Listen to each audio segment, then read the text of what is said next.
Καλώς ήρθατε, κυρίες και κύριοι. Σας καλωσορίζουμε στους διαλόγους του Οκτωβρίου.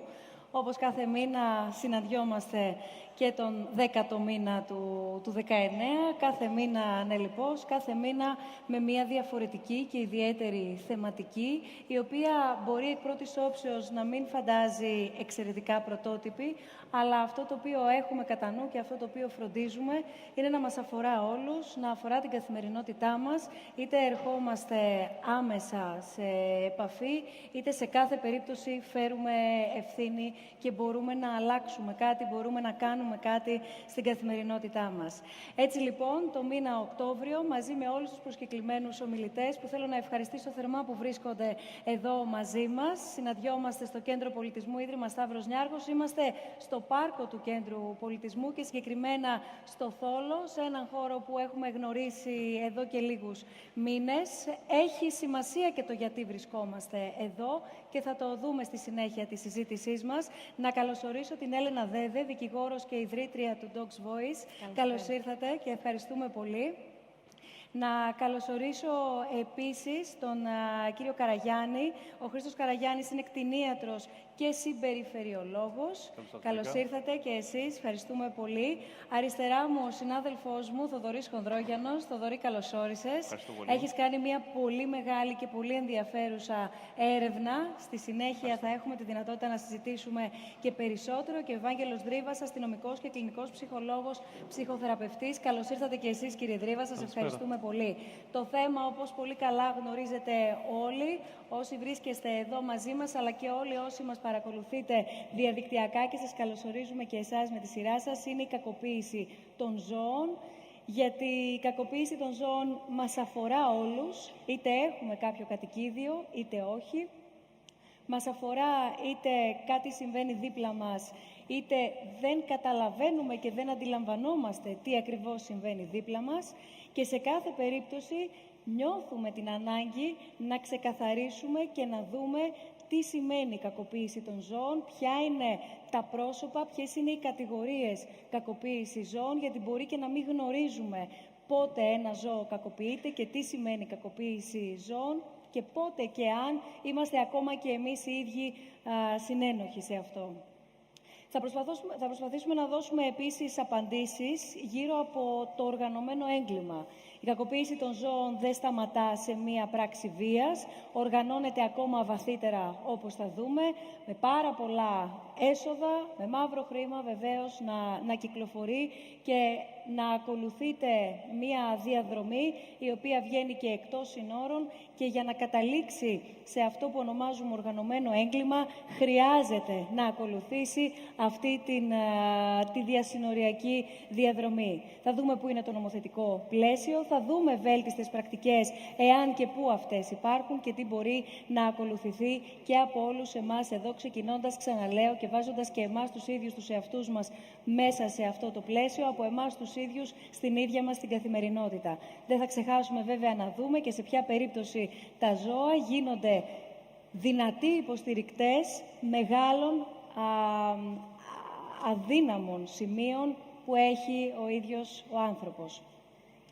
Όσοι μας παρακολουθείτε μέσω live streaming, είτε στο Facebook, είτε στη σελίδα μας snf.org/live, έχετε τη δυνατότητα να απευθύνετε τα ερωτήματά σας, έχετε τη δυνατότητα να στείλετε σε εμάς εδώ και στους ομιλητές τα σχόλιά σας. snf.org/dialogues είναι το link το οποίο θα πρέπει να πληκτρολογήσετε και εκεί ακριβώς να στείλετε το μήνυμά σας. Φυσικά στα social media μπορείτε να μας ακολουθήσετε, snf.org το προφίλ του Ιδρύματος Σταύρος Νιάρχος, σε Instagram, Facebook και Twitter, και να πω και τα hashtag της πρωτοβουλίας των διαλόγων, αν και τα γνωρίζετε ήδη, είναι το hashtag SNFDialogues και hashtag Freedom of Speech. Για πρώτη φορά στη σημερινή μας συνάντηση θα βάλουμε κάποια ερωτήματα σε εσάς που είστε εδώ, σε εσάς που είστε λίγο πιο μακριά, σε εμάς εδώ ενδεχομένως,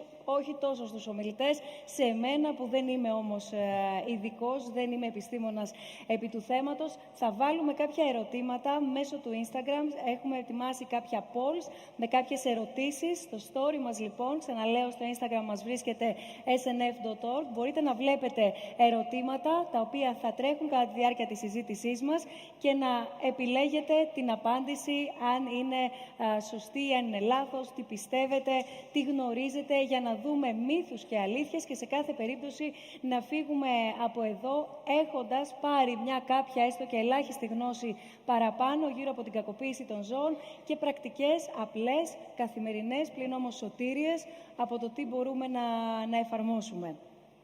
Εκτός από τους ομιλητές που βλέπετε εδώ μαζί μου, μαζί μας μέσω συνέντευξης που μας έχει παραχωρήσει και συγκεκριμένα στο Θοδωρή Χονδρόγιανο, είναι ο Μάρκ Ράντελ, είναι επικεφαλής της οργάνωσης Hidden Insight International, έχει ασχοληθεί πάρα πολύ βαθιά με το οργανωμένο έγκλημα, με τις διαδρομές, όπως λέγαμε νωρίτερα, του μαύρου χρήματος, αλλά και τον τρόπο που εγκληματικές οργανώσεις συστήνονται κυρίως γύρω από τη διοργάνωση παράνομων αγώνων μεταξύ σκύλων, τις γνωστές κινομαχίες. Στην Ελλάδα γίνονται πολλές, δεν γνωρίζουμε ακριβώς πόσες. Προφανώς εδώ ο σκοτεινός αριθμός είναι πάρα πολύ μεγάλος, καθώς όπως θα δούμε και στη συνέχεια της συζήτησής μας, ο σκοτεινός αριθμός είναι πάρα πολύ μεγάλος ακόμα και σε άλλου τύπου βίες πράξεις και επιθέσεις που θα θεωρούσε κανείς ότι πιο εύκολα όλοι μας θα μιλούσαμε, πιο εύκολα όλοι μας θα παίρναμε τις αρχές να τις καταγγείλουμε και βέβαια θα μπορούσαμε να φτάσουμε και δικαστικά σε τέτοιο βαθμό ώστε να υπάρχει και ένα ισχυρό νομοθετικό πλαίσιο το οποίο θα αποτρέπει τέτοιου είδους πράξεις ανθρώπων που θα δούμε και το προφίλ τους. Δηλαδή θα σκιαγραφίσουμε και το προφίλ όλων όσοι οδηγούνται σε αυτού του είδους τη βία και κατά πόσο αυτό πολλές φορές γυρίζει και σε βία κατά του ίδιου του ανθρώπου, ενδεχομένως ακόμα και στο εσωτερικό της οικογένειας. Κυρία Δέδε, θα ξεκινήσω με εσάς. Το ερώτημα αφορά όλους σας. Να τα πάρουμε τα πράγματα από την αρχή και να δούμε πρώτα απ' όλα τι θεωρείτε κακοποίηση ζώων. Θεωρείτε κακοποίηση ζώων το να χτυπήσω ένα ζώο? Θεωρείτε κακοποίηση ζώων το να τραυματίσω ένα ζώο ή όχι μόνο? Λοιπόν, καλησπέρα και από μένα σε όλους. Το πλαίσιο της σημερινής συζήτησης για την κακοποίηση των ζώων έχει στηθεί περισσότερο στη συζήτηση για τα ζώα συντροφιάς. Εγώ θα τοποθετηθώ για την κακοποίηση ζώων λέγοντας ότι ζώα είναι και τα δελφίνια, είναι και τα γαϊδούρια, είναι και τα παραγωγικά ζώα και η κακοποίηση ζώων αφορά και αυτά τα είδη τα οποία μπορεί να μην ζουν μαζί μας στις πόλεις, υπάρχουν όμως και κακοποιούνται πάρα πολύ. Κακοποίηση ζώων λοιπόν σημαίνει η άσκηση άμεσης βίας, ο βασανισμός, ο ακροτηριασμός, η κακή μεταχείριση, η αποστέρηση του ζώου από την απόλαυση των 5 βασικών του ελευθεριών, η πρόκληση στρες σε ένα ζώο. Αυτό θεωρείται ενεργητική ή παθητική κακοποίηση. Θα δούμε στη συνέχεια ποιες είναι οι διαφοροποιήσεις. Και τα ζώα μπορούν να κακοποιούνται είτε σαν ζώα συντροφιάς, δηλαδή έχουμε ένα ζώο το οποίο το κλωτσάμε, το θανατώνουμε, το βασανίζουμε, το έχουμε στην ταράτσα μονίμως, το αποστερούμε την τροφή. Μπορούν να κακοποιούνται με την ιδιότητα που τους έχουμε οι άνθρωποι εδώ ως παραγωγικά ζώα, όπως θα έχετε όλοι δει τα γαϊδουράκια στη Σαντορίνη που τα φορτώνουμε και είναι στα πρόθυρα της απόλυτης εξόντωσης, παρόλα αυτά εμείς συνεχίζουμε. Το παστούραμα, τα ζώα που δένουμε μεταξύ τους τα πόδια τους και τους αποστερούμε την ελευθερία να κινηθούν. Τα ζώα στις κλωβοστοιχίες, όλες αυτές οι μορφές επέμβασης στην απόλαυση βασικών ελευθεριών ενός ζώου είναι κακοποίηση. Άλλες φορές ποινικοποιούνται, όπως για τα ζώα συντροφιάς που έχουμε συγκεκριμένο νομοθετικό πλαίσιο, και άλλες φορές δεν υπάγονται στο νομοθετικό πλαίσιο που ισχύει για τα ζώα συντροφιάς. Παρ' όλα αυτά και αυτές οι μορφές βίας είναι κακοποίηση ζώων. Πάντως, ακούγοντας να περιγράφετε ένα αρκετά μεγάλο κομμάτι από όλα όσα μας είπατε, θα έρχεται στο μυαλό κάποιου ένα νησί, χωρίς να θέλω να δείξω κανένα συγκεκριμένα. Είναι εικόνες που τις έχουμε δει, ιδίως το καλοκαίρι. Το καλοκαίρι είτε με τα γαϊδουράκια, είτε με τα δεμένα σκυλιά, τα γνωστά βαρελόσκυλα, είτε η παστούρα. Αυτό το έθιμο θα δούμε στη συνέχεια μαζί με την κυρία Γαβαλά που είναι μαζί μας και θα μας δώσει μια εικόνα από το τι συμβαίνει στην Αμοργό, που δένουν τα τετράποδα. Είναι η πάρα πολύ γνωστή εικόνα στα νησιά και θεωρείται παραδοσιακό έθιμο, το οποίο έχει και ιστορία και αποδίδει και μια περηφάνεια η προετοιμασία κάποια αίσθημα όντως και κάποιες μορφές τέτοιας βίας γίνονται καθαρά για πρακτικούς λόγους, για να μην φύγει το κατσίκι από εκεί που το έχουμε και το εκτρέφουμε προκειμένου μετά να θανατωθεί για να το φάμε ή για κάποιον άλλο λόγο. Θέλω να πω ότι η κακοποίηση ζώων αφορά όλα τα ζώα, δεν αφορά μόνο το σκύλο και τη γάτα, παρότι αυτά από τον νόμο, η ευρύτερη αστική πανίδα προστατεύεται περισσότερο στο νομοθετικό πλαίσιο το ελληνικό, όμως η κακοποίηση είναι ένα θέμα τεράστιο και αφορά πάρα πολλά κομμάτια και της βιομηχανίας και της αγροτικής παραγωγής και της κτηνοτροφίας και αφορά την κοινωνία μας ευρύτερα σε πάρα πολλά επίπεδα. Και θα έχει βέβαια μεγάλο ενδιαφέρον, κύριε Δρύβα, αφού ακούσουμε και από τη δική σας πλευρά σε αυτό το πρώτο ερώτημα, τι νοείται κακοποίηση ζώων, να δούμε και πόσοι φτάνουμε στο να σηκώσουμε. Κυρία Δέδε, και εσείς έχετε σε αυτό μέσω της Dogs Voice, της οργάνωσης εμπειρία, να μοιραστείτε μαζί μας, πόσοι φτάνουμε στο να σηκώσουμε το τηλέφωνο έτσι ώστε να καταγγείλουμε κάτι το οποίο βλέπουμε, το οποίο συναντάμε. Γενικότερα, παγκόσμια θα πω ότι δεν υπάρχει ένας σαφής ορισμός και αποδεκτός από όλα τα κράτη που διεξάγουν ψυχολογικές έρευνες. Ένας ορισμός που χρησιμοποιείται ευρέως και είναι αποδεκτός είναι ότι η κακοποίηση αποτελεί μια μη κοινωνικά αποδεκτή συμπεριφορά, η οποία μπορεί να προκαλέσει από δυσφορία μέχρι και θάνατο σε ένα ζώο. Είναι πολύ απλός, ωστόσο βλέπουμε ότι ένα στοιχείο έχει να κάνει με την κοινωνία. Εξαρτάται δηλαδή η κακοποίηση για το σε ποια κοινωνία αναφερόμαστε. Αν αναφερόμαστε σε αναπτυγμένη χώρα ή σε μια υποαναπτυγμένη χώρα, όπως είναι οι τρίτες χώρες. Οι μορφές είναι πάρα πολλές, όπως είπε και η κυρία Δέδε. Ωστόσο, αυτό που φαίνεται τουλάχιστον για τα ελληνικά δεδομένα είναι ότι υπάρχει ένας ακραίος δισταγμός, θα έλεγα, στο να καταγγελθούν τέτοια περιστατικά. Από τη μία, διότι οι πολίτες και οι αυτόπτες μάρτυρες φοβούνται για αντίπεινα και δεν μπορούν με αυτόν τον τρόπο να είναι, σύμφωνα με τη δική τους θεώρηση, αλλά και τη νομική μπορώ να πω, προστατευμένοι. Αλλά και βλέπω ότι, από προσωπική μου εμπειρία, ότι υπάρχει μια μεγάλη τάση να μετατίθεται η ευθύνη. Ότι όλοι θέλουν να βγουν από τη δύσκολη θέση και να μεταθέσουν την ευθύνη αυτή της καταγγελίας της κακοποίησης ζώων σε οργανωμένους φορείς, οι οποίοι όμως πρέπει να αποδεχτούμε ότι δεν μπορούν να είναι παντού και κάτι τέτοιο είναι αδύνατο. Ο κάθε αυτόπτης μάρτυρας έχει την ευθύνη της καταγγελίας. Πάντως αυτό που είπατε, έχω κρατήσει 2 σημειώσεις. Ο δισταγμός της καταγγελίας, γιατί φοβούνται τα αντίπεινα. Ακούγοντας αντίπεινα, πηγαίνει το μυαλό κάποιου στο ποιον να φοβηθεί και γιατί να τον φοβηθεί. Άρα εδώ πέρα φαντάζομαι ανοίγει μια άλλη βεντάλια, η οποία συνδέεται με τα χαρακτηριστικά κυρίως των ανθρώπων εκείνων που ασκούν, οι οποίοι ασκούν βία. Να ρωτήσω ένα παράδειγμα.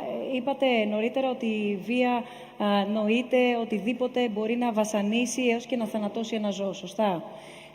Επειδή θα πρέπει να δούμε και θα το δούμε στη συνέχεια της συζήτησής μας και το ρόλο των social media. Πολλοί νομίζουν, και εσείς θα το επιβεβαιώσετε ή θα το διαψεύσετε, ότι το τελευταίο διάστημα έχουν αυξηθεί τα κρούσματα. Εγώ βάζω άλλη μία παράμετρο στην κουβέντα μας, ότι μέσω των social media αντίστοιχα μπορεί να επικοινωνηθεί και πολύ πιο γρήγορα ένα συμβάν, ένα γεγονός, ακόμα και με θετικό πρόσημο. Και τι εννοώ θετικό πρόσημο? Έχει βρεθεί ένα αδέσποτο ζωάκι, οπότε μπορεί να επικοινωνήσει πολύ πιο γρήγορα μέσω των social media όποιος το έχει βρει. Έχει βρεθεί ένα κακοποιημένο αντίστοιχα ζώο και ούτω καθεξής. Οι οργανώσεις μεταξύ τους και οι άνθρωποι οι οποίοι μεριμνούν και φροντίζουν τα ζώα στο να δικτυωθούν πιο ισχυρά. Από την άλλη βλέπουμε, όπως βλέπουμε και σε άλλα πεδία, το στοιχείο του μιμητισμού. Το έχουμε ως ανθρώπινο όν. Από την άλλη τα social media βλέπουμε ότι αφήνουν ένα περιθώριο μιμητισμού. Εδώ λοιπόν, δεν ξέρω αν το θυμάστε, είναι πριν από 2-3 χρόνια, αν θυμάμαι και εγώ καλά, το συγκεκριμένο βιντεάκι ή φωτογραφία που είχε ανερτηθεί σε μέσο κοινωνικής δικτύωσης με ένα σκύλο, τον οποίο τον είχαν βάψει ροζ. Ήταν ένα σκυλί με λευκό τρίχωμα, το οποίο το είχαν βάψει ροζ, και αυτή η φωτογραφία έκανε το γύρο του διαδικτύου με πάρα πολλά αστεία, με πολύ χιούμορ, με μια διασκεδαστική διάθεση ευρύτερα. Εδώ λοιπόν μπορεί να έρθει κάποιος και να πει ότι εντάξει, και τι έπαθε? Αυτό το περιστατικό, είτε εγώ ως χρήστης που θα το δω στο timeline μου, είτε εγώ ως περαστικός που θα το δω δίπλα μου, είτε μέλος της παρέας που έχουμε κάνει, που κάποιος έχει βάψει αυτό το σκυλί ροζ, και ξαναλέω το φέρνω ως παράδειγμα.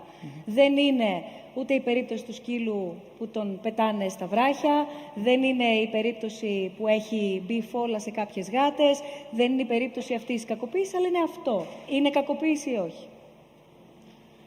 Νομικά δεν ξέρω αν τεκμηριώνεται η κακοποίηση σε αυτή την περίπτωση. Κυρία Το Δέδε. συγκεκριμένο ζώο, επειδή την χάνει να έχει πάει σε κτηνίατρο που την γνωρίζω προσωπικά, έκαναν 2 μέρες να αφαιρέσουν την μπογιά.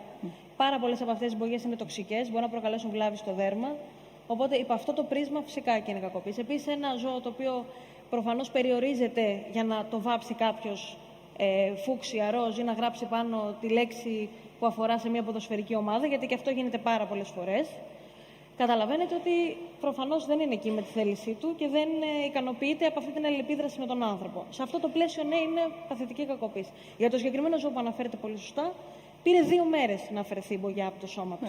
Άρα καταλαβαίνετε ποιο ήταν το υλικό και πόσο το υλικό αυτό σε ένα δέρμα ζώο μπορεί να προκαλέσει και βλάβη στην υγεία του. Βέβαια, κάθε περίπτωση είναι εξατομικευμένη, έτσι. Ο εισαγγελέας και ο νόμος δεν μπορεί να προβλέπει την κάθε ανθρώπινη συμπεριφορά εις βάρος των ζώων, δεν μπορεί να την μνημονεύει αυτολεξή. Γι' αυτό υπάρχουν και οι πραγματογνώμονες, οι κτηνίατροι σε αυτή την περίπτωση, έτσι ώστε ο εισαγγελέας να ζητήσει από αυτούς να γνωμοδοτήσουν για το τι ακριβώς συνέβη στο συγκεκριμένο ζώο, κατά πόσο ήταν τοξικό όλο αυτό που συνέβη. Πρέπει να προσεγγίζουμε την κάθε περίπτωση εξατομικευμένα. Κάτι τέτοιο όμως, σαν συμπεριφορά, δεν αναφέρεται αυτολεξή στο θεσμικό πλαίσιο, αλλά εξατομικεύεται και μπορεί ο παραβάτης έτσι να υποστεί και τις κυρώσεις.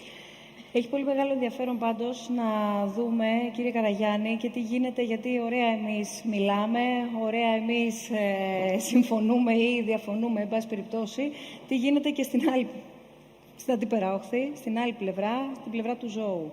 Όλη αυτή τη συμπεριφορά πώς την υφίσταται, και θα το δούμε αργότερα, τι νιώθει ως κακοποίηση, τι νιώθει ως βία και κατά πόσο αυτό μπορεί να επηρεάσει, αν επηρεάζει ένα ζώο. Φαντάζομαι με αυτονόητα επηρεάζει. Εννοείται ότι το επηρεάζει. Να πάμε ένα βήμα πίσω, γιατί μέχρι τώρα συζητάμε την κακοποίηση από τη νομική της μεριά, από το νομικό κομμάτι, τι είναι η κακοποίηση και πώς την ορίζει ο νόμος και πώς θα αντιμετωπίσει ο νόμος το παράδειγμα που είπε η κυρία Δέδε πριν και ο κύριος Τρίβας, δεν ξέρω πώς θα αντιμετωπίσει ο νόμος αυτό το ζώο.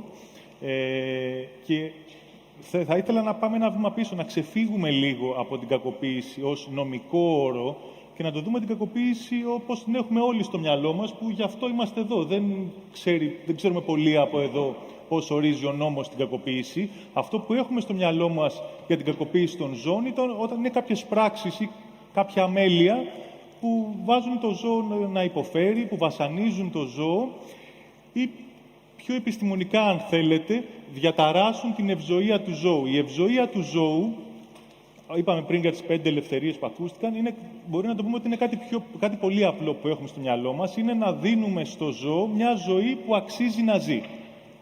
Τόσο απλά, τίποτε παραπάνω. Αν κάποιες πράξεις ή κάποια αμέλεια ανθρώπινη διαταράσει αυτή την ισορροπία, πλέον η ζωή του ζώου, λέμε ότι δεν αξίζει αυτό το πράγμα να το κάνουμε, γιατί να το κάνουμε αυτό στο ζώο. Όλο αυτό είναι κακοποίηση. Κακοποίηση μπορεί να είναι όντως να βαράς το ζώο, αλλά κακοποίηση μπορεί να είναι και να το έχεις κλεισμένο 10 ώρες σε ένα δωμάτιο επειδή σου έφαγε τα καλά σου παπούτσια.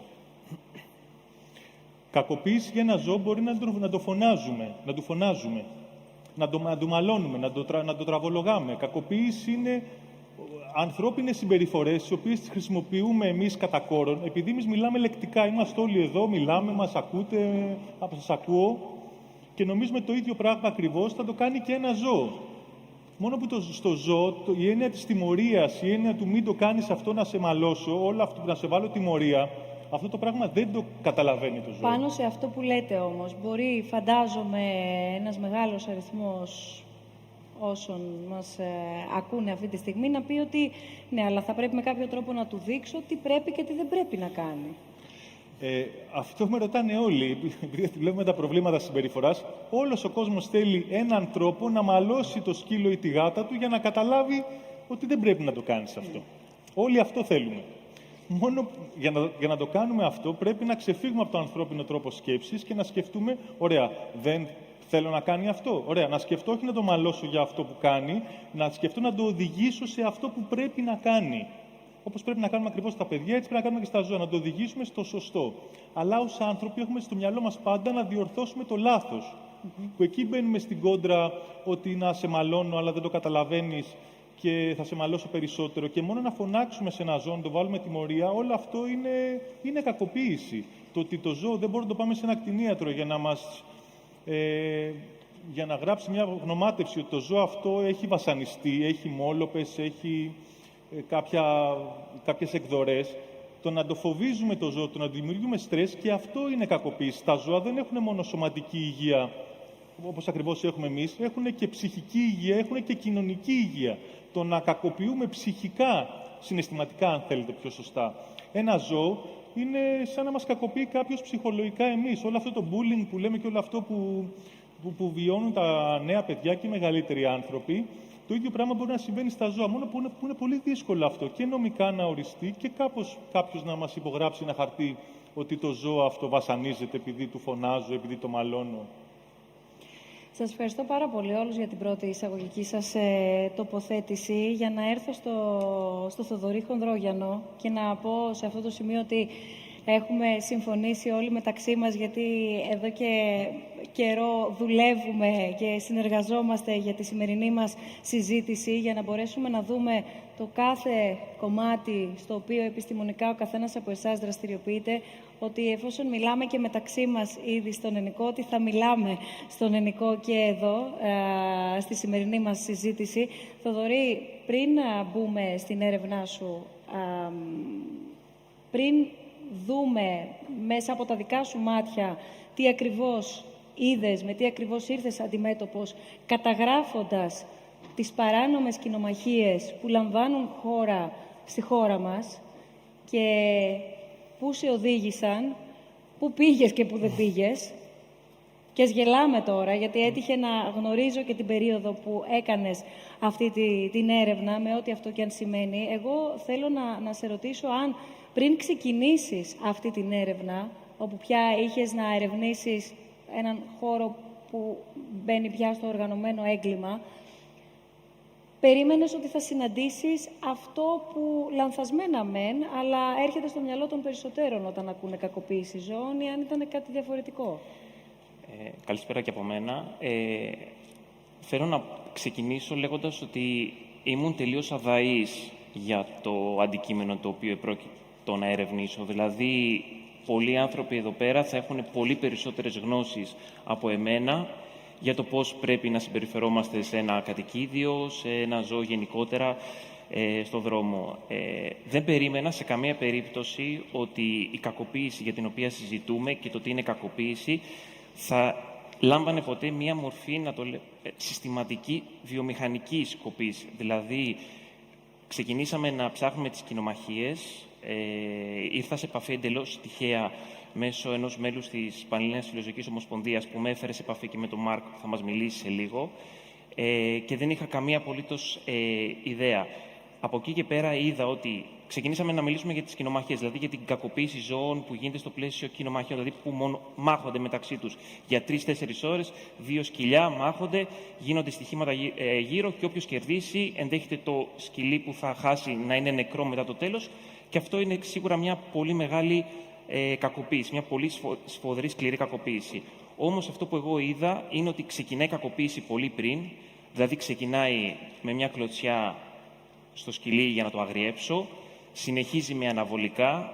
Είδαμε στο πλαίσιο της έρευνας σκυλιά τα οποία ήταν πάρα πολύ γυμνασμένα, τα οποία έπαιρναν αναβολικά και τα οποία τα εκπαίδευαν και τα γύμναζαν 12-14 ώρες την ημέρα. Φανταστείτε, πολλοί από εσάς θα πηγαίνετε σε γυμναστήριο, θα τρέχετε στο γυμναστήριο, φανταστείτε με μεγάλη ταχύτητα, 50 χιλιόμετρων εσάς, να προσπαθείτε να τρέξετε για μία ώρα. Είναι πραγματικά βασανιστήριο.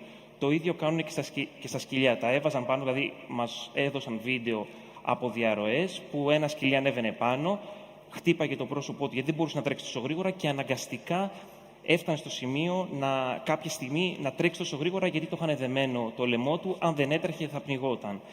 Αυτό δηλαδή, για να κλείσω σε αυτό το σημείο και να μην μακρηγορώ, είναι ότι η κακοποίηση ενός σκυλιού που πρέπει να συμμετέχει σε κοινομαχίες ξεκινάει από το πολύ, να το πω έτσι, μικρό στην αρχή, σωματική βία, για να αγριέψουν τα ζώα, τα έχουν σε πολύ μικρά κλουβιά, πολλές φορές με τα κόπρανα, τα αφήνουν σε πολύ κακές συνθήκες, γιατί όπως ένας άνθρωπος αγριεύει σε αυτές τις συνθήκες, κλειστοί χώροι, χωρίς φως, αγριεύει και ένα ζώο, και φτάνει μέχρι το σημείο του θανάτου, που είναι το απόλυτο αποτέλεσμα και το οποίο καταλήγει συνήθως σε μια κοινομαχία.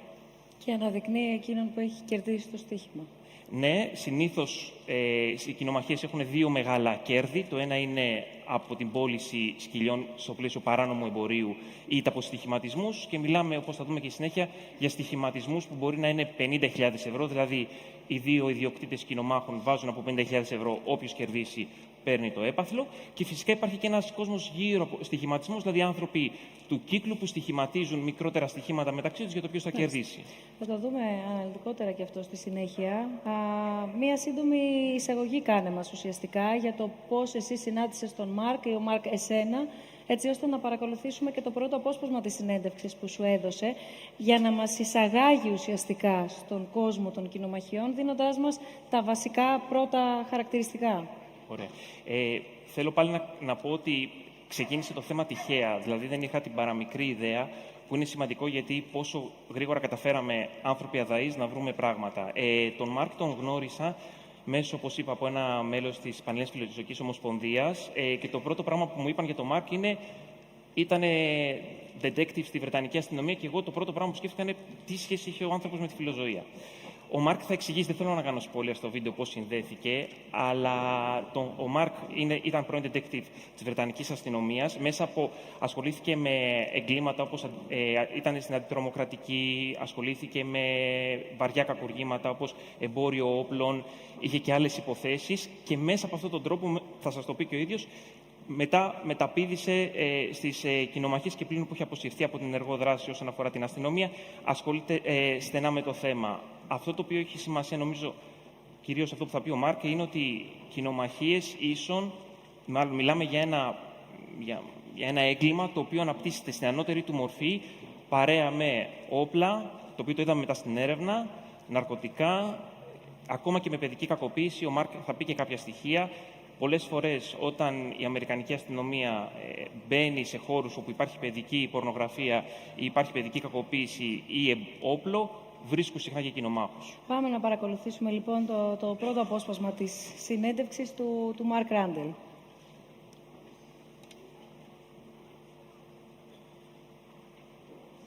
I was a British police officer for 30 years, and I mainly dealt with counter-terrorism work, serious and organised crime and undercover work. I dealt with one particular case with gun running, where those that were involved were also involved in dogfighting. But we ignored the dogfighting because we wanted to deal with the gun crime. And I realised that was a mistake. We missed an opportunity. And that's how I started becoming involved in the link between animal abuse or animal violence and human violence. Can you tell us more about the link between human abuse and animal abuse? Yes, I mean, for 30 years or more, there's been a number of academic studies that show how animal abuse and human violence, such as domestic violence, child abuse, serial killing, are connected. And there's been a lot of theory in that. And I think it's interesting when you talk about examples of the link between animal abuse and human abuse, because, as I said, there is a lot of theory. For me, I like to work with practical cases. A lot of the studies and a lot of the talk is about the cases such as Ted Bundy or Ed Kemper, well-known serial killers. But because I work in different countries, it's important that those countries also recognise that they have those problems. So, for example, within Ukraine, there was a case around 2007 where a group of young men were capturing and killing through torture street animals. And that wasn't actually dealt with. But then one of the group then decided that they would then move from those street animals into capturing and torturing vulnerable individuals in the community. They ended up killing 21 people. Eventually, they were caught because they were posting images on social media. They were caught by a group of police officers. 2,000 police officers had to work on that case. But finally, they were taken from the streets and the case was dealt with. So that's one particular case in Ukraine, but it doesn't have to be serial killing. Can we use this link in order to prevent crimes against people? Yes, I mean, the training that I've been doing sort of around the world is to try and show police officers to look laterally when they go to a crime scene. I don't know if anybody is interested in Sherlock Holmes, but if they watch the Sherlock movies, whenever Sherlock goes along to a crime scene, he reads so much from that crime scene. He doesn't just look at it for one minor thing. He thinks, what is this whole crime scene telling me? So if you go along to a cat that's been beheaded, what is that telling you? Yes, it's telling you that there's an animal crime, but it should be telling you as well that there is someone dangerous in your community. So how are you going to respond to that to make your community safer? In Ukraine, it works, is that the police service there, as you may know, is perhaps 4 years old now, and it recognises that the image of the police is important in restoring public confidence, in building community impact. I mean, they do a lot of work with children in schools, for example. They recognise that building in the future and making people trust the police will have a benefit, not just immediately, but for the next 10 or 20 years. And if you are a victim of a domestic violence, for example, which police officer will you report that to? One that you can trust, one that you have confidence in, or one that stands aloof and is likely to dismiss your allegations? I think the answer is fairly straightforward. Every victim of crime, and sadly, we know that in most countries, 1 in 4 people are victims of some kind of domestic violence. We know that that's a huge number of people that need to have confidence in the police to report that. There was a case where a woman was dragging a dog down the road. The dog clearly was very, very seriously injured. The police officers helped that dog, arrested the woman, prosecuted the woman, but most importantly, because they built a relationship with the animal groups, they took that dog to the vet, and the 3 of them, the vet, the police officer and the animal group, made that dog better. The police officers took pity on the dog, they went to the local store, they bought some food, they took it to the vet so that they could then feed the dog when it got better. That imagery was then shared all over social media, that story. And so the animal was rescued, the woman was prosecuted, and the image of the police in the eyes of the community was significantly increased. Λοιπόν, εδώ πέρα είδαμε και την σύνδεση, αυτό το οποίο λέγαμε και νωρίτερα και θα αναπτύξουμε του πώς δηλαδή πολλές φορές συνδέεται όχι μόνο με άλλες μορφές οργανωμένου εγκλήματος η παράνομη δραστηριότητα μέσω των αγώνων και των στοιχημάτων στις κοινομαχίες, αλλά πώς συνδέεται η βία στα ζώα με άλλου τύπου εκδήλωση βίας. Σε αυτό το σημείο είναι σημαντικό να πούμε το εξής, και εγώ δεν ήξερα ποτέ πόσο σημαντική είναι η αντιμετώπιση της κακοποίησης των ζώων, όχι μόνο ως αξία καθεαυτή, αλλά για να καταφέρουμε να σώσουμε και ανθρώπους. Δηλαδή, πολλές φορές στο δημόσιο διάλογο υπάρχουν άνθρωποι που λένε ναι, να βοηθήσουμε τα ζωάκια, αλλά υπάρχουν άνθρωποι οι οποίοι χρειάζονται περισσότερη βοήθεια.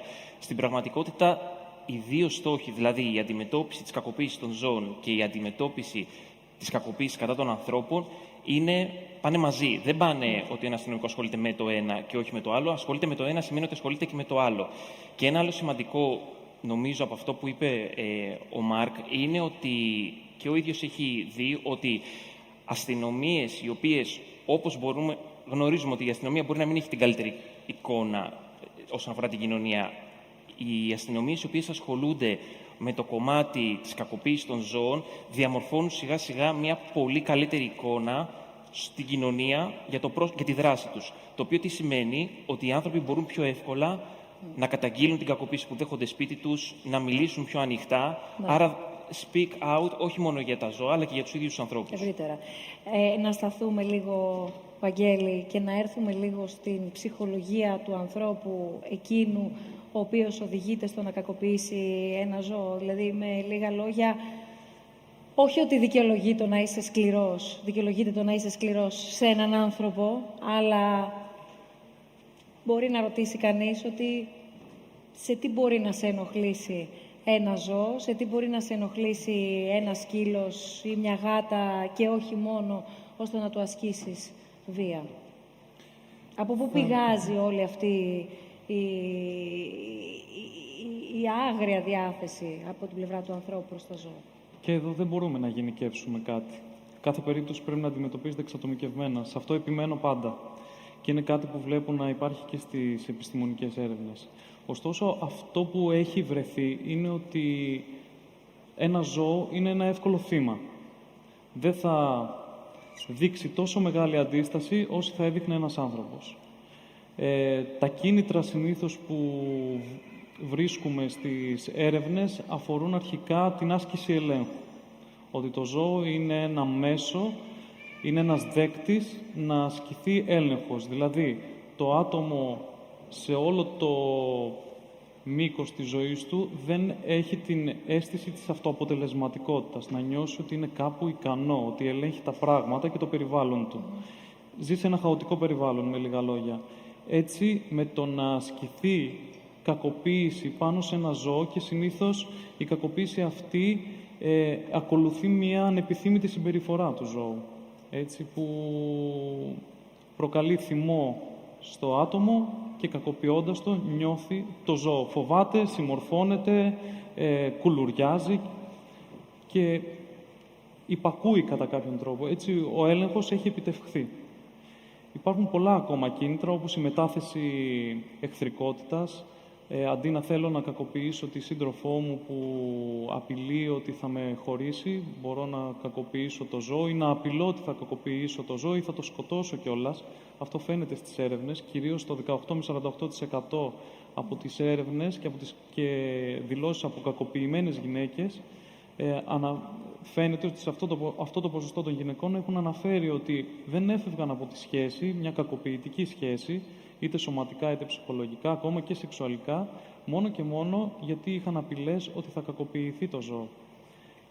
Άλλα κίνητρα είναι η πρόληψη, οι προλήψεις γύρω από ένα συγκεκριμένο είδος ή μια φυλή, οι μαύρες γάτες. Από προσωπική εμπειρία θυμάμαι με ηλικιωμένες γυναίκες να ρίχνουν δηλητήριο σε μαύρες γάτες. Για την γρουσουζιά. Για την γρουσουζιά. Ή από φόβο σε συγκεκριμένες φυλές, όπως για παράδειγμα τα pitbull ή και τα αδέσποτα, έτσι. Είναι το επόμενο ερώτημά μου προς τον Χρήστο. Αν δηλαδή υπάρχουν, αν αληθεύει αυτό το οποίο δυστυχώς ακούμε αρκετά συχνά, στο ότι ανακατηγορία, αναείδος μάλλον συγκεκριμένων ζώων, όπως ο σκύλος είναι ο καλύτερος φίλος του ανθρώπου, αλλά τα pitbull είναι η μεγαλύτερη απειλή για τον άνθρωπο. Αν θέλει κάποιος να... Συγγνώμη για τη διακοπή, αλλά νομίζω είναι κάτι το οποίο όλοι μας έχουμε ακούσει και σίγουρα όχι μόνο μία φορά, ήταν Rottweiler τελευταία. Αυτό δυστυχώς αυτό είναι ένα κοινωνικό ταμπού που πιστεύουμε ότι διάφορες συγκεκριμένες φυλές ζώων είναι πιο επιθετικές από τις άλλες. Υπάρχει γενετικό υπόβαθρο. Αν είναι κάποια οικογένεια, ο μπαμπάς, η μαμά επιθετικές, θα κάνουν κάποια κουτάβια τα οποία μπορεί να είναι και αυτά επιθετικά, τα οποία όμως μπορεί να είναι και λαμπραντόρ, μπορεί να είναι το οτιδήποτε. Πάνω σε αυτό λοιπόν θέλω να σταθούμε αρκετά, γιατί όλα αυτά τα είδη μπαίνουν στα σπίτια μας. Αναπτύσσεται μια πολύ μεγάλη συζήτηση για το αν θα πρέπει να μεγαλώσουν με τα παιδιά μας, από ποια ηλικία και μετά θα μπορεί ή πρέπει ένα παιδί ή δεν πρέπει ένα παιδί να είναι με ένα σκύλο. Επικεντρωνόμαστε στο σκύλο ακριβώς επειδή η πλειοψηφία επιλέγει ένα σκύλο ως κατοικίδιο. Να δούμε επίσης τι θεωρείται κατοικίδιο. Η γκουάνα, ας πούμε, είναι κατοικίδιο. Θέλω μόνο μισό λεπτάκι να πω ότι στα ερωτήματα που έχουμε βάλει στο Instagram, το πρώτο μας ερώτημα, αν δεν κάνω λάθος, αφορά σε αυτό το οποίο συζητάμε τώρα με τον Χρήστο και έχει να κάνει με το αν, για παράδειγμα, το pitbull ή τα Rottweiler, όπως πολύ καλά επισήμανες, που όπως μας είπε και ο Θοδωρής, συμμετέχουν σε κοινομαχίες, άρα είναι ένα είδος το οποίο επιλέγουν όσοι δραστηριοποιούνται σε αυτό το κομμάτι. Αν λοιπόν είναι βία εκφύσεως, αν δηλαδή όλα τα Pitbull, όλα τα Rottweiler είναι επιθετικά και βία, αυτό είναι το ερώτημά μας στο Instagram, οπότε απαντάτε όσοι θέλετε. Και από την άλλη, αν όλα τα Rottweiler, για παράδειγμα, είναι η ιδανικότερη λύση. Να το πιάσουμε από όλες τις πλευρές. Να απαντήσω ή να περιμένουμε? Όχι, ο κόσμος απαντάει και εσύ παράλληλα. Ωραία. Όσοι είναι λίγο μεγαλύτεροι, θα θυμάστε ότι πριν από λίγα χρόνια χρησιμοποιούσε ο κόσμος, αν ρωτούσαμε τον κόσμο ποια είναι τα επιθετικά σκυλιά, θα μας έλεγε ότι είναι τα Doberman. Το ψιθυρίσετε, το είδα, και πολύ σωστά. Τα Doberman πλέον τα ξεχάσαμε. Γιατί τα ξεχάσαμε? Γιατί πάψαν, απαγορεύτηκε να κόβουν αυτιά και ουρές, και άμα δούμε Doberman πλέον είναι χαζοχαρούμενα σκυλάκια που χοροπηδάνε και δεν πείθουν κανέναν ότι είναι απειλητικά ή μπορεί να προκαλέσουν κίνδυνο σε κάποιον. Φανταστείτε παλιότερα οι άνθρωποι που θα θέλανε να έχουν ένα άγριο σκύλο, νέοι άνθρωποι που πηγαίνουν στο γυμναστήριο, δεν πηγαίνουν, που είναι ένα στάτους ο σκύλος για αυτούς, μια προέκταση του εαυτού τους. Μπορεί να είναι ο σκύλος. Θέλουν να έχουν ένα σκύλο ο οποίος να τους αντιπροσωπεύει, να είναι πολύ ισχυρός, να φαίνεται δυνατός, να είναι η επέκταση της εικόνας τους. Αυτοί λοιπόν οι άνθρωποι, φανταζόμαστε όλοι ποιοι μπορεί να είναι, πριν από χρόνια θα παίρνανε Doberman, τώρα θα πάρουν Pitbull, τώρα θα πάρουν Rottweiler. Μέσα στη φυλή έχουμε μελέτες οι οποίοι λένε, απ' την άλλη υπάρχουν Rottweiler τα οποία πηγαίνουν σε εκθέσεις. Σε εκθέσεις σαν ομορφιάς που λέγονται αυτές για τους σκύλους, οι οποίοι είναι σε μεγάλους χώρους, με πολλούς σκύλους, με πάρα πολλά ζώα. Αυτά τα σκυλιά δεν μπορεί να είναι επιθετικά, προφανέστατα, γιατί είναι μπροστά σε πάρα πολύ κόσμο. Τα εκτρέφουν έτσι ώστε να είναι φιλικά. Διαλέγουν τα πιο φιλικά ζώα για να είναι φιλικά, για να μπορούν να πάνε σε εκθέσεις. Τα άλλα ζώα, για να καλύψουν το άλλο κοινό αυτών των μπρατσαράδων, θυμόμαστε παλιότερα θα είχαν τα Doberman, εκτρέφουν σκυλιά, διαλέγουν τα πιο επιθετικά σκυλιά και τα κάνουν όντως επιθετικά. Άμα ρωτήσουμε έναν Άγγλο, όπως είναι και ο Μάρκ, ή τους Άγγλους περισσότερους, ποια είναι η γνώμη τους για τα γερμανικά πειμενικά, εσείς τα λέγατε, τα γερμανικά πειμενικά είναι επιθετικά ή δεν είναι επιθετικά? Τι θα λέγατε εσείς? Πώς θα έχετε στο μυαλό σας? Ότι δεν είναι. Δεν είναι. Σε άλλες χώρες χρησιμοποιούνται ως κοινομάχη. Σε άλλες χώρες και ως κοινομαχία και στην αστυνομία. Στην αστυνομία, για να φτάσει ένας σκύλος να είναι στην αστυνομία, υπάρχουν άλλοι 100 σκύλοι οι οποίοι έχουν εκπαιδευτεί, έχουν περάσει από διάφορα τεστ και δεν τα έχουν καταφέρει. Άρα για τους Άγγλους, άμα τους ρωτήσουμε, θα μας πούνε μάλλον μέσα στις 2-3 πρώτες φυλές επιθετικές ότι είναι τα γερμανικά πειμενικά. Που στην Ελλάδα έχουν διαφορετική γνώμη. Άρα είναι κοινωνικό το θέμα. Τι πιστεύει η κοινωνία? Αυτοί που πιστεύουν ότι είναι επιθετικά τα σκυλιά, θα πάρουν και επιθετικά σκυλιά, επειδή αυτό θέλουν κάποιοι. Άρα είναι ένας φαύλος κύκλος όλο αυτό το πράγμα. Μέσα στη φυλή υπάρχουν και επιθετικά σκυλιά και υπάρχουν και πολύ φιλικά σκυλιά. Θυμάμαι στην Αγγλία ένα φεγγάρι, έβλεπα λαμπραντόρ επιθετικά. Συνεχόμενα στην κλινική που δούλευα. Και λέω, καλά, τι στο καλό συμβαίνει, ρε παιδιά, με τα λαμπραντόρ, αφού ο κόσμος άλλη γνώμη έχει στο μυαλό του. Και έβλεπα το ιστορικό των ζώων και τελικά ήταν από ένα συγκεκριμένο εκτροφέα. Τον πήρα και τηλέφωνο, το οποίο του λέω κάτι λάθος γίνεται με τους μπαμπά και τη μαμά. Άλλαξε λίγο τους γονείς, γιατί κάτι δεν πάει καλά.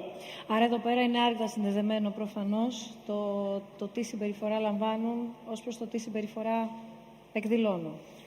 Όχι μόνο τη συμπεριφορά λαμβάνουν, αλλά και ποιους γονείς διαλέγουμε να γονιμοποιήσουμε, ποια να τα διαλέγουμε. Αντίστοιχα από τη βία την οποία νιώθουν γύρω τους, επηρεάζονται και αν ναι πώς. Ενώ είτε από τη βία, το παράδειγμα που μας έδωσε και νωρίτερα της ενδοοικογενειακής βίας, μέλος του σπιτιού είναι για παράδειγμα ένα ζώο, δεν έχει κακοποιηθεί, αλλά αντιλαμβάνεται ενδεχομένως ή όχι, δεν ξέρω, εσύ θα μας το απαντήσεις, στη βία που ασκείται. Και το δεύτερο υποερώτημα, πέρα από το αν αντιλαμβάνεται τη βία από άνθρωπο σε άνθρωπο μέσα σε ένα σύνολο στο οποίο και το ίδιο το ζώο ανήκει, το δεύτερο υποερώτημα έχει να κάνει με το πώς αντιλαμβάνεται τη βία και σε άλλα ζώα που τριγύρω του βλέπει να ασκείται. Όπως για παράδειγμα ένα σκυλί το οποίο εκτρέφεται σε ένα περιβάλλον που σκυλιά προορίζονται για δραστηριότητες όπως για παράδειγμα είναι οι κοινομαχίες. όταν ζούμε σε ένα περιβάλλον και εμείς οι ίδιοι. Ή ένα γαϊδουράκι, συγγνώμη. Ένα γαϊδουράκι το οποίο, για να μην επικεντρωθούμε μόνο εκεί, ένα γαϊδουράκι το οποίο είναι μέρος ενός συνόλου από ζώα τα οποία μοχθούν καθημερινά, κάνοντας μία εργασία υπό τις συνθήκες, τις γνωστές, που δεν έχουν κανένα πλαίσιο ουσιαστικά και που δεν έχει καν απαντηθεί το αν θα πρέπει ή όχι. Επί της αρχής δηλαδή να συμμετέχουν σε αυτές τις εργασίες. Και εμείς, αν σκεφτούμε, τι μας αγχώνει. Οι παράγοντες που μας αγχώνουν είναι δύο βασικά. Είναι όταν δεν μπορούμε να προβλέψουμε κάτι, παραδείγματος χάρη φτάνει το τέλος του μήνα και δεν ξέρουμε αν θα μας πληρώσει το αφεντικό μας, δεν μπορούμε να το προβλέψουμε αυτό το πράγμα τι θα γίνει και μας αγχώνει. Πλησιάζουν οι μέρες, θα έχουμε λεφτά ή δεν θα έχουμε. Ή αν μπορούμε να ελέγξουμε την κατάσταση. Αν, για παράδειγμα, το σπίτι είναι του ξαδέρφου μας, που μπορούμε να το πάρουμε τηλέφωνο, έλα ξάδερφε, συγγνώμη, δεν πληρώθηκα στην ώρα μου, έλα, μόρα δεν πειράζει. Δηλαδή, αν μπορούμε να προβλέψουμε κάτι ή αν μπορούμε να το ελέγξουμε. Αυτά οι δύο παράγοντες μας αγχώνουν, αν κάποιο από τους δύο αυτούς δεν πάει καλά. Όταν λοιπόν ένα ζώο ζει σε ένα περιβάλλον που σήμερα είμαστε ήρεμοι, αύριο φωνάζουμε, μεθαύριο με μαλώνουν επειδή ανέβηκα στον καναπέ, ή δεν με μαλώνουν εμένα, φωνάζουν μεταξύ τους ή χτυπιούνται μεταξύ τους. Όλα αυτά τα πράγματα τα οποία δεν έχουμε τον έλεγχο της κατάστασης, γιατί είναι εκτός από εμάς, όλα αυτά τα πράγματα μας αγχώνουν. Το ότι μας αγχώνουν κάποια γεγονότα μπορεί να σημαίνει ότι η ψυχική μας υγεία μπορεί να διαταράσσεται. Ναι. Μπορούν κάποιοι άνθρωποι και κάποιοι σκύλοι κατά συνέπεια, όταν ζουν σε κάποια στρεσικά γεγονότα, να τα ξεπεράσουν, αλλά όταν αυτά είναι μόνιμα και το παραμικρό άγχος όταν είναι χρόνιο, αυτό το πράγμα πλέον μας επηρεάζει. Πάνω σε αυτό, μιλώντας με ανθρώπους οι οποίοι έχουν εδώ και πάρα πολύ καιρό μελετήσει τη συμπεριφορά κοινομάχων, σου λένε ότι δες μια πολεμική ταινία και πώς αποκτηνώνεται ο άνθρωπος από την αρχή, ένα παιδί 18 ετών που ο ίδιος πάει για να πολεμήσει, θέλει να πολεμήσει και στο τέλος πώς αποκτηνώνεται. Αυτή η διαδικασία είναι η ίδια διαδικασία. Η έλλειψη ελέγχου που λες, η συνεχής βία, όταν μαθαίνεις να ζήσεις τη βία, γίνεσαι και εσύ στο τέλος, το χρησιμοποιούμε και ως έκφραση, αποκτηνώνεσαι. Άρα ουσιαστικά ακολουθεί, νομίζω, και ένα ερώτημα προς εσένα. Ακολουθεί την ίδια διαδικασία. Όταν σε άκουγα να μιλάς, αυτό ακριβώς σκεφτόμουν, ότι το να φτάσει ένα ζώο να θανατωθεί λόγω κοινομαχίας είναι το λιγότερο. Το σημασία έχει πώς έχει φτάσει μέχρι εκεί, πώς θα θανατωθεί και τι έχει ζήσει μέχρι τότε. Δηλαδή, ζώντας σε ένα περιβάλλον, να είναι η τουαλέτα του μέσα στο κλουβάκι, να μην έχει φως, να μην μπορεί να κουνηθεί, να μην μπορεί να σηκωθεί όρθιο, όλο αυτό πρέπει να είναι ένα τεράστιο ψυχολογικός πόλεμος για τον ίδιο το σκύλο, που κάποια από τα σκυλιά το βγάζουν με αυτόν τον άσχημο τρόπο. Θέλω να γυρίσουμε στο πρώτο ερώτημα, να δούμε με τη βοήθεια της Έλενας Παπαδοπούλου από την ομάδα των διαλόγων αν έχει πρώτα απ' όλα απαντήσει ο κόσμος και τι έχει απαντήσει, για να δούμε αν τελικά θεωρούμε κάποια είδη ζώων, εμπροκειμένου το ερώτημά μας αφορούσε τα pitbull, ως επικίνδυνα εσαΐ, μόνο και μόνο επειδή είναι αυτής της ράτσας που λέμε. Ακριβώς. Χαιρόμαστε πολύ για τη συμμετοχή του κοινού μας στη σημερινή πρωτοβουλία μας. Στη δήλωση, λοιπόν, το αν τα pitbull συμμετέχουν σε κοινομαχίες γιατί είναι βία από τη φύση τους, το 90% του ακροατηρίου μας απάντησε λάθος. Οπότε η κρίση ή η γνώση των περισσότερων είναι ορθή, ότι όντως η συγκεκριμένη ράτσα δεν είναι εκφύσεως βίαιη, αλλά ότι οι εκτροφείς επιλέγουν τη συγκεκριμένη ράτσα, τα pitbull, ακριβώς επειδή μπορούν να εκμεταλλευτούν την ιδιαίτερη αφοσίωση αυτής της ράτσας για δικό τους συμφέρον. Ευχαριστούμε πάρα πολύ, Έλενα. Θέλω να σηκώσετε τα χέρια όσοι από εδώ απαντήσατε σε αυτό το ερώτημα και θα εξηγήσω το γιατί. Έχετε μπει από εδώ, όσοι μας παρακολουθείτε, βλέπω. Ωραία. Ποιο είναι το ερώτημα που προκύπτει? Θα ερχόταν να παρακολουθήσει τη σημερινή μας συζήτηση ένας άνθρωπος ο οποίος αντιλαμβανόταν τη βία ως βία, ή ένας άνθρωπος ο οποίος ήξερε τι είναι βία, ή ένας άνθρωπος ο οποίος ήξερε πού να καταγγείλει τη βία, γιατί υπάρχει ένα πλαίσιο ενάντια στη βία και άρα υπάρχει όλη αυτή η πληροφορία μέσα στο μυαλό όλων μας, ώστε να μπορούμε και σε ένα μεγαλύτερο τυχαίο αριθμό, βγαίνοντας έξω, να ρωτήσουμε, αν βγούμε στο κέντρο της Αθήνας και κάνουμε ένα γκάλοπ, θα απαντήσει το 90% ότι όχι, είναι λάθος αυτός ο μύθος? Θέλω την ειλικρινή σας απάντηση. Εγώ είμαι σίγουρος πως δεν θα το απαντήσει. Εδώ είμαστε άνθρωποι που αγαπάμε τα ζώα οι περισσότεροι, που γι' αυτό είμαστε εδώ. Δηλαδή δεν είμαστε ο μέσος όρος. Συμφωνώ απόλυτα με αυτό. Δεν θα απαντούσε κάτι τέτοιο. Το επόμενο ερώτημα είναι προφανές, μπορείτε να το δείτε και στο story μας, και είναι προφανές, νομίζω, σε επίπεδο αντίληψης. Αν η βάναυση θανάτωση ζώου είναι κακούργημα. Να δούμε όμως εντωμεταξύ, Έλενα, εάν όντως είναι κακούργημα. Ναι, είναι πολύ θλιβερό το να πάρει κάποιος ένα ζώο και να το βασανίσει και να το θανατώσει με ένα πάρα πολύ βίαιο τρόπο, που δείχνει πάρα πολλά και για το προφίλ του δράστη αυτής της πράξης, όπως θα αναπτύξει και ο Βαγγέλης πιο μετά. Αυτή η πράξη τιμωρείται με φυλάκιση μέχρι 3 έτη, η οποία είναι πλημεληματικής φύσεως. Τι σημαίνει πλημεληματικής φύσεως? Ότι καταρχήν επιδέχεται αναστολής. Αν δεν υπάρχει προηγούμενη καταδίκη για το ίδιο αδίκημα, ο δράστης μπορεί να μην έχει καμία νομική συνέπεια στο κομμάτι της ποινικής του μεταχείρισης και συνοδεύεται και από ένα διοικητικό πρόστιμο 30.000 ευρώ, το οποίο και αυτό θα δούμε ότι είναι πολύ προβληματικό στον τρόπο με τον οποίο εισπράττεται.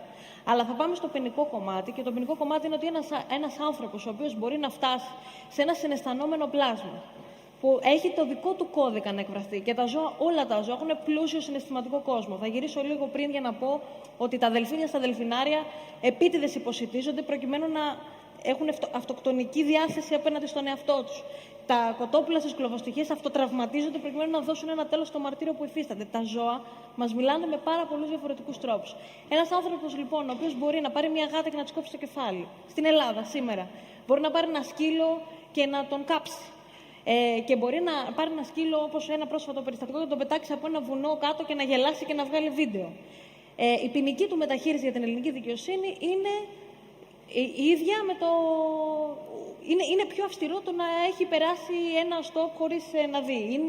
Είναι δηλαδή στην ίδια μοίρα με αδικήματα τα οποία δεν απειλούν την κοινωνική ειρήνη στο βαθμό που την απειλεί το να έχουμε έναν άνθρωπο ο οποίος ανοιχτά δολοφονεί έμβια όντα συναισθανόμενα, που εκείνη την ώρα που υποφέρουν έχουν όλα τα εργαλεία από τη φύση τους να μας δείξουν το βαθμό του πόνου που αισθάνονται. Και ο δράστης λοιπόν έρχεται σε επαφή με αυτόν τον πόνο και παρόλα αυτά συνεχίζει. Και παρόλα αυτά προβαίνει σε αυτή την πράξη. Και η ελληνική δικαιοσύνη τον αντιμετωπίζει ως ένα συμπολίτη μας, ο οποίος μπορεί να φύγει με ένα πρόστιμο. Δυστυχώς υπάρχει τεράστια και νομολογία σε άλλα κράτη. Ένα ερώτημα όσο σε ακούμε με πολύ μεγάλη προσοχή. Δεν υπάρχει λοιπόν, υπάρχουν αυτά τα κενά στο νομοθετικό πλαίσιο, τα οποία είναι και θεμελιώδη. Ο αριθμός των καταγγελιών όμως είναι τέτοιος έτσι ώστε να οδηγήσει, θα μου πεις, αυτή είναι η λύση, δηλαδή αντί να μιλάμε για πρόληψη να μιλήσουμε για καταστολή. Υπάρχει όμως ένας όγκος καταγγελιών τέτοιος έτσι ώστε να ασκεί ένα μοχλό πίεσης, γιατί το πρόβλημα είναι δεδομένο. Όσοι συμφωνούμε στο ότι είναι πρόβλημα, άρα συμφωνούμε στο ότι είναι κακοποίηση, συμφωνούμε στο ότι δεν πρέπει να κακοποιούμε. Χαίρομαι γιατί σήμερα δεν οδηγούμε πουθενά. Χαίρομαι γιατί σήμερα στο κοινό είναι πολλά μέλη από φιλοζωικά σωματεία, οργανώσεις, ομοσπονδίες, και είμαι σίγουρη ότι όπως στη δική μας την οργάνωση, έτσι και σε όλες αυτές τις οργανώσεις που είναι σήμερα εδώ, ο μέσος όρος καταγγελιών που δεχόμαστε εμείς τη μέρα για κακοποίηση ζώων είναι 50. Τι καταγγελίες? 50 τη μέρα. 50 τη μέρα από πολίτες από όλη την Ελλάδα που μας γράφουν. Στην οδό τάδε, ο τάδε κακοποιεί ζώο και μας βάζουν μια φωτογραφία. Δεν θέλω να πείτε το όνομά μου. Πολλές φορές δεν μας λένε ούτε ποιοι είναι οι ίδιοι, πολλές φορές δεν μας λένε ούτε τι ζώο κακοποιείται, ούτε πώς γίνεται. Θέλω να πω ότι ο κόσμος δεν την εμπιστεύεται την ελληνική αστυνομία. Αυτή είναι η πραγματικότητα. Δεν εμπιστεύεται ότι η ανώνυμη καταγγελία θα παραμείνει ανώνυμη. Προφανώς οι άνθρωποι που κακοποιούν ζώα δεν είναι άνθρωποι οι οποίοι μέσα στη γειτονιά δεν έχει περάσει από κανένα στο μυαλό ότι μπορεί να ασκήσουν βία και σε άλλους συνανθρώπους τους. Άρα καταλαβαίνετε κι εσείς ότι υπάρχει μια ακόμα μεγαλύτερη επιφύλαξη στο πώς θα οδηγήσουν αυτούς τους ανθρώπους στη δικαιοσύνη. Φοβούνται. Και ακόμα και για ανθρώπους οι οποίοι ξέρουν, ειδικά στις τοπικές κοινωνίες επαρχιακές, ποιος είναι αυτός που βάζει τη φόλα. Ποιος είναι αυτός που. Συνήθως περί τίνος πρόκειται, δηλαδή τι καταγγελίες συνήθως δέχεστε, για να δούμε και ήδη Δεχόμαστε κακοποίησεις. καταγγελίες οι οποίες δεν έχουν αποδεικτικά στοιχεία. Δηλαδή, μόνο το 30% συνοδεύεται με φωτογραφία και βίντεο. Ναι. Έρχονται από πολίτες οι οποίοι δεν είναι διατεθειμένοι να τη φέρουν αυτή την καταγγελία στην αστυνομία. Δεν είναι διατεθειμένοι να πάνε ήδη και να καταθέσουν. Το οποίο είναι απαιτούμενο, είναι προαπαιτούμενο προκειμένου να προχωρήσει αυτή η καταγγελία στο επόμενο στάδιο και τελικά να έχουμε την τιμωρία του δράστη. Θεωρούν ότι τα φιλοζωικά σωματεία είναι η δουλειά τους να τις φέρουν αυτές τις καταγγελίες στη δικαιοσύνη. Δεν είναι η δουλειά τους. Τα φιλοζωικά σωματεία είναι άμυστοι εθελοντές οι οποίοι προσπαθούν να σώσουν στην περιοχή που δραστηριοποιούνται ό,τι μπορούν από τα χιλιάδες αδέσποτα ζώα που έχουν προς διαχείριση και δεν είναι η δουλειά τους είναι η δουλειά τους να σε βοηθήσουν να πας στην αστυνομία, αλλά δεν είναι η δουλειά τους να κάνουν για σένα την καταγγελία. Μπορούν με πολιτική παράσταση στο δικαστήριο να έρθουν και να υπερασπιστούν τα δικαιώματα του ζώου πια, το οποίο κακοποιήθηκε. Αλλά είναι ευθύνη ατομική και πρέπει ο καθένας μας να την αναλαμβάνει. Από αυτές τις 50 κλήσεις που δέχεστε, τις καταγγελίες δηλαδή καθημερινά, μαζί με το 30% ουσιαστικά να έχει μια πιο ολοκληρωμένη μορφή καταγγελίας, αν θα μπορούσες να μας δώσεις μια αναλογία πόσες καταφέρουν να φτάσουν τη δικαστική αίθουσα. Τη δικαστική αίθουσα ούτε οι δύο. Τελικά. Τη δικαστική αίθουσα. Πολλές φορές τα περισσότερα περιστατικά έχουν να κάνουν με παθητική κακοποίηση. Ένα ζώο που είναι μόνιμα στο μπαλκόνι. Ένα ζώο που είναι μόνιμα στην ταράτσα. Ένα ζώο που το αφήνουν όλη μέρα και κλαίει και δεν μπορούμε να ησυχάσουμε. Ένα ζώο που ζει στα κόπρανά του. Και κάποιες φορές, με περιπτώσεις που έχουν δει και το φως της δημοσιότητας, παρασυσσωρευτές ζώων, που μέσα σε ένα μικρό διαμέρισμα μπορούν να έχουν 100 ζώα σε άθλιες συνθήκες.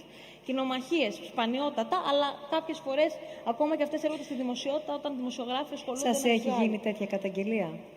Έχουμε γενικά οι άνθρωποι που θέλουν να καταγγείλουν κοινομάχο, καταγγέλουν έναν εγκληματία, ο οποίος μπορεί να ασχολείται από το τράφικινγκ μέχρι τα ναρκωτικά, μέχρι παράνομα μπαρ, μέχρι λαθρεμπόριο όπλων τσιγάρων. Δεν είναι απλό να καταγγείλεις ένα τέτοιο άνθρωπο. Στην αστυνομία? Τι εικόνα έχουμε για την αστυνομία? Όχι. Από τις καταγγελίες, αν σας έχουν καταγγείλει κοινομαχίες. Η αστυνομία, εγώ δεν αντιπροσωπώ σήμερα εδώ την αστυνομία, ωστόσο λαμβάνω από την εθελοντική σελίδα που λειτουργώ μόνος, το Report Animal Abuse Greece, στατιστικά από την ελληνική αστυνομία.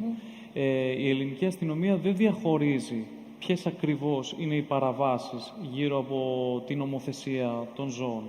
Αναφέρει επιγραμματικά. Συγγνώμη, να δούμε ότι το αντιλαμβάνομαι σωστά εγώ. Μπορεί εγώ να μην το αντιλαμβάνω σωστά. Αν δηλαδή κάποιος καλέσει, καταγγείλει στην επίσημη αρχή ότι ένα ζώο στο δίπλα διαμέρισμα κλαίει και το έχουν αφήσει κλειδωμένο στο μπαλκόνι και δεν το πάνε βόλτα, ή πάρει και καταγγείλει ότι έχει κατά νου ή έχει κάποια στοιχεία για παράνομους αγώνες σκύλων, δεν θα υπάρξει διαχωρισμός? Θα υπάρχει διαχωρισμός. Εγώ μιλούσα για στατιστικά στοιχεία. Δεν έχουμε πόσα υπάρχουν στον ελληνικό χώρο. Από την Ελλάδα δεν δίνονται τέτοια στοιχεία. Δεν υπάρχει διαχωρισμός. Σίγουρα θα επέμβει η αστυνομία. Δεν έχουμε όμως σαφή εικόνα για το πόσα έχουμε ετησίως. Δεν εξετάζουμε εμείς τη δουλειά κανενός, απλά βάζουμε όλα τα δεδομένα στο τραπέζι. Σε όλες θα επιληθεί. Δηλαδή, μην ξεχνάμε ότι, και είναι το σχόλιο από μέρους μου, αλλά μην ξεχνάμε ότι οι φιλοζωικές οργανώσεις και γενικά κάθε μορφής, είτε εθελοντισμού είτε όχι, έρχεται ή πρέπει να έρχεται συμπληρωματικά και ενισχυτικά στο κράτος, αν μη τι άλλο, και στους θεσμούς. Δεν πρέπει να έρχεται για να αντικαταστήσει, να υποκαθιστά όλους αυτούς και να αποτελεί τον κεντρικό πυλώνα. Συμφωνώ απόλυτα με αυτό. Δεν υπάρχει όμως δεν έχουμε σαφή εικόνα για το τι υπάρχει. Ούτε υπάρχει ενημέρωση, συγγνώμη Βαγγέλη, ούτε υπάρχει ενημέρωση στον κόσμο πώς να καταγγέλει μια κακοποίηση ζώων σωστά. Δηλαδή, ο άνθρωπος ο οποίος, και ο Βαγγέλης, το έχουμε συζητήσει πολλές φορές, στέλνει ένα mail σε μια οργάνωση στην οδό τάδε συμβαίνει αυτό, δεν έχει καταγγείλει και φεύγει πατώντας την αποστολή αυτού του mail και θεωρεί ότι έχει καταγγείλει ή παρακαλώ συνεχίστε εσείς. Βέβαια, εννοείται ότι φιλοζωικά σωματεία και οργανώσεις σε πολύ σοβαρά περιστατικά κακοποίησης δεν περιμένουν να πάει ο πολίτης. Πάνε τα ίδια και επιλαμβάνονται. Ναι. Όταν υπάρχει ένα πάνε πολύ παντού. σοβαρό περιστατικό. Αλλά όταν υπάρχει ένα σκύλο στην ταράτσα, πρέπει ο πολίτης να ενημερωθεί και αυτό είναι κάτι που κοινωνικά πάσχουμε στο πώς μπορεί να φέρνει αυτές τις υποθέσεις στην αστυνομία. Υπάρχει... Βεβαίως, παρακαλώ. Να σας φέρουν το μικρόφωνο. Θα πρέπει να σας ακούσουν και όσοι μας παρακολουθούν διαδικτυακά, αν έχετε την καλοσύνη. Ονομάζομαι Γιώργος Αναγνωστό. Μάλιστα. Σε σχέση με αυτά που είπατε. Στην περιοχή μου είχε ένα σκυλί κλεισμένο ατάιστο σε ένα σπίτι. Πάω στην αστυνομία, το καταγγέλω, βγάζω φωτογραφίες. Κάνει ένα ραπόρτο η αστυνομία. Λέω τι γίνεται, θα τα στείλουμε στην εισαγγελέα. Λέω επειδή το σκυλί πεθαίνει να τα πάρω, να τα πάω εγώ. Βεβαίως, παίρνω με αριθμό πρωτοκόλλου την καταγγελία που έχει κάνει, την αναφορά που έχει κάνει και τις φωτογραφίες, πάω στην εισαγγελία. Λέει πρωτοκολλήστε τα. Πάω στο πρωτόκολλο κάτω στο ισόγειο. Με στέλνει εισαγγελέας κάτω στο ισόγειο. Πρωτοκολλήστε τα. Παιδιά πεθαίνει. Μετά από 4 μήνες θα έρθει η στιγμή να το εκδικάσουμε. Μην τα ρίχνουμε στην αστυνομία. Δεν τα ρίχνουμε σε κανέναν. Δεν είμαστε εδώ για να τα πιάσουμε γιατί τι να πάω να κάνω καταγγελία όταν ξέρω... Γιατί δεν υπάρχει. Δεν υπάρχει πρώτα απ' όλα. Το έχει απαντήσει νομίζω η Έλληνα. Ευχαριστούμε πάρα πολύ για την παρέμβασή σας και νομίζω ότι αποτελείται και από τις ελάχιστες περιπτώσεις που φτάνουν έως εκεί. Υπάρχει και η εισαγγελία ζώων, για όσοι το γνωρίζουν. Ναι, η εισαγγελία ζώων, η οποία είναι ένας θεσμός. Είναι ένας θεσμός που δεν υπήρχε στην Ελλάδα, εισήχθη τα τελευταία χρόνια και ήδη έχει δώσει ένα στίγμα για το ότι η ποινική μεταχείριση των δραστών στην κακοποίηση ζώων πρέπει να έχει μια χωριστή θέση στο πώς την μεταχειριζόμαστε σαν κοινωνία και στο δικαιωτικό μας σύστημα. Άρα να κάνουμε σχόλιο. Επειδή διακόψαμε τον Βαγγέλη και έρχομαι σε σένα, Χριστίνα. Θέλω να στηριχθώ πάνω σε αυτό που είπε η Έλληνα πριν. Κάνοντας απλά μια μήνυση, όταν αποφασίσουμε να κάνουμε μήνυση, επώνυμα, και πάμε στο αστυνομικό τμήμα και πούμε σαν τον κύριο, όπως είπε, εδώ είναι οι φωτογραφίες, εδώ είμαι και εγώ με την ταυτότητά μου και θέλω να καταθέσω. Σε ένα ιδεατό ουτοπικό κράτος θα μέναμε ήσυχοι και θα πηγαίναμε σπίτι μας και θα λέγαμε αυτό το ζώο σώθηκε, τελείωσα. Δεν έχω τίποτα άλλο να κάνω. Πρέπει να γνωρίζουμε ότι, για τα ελληνικά δεδομένα θα μιλήσω μόνο, ότι θα πρέπει να προτείνουμε απαραίτητα μάρτυρες που να επιβεβαιώνουν τα όσα λέμε, που βλέπουν τα ίδια με εμένα και μαζί με άλλα στοιχεία που θα πρέπει να πω για να στοιχειοθετήσω ορθά και λειτουργικά τα όσα καταγγέλλω, θα πρέπει να γνωρίζω ότι ο νόμος 4039 του 12, όπως τροποποιήθηκε και ισχύει, στο άρθρο 19 αναφέρει την αφαίρεση ζώου. Εάν ο πόνος ή η κακοποίηση, η κακή μεταχείριση του ζώου, σε αυτή την περίπτωση που θέλουμε να καταγγείλουμε ή να μηνύσουμε, δικαιολογούνται και δεν θα το κρίνουμε εμείς. Εμείς απλά θα αναφέρουμε πλήρως μάλλον το τι συμβαίνει και θα το αποδεικνύουμε με φωτογραφίες και μαρτυρίες. Μπορούμε να ζητήσουμε να αφαιρεθεί το εν λόγω ζώο. Αυτό κρίνεται πάντα αναλόγως στην περίπτωση.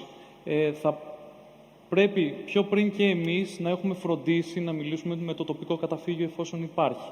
Με τον Δήμο που μπορεί να έχει και αν έχει πρόγραμμα περίθαλψης αδέσποτων ζώων. Γιατί εφόσον αφαιρεθεί ένα ζώο, από ένα δεσποζόμενο ζώο από έναν ιδιοκτήτη, θα πάει στο τοπικό καταφύγιο και θα παραδοθεί εκεί προσωρινά ή οριστικά. Συνήθως προσωρινά, μέχρι να εκδικαστεί η υπόθεση.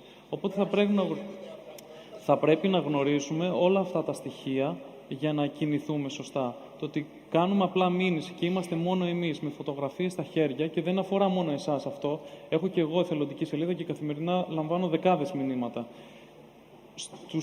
Τους ίδιους προβληματισμούς έχουμε με εσάς. Θα πρέπει να γνωρίζουμε τι επιπλέον αναφέρεται. Όχι μόνο ότι η κακοποίηση διώκεται, αλλά και τι άλλο ισχύει. Τι άλλο μπορώ να κάνω για αυτό το ζώο. Ήρθα ενώπιον του αστυνομικού απλά να καταγγείλω μια κακοποίηση. Για ποιο λόγο? Θέλω αυτό το ζώο να σωθεί ή θέλω απλά να καταγγελθεί η κακοποίηση? Ναι. Τι ακριβώς θέλω? Αυτή είναι και καλά κάνετε και το διευκρινίζετε, γιατί είναι και στη συνέχεια των όσων μας περιέγραψε και η Έλληνα. η διαδικασία η οποία θα πρέπει να ακολουθείται, έτσι ώστε και εμείς από τη δική μας πλευρά να μην ερχόμαστε έτσι αυθαίρετα ή να μην ερχόμαστε έτσι χωρίς στοιχεία ή να μην ερχόμαστε χωρίς την ευθύνη, εν πάση περιπτώσει, του να πούμε το όνομά μας και ποιος καταγγέλει τι στην όποια αρχή ή στην όποια οργάνωση. Το αν βέβαια αυτό ακολουθείται όπως μας μοιράστηκε νωρίτερα ο κύριος Αναγνωστόπουλος ή όχι, είναι μια άλλη συζήτηση, άξια να την κρίνει ο καθένας μόνος του, αλλά και όλοι εδώ συζητώντας. Και προφανώς ο Βαγγέλης ο Δρύβας δεν είναι το κράτος. Είναι ο επαγγελματίας και ο επιστήμονας που από την πλευρά της αστυνομίας και από την πλευρά της ψυχολογίας βρίσκεται εδώ μαζί μας για να μας βάλει κάτω το ποια είναι η διαδικασία. Πολύ σύντομα για να δούμε τι έχει γίνει και στα μέσα κοινωνικής δικτύωσης. Θέλω να ρωτήσω, εάν παρατηρείτε ή αν παρακολουθείτε, αν θέλετε παρακαλώ πολύ σηκώνετε το χέρι για να σας φέρουμε μικρόφωνο γιατί δεν σας ακούμε όλοι. Θέλω να ρωτήσω αν παρατηρείτε ή όχι αύξηση της κακοποίησης των ζώων το τελευταίο διάστημα, τα τελευταία χρόνια. Τα τελευταία χρόνια παρατηρείται αύξηση των καταγγελιών της κακοποίησης ζώου, που εγώ από τη μεριά μου θεωρώ ότι είναι θετικό, γιατί έχει αλλάξει η νομοθεσία από το 2012 και ο κόσμος ευαισθητοποιείται περισσότερο. Η αύξηση των καταγγελιών, προσωπική μου γνώμη είναι ότι η αύξηση των καταγγελιών δεν αποτελούν αύξηση της κακοποίησης, αλλά αύξηση της ευαισθησίας του κόσμου να καταγγείλει αυτό που γινόταν προηγούμενα. Είδαμε το μεταξύ και την κάρτα μας, μπορούμε να την ξαναδούμε για την απάντηση που έδωσε ο κόσμος πριν σας ακούσουμε. Έχετε μικρόφωνο, έχει πάει μικρόφωνο στην κυρία αμέσως μετά. Ωραία, εδώ πέρα βλέπουμε ότι έχουν απαντήσει λάθος. Δεν ακούμε την Έλενα. Αλλά βλέπουμε την απάντηση, δεν σε ακούμε Έλενα, αλλά βλέπουμε ότι η απάντηση είναι λάθος. Ότι τα νούμερα είναι πολύ σημαντικά να δούμε για το λάθος. Είναι αρκετά εντυπωσιακό ότι το 91% των ακροατών πιστεύουν ότι είναι κακούργημα. Ίσως αυτό δηλαδή να εξηγεί και το γεγονός ότι πιστεύουμε ότι θα υπάρχει καλύτερη αντιμετώπιση και από την δικαιοσύνη και περισσότερα και πιο ενεργά αποτελέσματα. Και ως προς το νομοθετικό πλαίσιο. Ευχαριστούμε πολύ και σας ακούμε. Θα ήθελα λίγο να τοποθετηθώ πάνω στο θέμα του πώς ένας πολίτης πηγαίνει να καταγγείλει μια αξιόπινη πράξη εις βάρος ενός ζώου και ποιες είναι οι υποχρεώσεις της αστυνομίας και ποιες είναι οι υποχρεώσεις του πολίτη. Διότι λίγο αντιλήφθηκα εδώ πέρα ότι θέλουμε να μεταθέσουμε τις υποχρεώσεις της αστυνομίας στον πολίτη. Να προτρέξω μόνο, αν μου επιτρέπετε, και βέβαια μπορούν να μιλήσουν οι δύο συνομιλητές, ότι είπαν το ακριβώς αντίθετο και οι δύο. Δεν νομίζω. Για την πλευρά του πολίτη ως προς το πώς πρέπει να προσέρχεται πριν καταγγείλει. Λοιπόν, θέλω να διευκρινίσω το εξής. Καταρχήν, ο κάθε πολίτης δεν είναι υποχρεωτικό να πάει στην αστυνομία και να καταγγείλει εγγράφος μία παραβατική πράξη βάρος των ζώων. Επειδή ακριβώς τα αδικήματα κατά των ζώων διώκονται αυτεπάγγελτα, από οποιαδήποτε αιτία και λόγο ένας αστυνομικός πληροφορηθεί για μία αξιόπινη πράξη, όχι μόνο για τα ζώα, για οτιδήποτε, για τους ανθρώπους γενικά, οφείλει, ακόμα και αν έχει μία ανώνυμη τηλεφωνική καταγγελία, οφείλει να την ερευνήσει. Το ότι καταγγέλουμε μια κακοποίηση ενός ζώου τηλεφωνικά και ο αστυνομικός σου λέει οπωσδήποτε πρέπει να έρθεις από εδώ να δώσει κατάθεση. Το ερώτημα που θα έβαζα εγώ στον αστυνομικό είναι αν εγώ αυτή τη στιγμή σου κατήγγειλα ότι ένας γονιός χτυπάει βάναυσα ένα παιδί. Θα μου έλεγες έλα από εδώ ή θα έτρεχες να δεις τι ακριβώς συμβαίνει. Δεν διαφοροποιείται λοιπόν το ποινικό δίκαιο σε ανθρώπους και ζώα. Μπορεί λοιπόν ένας πολίτης, αυτό θέλω να ξεκαθαρίσουμε σήμερα εδώ, μπορεί με οποιοδήποτε τρόπο και ανώνυμα να καταγγείλει μία πράξη και η αστυνομία οφείλει να πάει στον τόπο του συμβάντος να περισυλλέξει κάθε στοιχείο το οποίο θα την οδηγήσει στο τι συνέβη ακριβώς με την πράξη αυτή, να κάνει δηλαδή την δουλειά της η αστυνομία. Τώρα, εάν ο πολίτης, και εγώ είμαι υπέρ της άποψης ότι ο πολίτης πρέπει να καταγγέλει, να έχει τη δύναμη, το θάρρος, να πηγαίνει να καταγγέλει οποιαδήποτε πράξη. Αν ο πολίτης πάει και καταθέσει ή έχει και μάρτυρες και καταθέτουν επίσης, δένει η δικογραφία και είναι πολύ πιο εύκολο να έχουμε μια καταδικαστική απόφαση όταν θα γίνει το δικαστήριο, από το ότι αν δεν έχουμε μάρτυρες Χωρίς κτλ. αυτό, Αλλά είναι υποχρεωμένη η αστυνομία. να αναιρεί το τι θα πρέπει να κάνει η επίσημη αρχή, αυτό λέτε. Ναι, αυτό ήθελα να πω σε αυτή τη φάση. Μάλιστα. Μπορώ να πω κάτι? Βεβαίως. Ότι όλες οι πληροφορίες που είπα προηγουμένως ήταν συμπληρωματικές και απλά ενημερωτικές. Δεν γίνεται καμία προσπάθεια να αφαιρεθεί η υποχρέωση της αστυνομίας και να μετατεθεί στους πολίτες. Απλά ανέφερα ότι σε ένα ουτοπικό κράτος θα ήταν καλό να κάνουμε μια καταγγελία έστω και ανώνυμη και να περιμένουμε ότι όλα θα κυλήσουν ορθά. Οι πληροφορίες που ανέφερα πριν είναι συμπληρωματικές και ότι δεν θα ήταν άσχημο να τις γνωρίζει κάποιος. Και ελπίζω κάποιος να ενημερώθηκε επιπλέον για κάτι που δεν ήξερε. Μια κυρία θέλει κάτι να πει. Ναι, μέχρι να πάει το μικρόφωνο, ναι. Όχι μόνο δεν πρέπει να έχει το θάρρος ο πολίτης για να το καταγγείλει. Όλοι μας πρέπει να σκεφτόμαστε ότι δεν είναι κοινωνικό μόνο το ζήτημα της κακοποίησης των ζώων. Είναι θέμα δημόσιας υγείας. Καλησπέρα. Ότι Μισό λεπτό να ολοκληρώσει, αν έχετε την καλοσύνη. Αυτό δεν είναι, δεν είναι κοινωνικό θέμα, είναι δημόσια υγεία. Αυτό ήθελα να πω και να το καταλάβουμε όλοι ότι μας αφορά όλους. Αφορά τις οικογένειές μας, τα παιδιά μας. Αυτοί οι άνθρωποι θα βγουν έξω και θα κάνουν κάτι κακό. Σας ακούμε. Ναι, καλησπέρα σας. Ήθελα να πω, όσο αφορά την αποτελεσματικότητα της αστυνομίας, όταν παίρνεις τηλέφωνο, να ζητήσεις να έρθει η αστυνομία να δει τι συμβαίνει σε κάτι που είσαι σίγουρος ότι πρόκειται για κακοποίηση. Αυτό που έχω παρατηρήσει τα τελευταία 5 χρόνια που ασχολούμαι με τα δέσποτα είναι ότι καλός ή κακός η αποτελεσματικότητα της αστυνομίας έχει να κάνει με το πόσο ενημερωμένος και το πόσο πιεστικός είναι αυτός που θα πάρει τηλέφωνο. Όταν έπαιρνα στην αρχή και δεν ήξερα καλά τον νόμο, δεν είχα εμπιστοσύνη στην αστυνομία, δεν είχα εμπιστοσύνη ούτε στο δικό μου το κεφάλι, τίποτα, δεν ερχόντουσαν ποτέ. Όταν έπαιρνα τηλέφωνο και τους έλεγα αν δεν έρθετε θα γίνει χαμός, ερχόντουσαν. Έχω φέρει πυροσβεστικό όχημα για γατάκι που έχει πέσει μέσα σε ένα Γιατί λέγατε γι' αυτό και γι' αυτό και γι' αυτό. Άρα εδώ πέρα, γιατί βάζετε ένα κομμάτι το οποίο φυσικά και θα βάλουμε στη συζήτησή μας, το κομμάτι της εκπαίδευσης και της ενημέρωσης. Πρώτα απ' όλα να γνωρίζουμε τι γίνεται και με ποιο τρόπο μετά μπορούμε, με τα όποια εργαλεία έχουμε στη διάθεσή μας, είτε είναι η επίσημη αρχή, είτε είναι η φιλοζωική οργάνωση, είτε είναι το κοινοτικό παράρτημα ή το παράρτημα το δημοτικό, να κατευθυνθούμε με τη σωστή φορά. Γενικά νομίζω ότι δεν θέλουμε να έχουμε την ευθύνη σαν πολίτες και θέλουμε να νιώθουμε ασφάλεια από την αστυνομία, αλλά δυστυχώς στην εποχή που ζούμε τώρα είναι πολύ σημαντικό να είμαστε πολύ πεισματάριδες και να μιλάμε.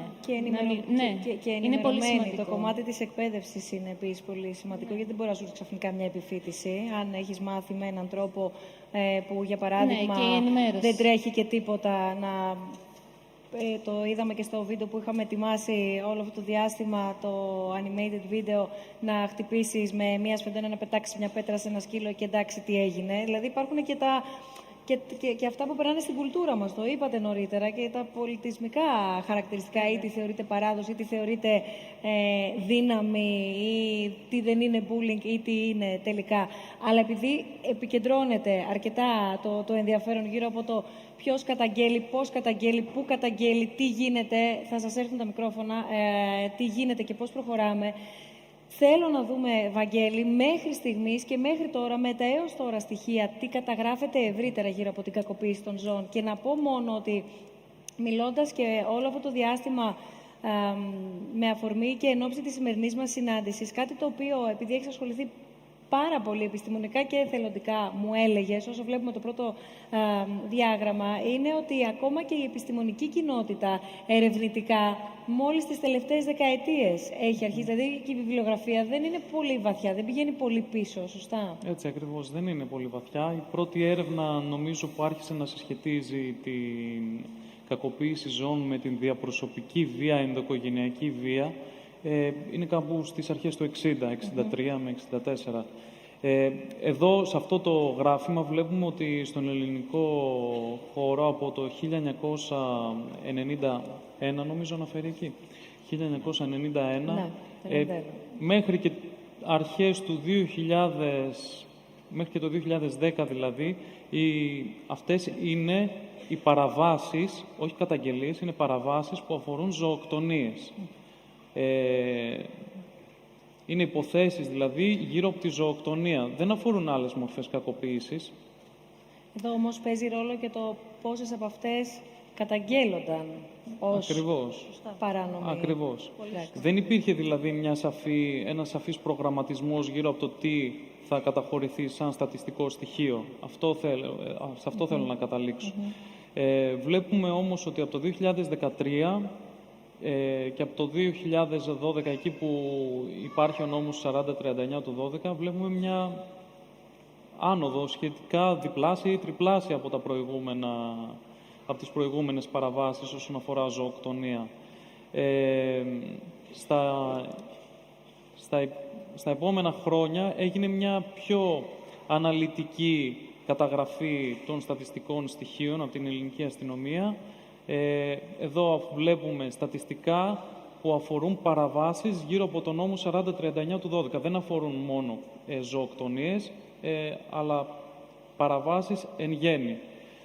Βλέπουμε ότι ο αριθμός των καταγγελιών τα τελευταία 3 χρόνια, όσον αφορά το έτος 2019, είναι το πρώτο εξάμηνο, αλλά κυμαίνονται γύρω στις 1.500 με 3.300, κάπου εκεί. Είναι πάρα πολύ μεγάλο ποσοστό καταγγελιών. Ωστόσο, από κάτω βλέπουμε τα συλληφθέντα άτομα με βάση αυτές τις καταγγελίες, οι οποίες είναι στο 1/10, μπορεί να λέω και λίγο. Κανείς ας πάρουμε το 19 που είναι και το τρέχον έτος, 1799 και είναι 117 μόλις ο αριθμός των συλληφθέντων, και βλέπουμε βέβαια και το προηγούμενο έτος 3.734 και οι συλληφθέντες είναι μόλις 270. Εδώ βέβαια είναι μια σειρά παραγόντων που παίζει ρόλο, Μια έτσι. διευκρίνηση, ναι, βέβαια, και βέβαια είναι σειρά παραγόντων. Αυτό δεν σημαίνει ότι μόνο αυτοί όχι τιμωρήθηκαν, γιατί αυτές οι υποθέσεις η αστυνομία δεν λαμβάνει πλήρη γνώση εάν εκδικάστηκαν αυτές οι υποθέσεις. Ακριβώς.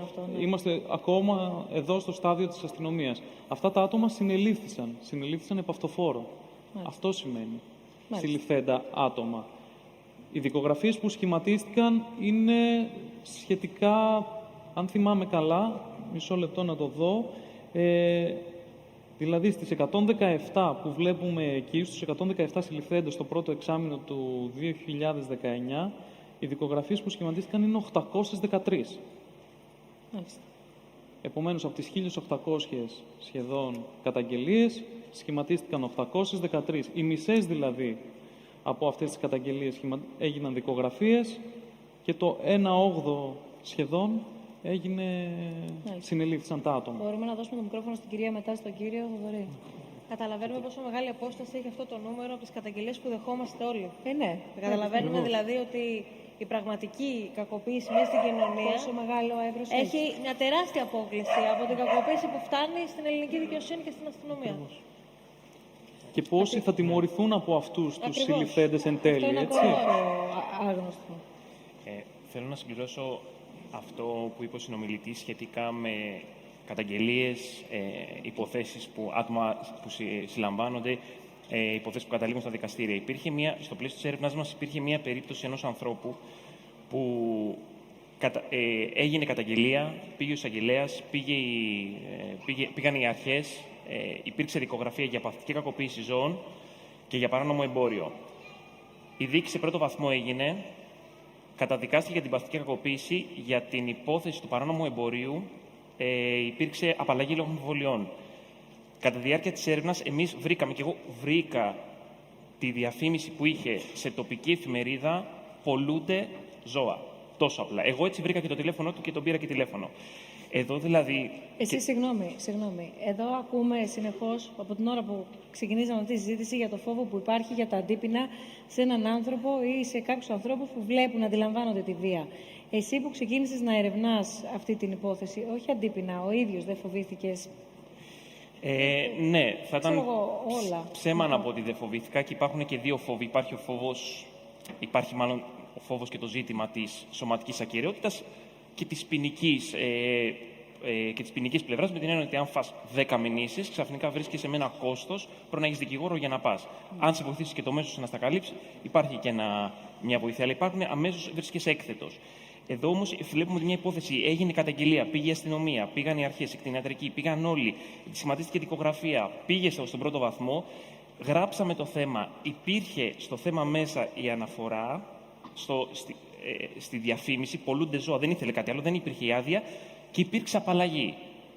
Εδώ υπάρχει και ένα ζήτημα για το και ο πολίτης από την και οι αρχές, για παράδειγμα, η δικαστική αρχή αν είχε δει, φαντάζομαι, τη διαφήμιση, τον καταδίκαζε. Γιατί εγώ βρέθηκα στο δικαστήριο, υπήρχε αντίστοιχη υπόθεση άλλου ανθρώπου που κάποιος πήγε το χαρτί σε μια εφημερίδα και καταδικάστηκε. Αλλά εδώ υπάρχει και το άλλο θέμα. Σε μικρές κοινωνίες της επαρχίας, που όλοι γνωρίζονται με όλους, πώς θα πάει ο ένας και ο άλλος να πούν ότι να, εγώ έχω τη διαφήμιση του τύπου που μένει 1 χιλιόμετρο. Ποιον σε ποιον. Ναι, και είναι άνθρωποι οι οποίοι μένουν 1 χιλιόμετρο μακριά, γνωρίζονται όλοι μεταξύ τους, και επίσης υπάρχει και το θέμα της σωματικής ακεραιότητας, γιατί οι άνθρωποι οι οποίοι το κάνουν αυτό επαγγελματικά έχουν και άλλες άκρες στην ελληνική κοινωνία. Και και ο φόβος είναι φυσιολογικός από την πλευρά των πολιτών. Και από την άλλη, οι αρχές είναι πάρα πολύ δύσκολο όταν δεν έχουν τη διαδικασία να έχουν στα χέρια τους τα χαρτιά να καταδικάσουν κάποιον. Σας ακούμε. Μ' ακούτε? Ναι, χαίρετε. Δεν ξέρω αν ο κύριος Ντρίβας μπορεί να μας βοηθήσει σε αυτό. Διάβασα ότι στην αρχή του μηνός διανεμήθηκε στις αστυνομικές υπηρεσίες της χώρας ως βοηθός για ζητήματα που αφορούν την νομοθεσία για τα ζώα συντροφιάς το βιβλίο του συγγραφέα αστυνομικού διευθυντή στην Κρήτη, κύριο Χρυσάκη Νικόλο, «Το νομικό στάτους των ζώων στην ελληνική ένομη τάξη. Εγχειρίδιο νομοθεσίας και αστυνομικών ενεργειών για την προστασία των ζώων συντροφιάς». Σε σχέση με όλα αυτά λοιπόν που συζητάμε τόση ώρα, για το πόσο πληροφορημένοι πρέπει να είναι οι πολίτες, για το πόση εμπιστοσύνη μπορούμε να έχουμε στην αστυνομία, ποια είναι η σχέση του πολίτη με την αστυνομία. Εάν υπάρχει έστω ένα σημάδι ελπίδας, τουλάχιστον μέσα από αυτό το βιβλίο, εάν όντως έχει διανεμηθεί αυτό το βιβλίο, δεν ξέρω αν το γνωρίζετε εσείς, στην αστυνομία δηλαδή. Έχει διανεμηθεί στις αστυνομικές υπηρεσίες αυτό το βιβλίο. Καλύπτει ένα τεράστιο κενό που υπήρχε ως προς την εκπαίδευση των αστυνομικών γύρω από το θέμα της κακοποίησης ζώων, αλλά μέσα στο βιβλίο, το βιβλίο μάλλον δεν περιορίζεται μόνο στο τι είναι κακοποίηση ζώων και πώς αντιμετωπίζεται νομικά, διαδικαστικά, τι κάνει ο αστυνομικός. Αναφέρει εκτενώς και τη διασύνδεση, τη συσχέτιση που θα πούμε και παρακάτω με άλλα αδικήματα και δει αυτό της ενδοοικογενειακής βίας. Οπότε η απάντησή μου είναι ότι καλύπτει ένα τεράστιο κενό που υπήρχε ως προς την ενημέρωση και την, αν θέλετε, την ευαισθητοποίηση του αστυνομικού γύρω από αυτά τα ζητήματα. Πάντως, αν μπορώ να κάνω μια παρατήρηση. Ναι, και αμέσως μετά εσάς θα ακούσουμε. Θα ήθελα να πω ότι γενικά το κομμάτι της να εκπαίδευσης... μιλήσει ο κύριος που... Μόλις σας φέρουν το μικρόφωνο θα μιλήσετε. Παρακαλώ πολύ, ένα μικρόφωνο στην κυρία για να την ακούσουμε. Όλους σας ακούμε. Το κομμάτι της εκπαίδευσης ελληνικής αστυνομίας είναι πάρα πολύ σημαντικό. Η τελευταία μεγάλη δράση ευρείας κλίμακας έγινε το 2017 από την Πανελλήνια Φιλοζωική Ομοσπονδία, όπου ήρθαν εισαγγελείς από την Αμερική προκειμένου να εκπαιδεύσουν την ελληνική αστυνομία για το πώς ακριβώς είναι ο κύκλος της βίας μεταξύ της κακοποίησης ενός ζώου και της ενδοοικογενειακής βίας. Γιατί στην Αμερική η κακοποίηση ζώων είναι ένα πρώτο καμπανάκι ότι έχουμε κάτι πολύ πιο σοβαρό που έρχεται. Οπότε διερευνάται όχι μόνο σαν αδίκημα αυτοτελές, αλλά σαν ένα αδίκημα που πρέπει να εξεταστεί γενικά στο ποιο είναι το προφίλ του δράστη, σε άλλα θύματα που μπορεί να έχει. Και ήταν μια πάρα πολύ μεγάλη πρωτοβουλία που στη χώρα μας πρέπει και να επαναληφθεί και πρέπει να έχουμε στο μυαλό μας ότι κανείς δεν δικαιολογεί ούτε την άγνοια, ούτε την έλλειψη ενδιαφέροντος από την ελληνική αστυνομία. Πράγματι, αυτό που υπόθηκε πριν είναι σωστό. Η αστυνομία είναι υποχρεωμένη να παρεμβαίνει. Καλός ή κακός όμως, από τον όγκο των περιστατικών που αφορούν όχι μόνο τα ζώα αλλά και άλλα θέματα, η αστυνομία αυτή τη στιγμή στην πράξη επιλέγει. Αν πάρεις και πεις ότι έχω ένα ζώο σε μια ταράτσα, δυστυχώς είναι αυτό που είπε η κυρία πριν, πρέπει να επιμείνεις πάρα πολύ προκειμένου να ασχοληθεί η αστυνομία με αυτό το θέμα. Παρότι σωστά είναι υποχρεωμένη να το κάνει. Το κομμάτι δηλαδή του πώς εκπαιδεύουμε τους κρατικούς φορείς και το πώς έχουμε συμφωνήσει ότι αυτά τα ζητήματα πρέπει να αντιμετωπίζονται από την ελληνική αστυνομία είναι μια τεράστια κουβέντα που πραγματικά το πώς εκπαιδεύουμε την κοινωνία, ο καθένας στο δικό του αντικείμενο, να υπηρετεί μια στρατηγική προστασία των ζώων και της κοινωνίας είναι πάρα πολύ σημαντική. Σας ακούμε. Καλησπέρα και από μένα. Συγχαρητήρια για την πρωτοβουλία. Είναι πραγματικά ενθαρρυντικό να γίνονται τέτοιες κινήσεις υπέρ των βιολογικών μας εταίρων που είναι τα ζώα. Εγώ ερχόμενος εδώ και βλέποντας την αφίσα, την εικόνα αυτή κακοποίηση ζώων με το σκύλο, πραγματικά έχετε λιγάκι... την καλοσύνη, αν σας είναι εύκολο, συγγνώμη σας διακόπτω, να σηκωθείτε για να μπορούμε να σας βλέπουμε. Ναι, έρθω λίγο Ευχαριστώ. πιο μπροστά. Όχι, εκεί που είστε, απλά να σας βλέπουμε όλοι. Σας ακούμε. Ναι, ερχόμενος εδώ, βλέποντας αυτή την εικόνα, προβληματίστηκα λιγάκι, γιατί πιστεύω ότι πρέπει να αποσυνδέσουμε την έννοια ζώο, τη λέξη ζώο με τη λέξη σκύλος, άντε και γάτα.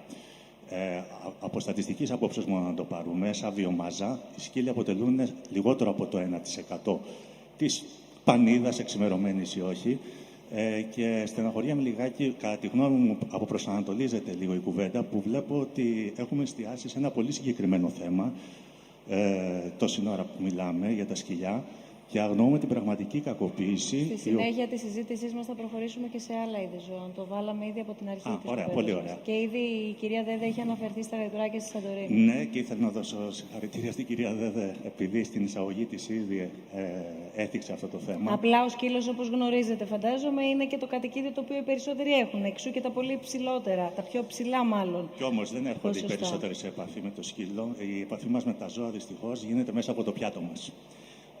Ο βασανισμός... Αυτό είναι μια άλλη συζήτηση. Αυτό είναι να βάλουμε το πρίσμα αλλού. Να ξεκινήσουμε δηλαδή από άλλο κομμάτι. Εδώ έχουμε πιάσει τη συζήτηση από ένα κομμάτι. Ναι. Πάντως, επειδή η αμήλικτη γλώσσα του αριθμού μας λέει την αλήθεια, τα σκυλιά που κακοποιούνται ή γενικά που δεν πολύ καλοπερνάνε, πρώτον, είναι περίπου το 1 προς 2.000 σε σχέση με τον μεγάλο όγκο των ζώων, τα οποία βρίσκονται σε αυτά τα κολαστήρια που ο πολιτισμός μας αποκαλεί εκτροφία, μονάδες, σφαγεία κτλ.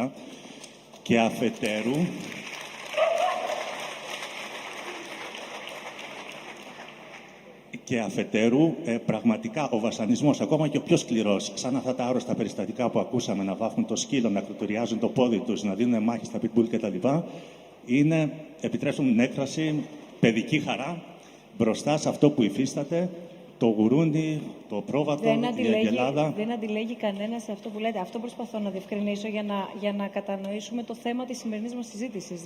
Δεν το αφήνουμε εκτός θεματικής, ναι, αλλά ωραία. πιάνουμε τη συζήτηση από ένα κομμάτι και έπειτα που αφορά ουσιαστικά στην απερίσκεπτη πολλές φορές τάση του μέσου ανθρώπου από το να πάρει απλά ως ένα δώρο χαριτωμένο από ένα pet shop που είναι οι όλες συνθήκες μέχρι να φτάσει εκεί αδιευκρίνιστες, ένα δωράκι σαν να παίρνει ένα άψυχο υλικό αγαθό και στη συνέχεια να μην γνωρίζουμε την... Σας λέω από πού ξεκινάει η συζήτηση, δεν είναι το γιατί. Ναι, καλά, προσωπική μου άποψη πάντοτε ότι είναι λίγο αποπροσανατολιστική αυτή η αρχή της συζήτησης. Δεν ολοκληρώσα. Αν θέλετε να μου επιτρέψετε, όπως σας ακούμε και όπως ακούμε ο ένας τον άλλο. Όπως από την άλλη το πόσο βαθιά πηγαίνει, γιατί εδώ πέρα έχουμε ένα νομοθετικό πλαίσιο το οποίο δεν αντιλαμβάνεται καν ως την κακοποίηση των ζώων ως παρά μόνο πλημέλημα. Γι' αυτό, από εκεί προκύπτει το γιατί. Δεν έχει να κάνει με την προσωπική μας βούληση. Προκύπτει από το γεγονός, είτε είναι κατοικίδιο είτε δεν είναι ένα ζώο, όπως το συζητούσαμε επίσης. Το αν για παράδειγμα μπορώ να έχω στο σπίτι μου ένα παπαγάλο. Είναι επίσης ένα παράδειγμα που πάρα πολλοί κόσμος έχει στο σπίτι του παπαγάλο. Μπορώ να έχω στο σπίτι μου ένα παπαγάλο. Ότι μπορούμε νομικά, μπορούμε. Απλά το όχι νομικά, ηθικά. Εδώ πέρα δεν μιλάμε. Γιατί μία να μιλάμε νομικά, μία να μην μιλάμε νομικά. Να μιλάμε έτσι όπως προσπαθούμε να προσεγγίσουμε το κάθε θέμα, γιατί και που το προσεγγίζουμε αντιλαμβανόμενοι την κακοποίηση είναι που νομικά δεν καλύπτεται από την πλευρά του ζώου.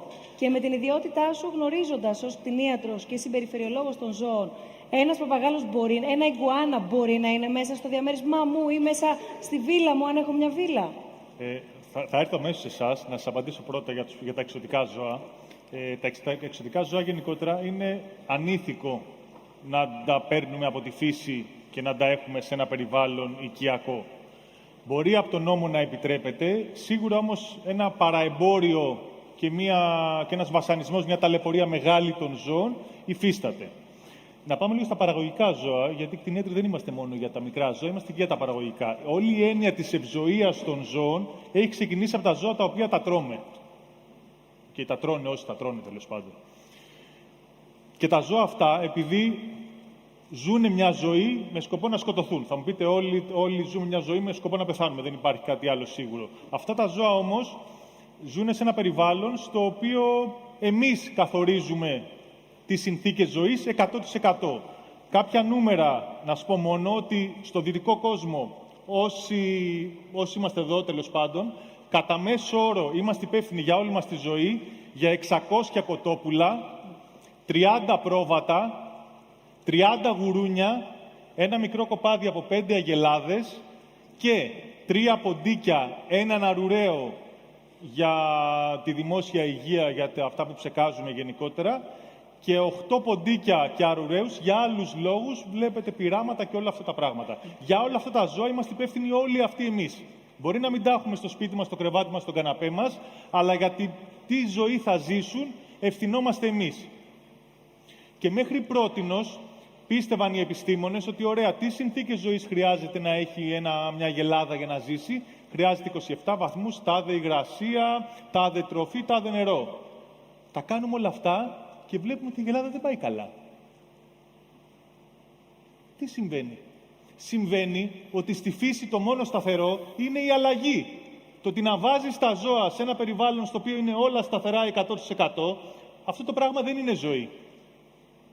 Το ηθικό κομμάτι των ανθρώπων είναι όλα τα ζώα και αυτά που φέρνουν στο πιάτο και πόσο μάλλον αυτά πρέπει να έχουν μια ζωή την οποία αξίζουν να ζήσουν.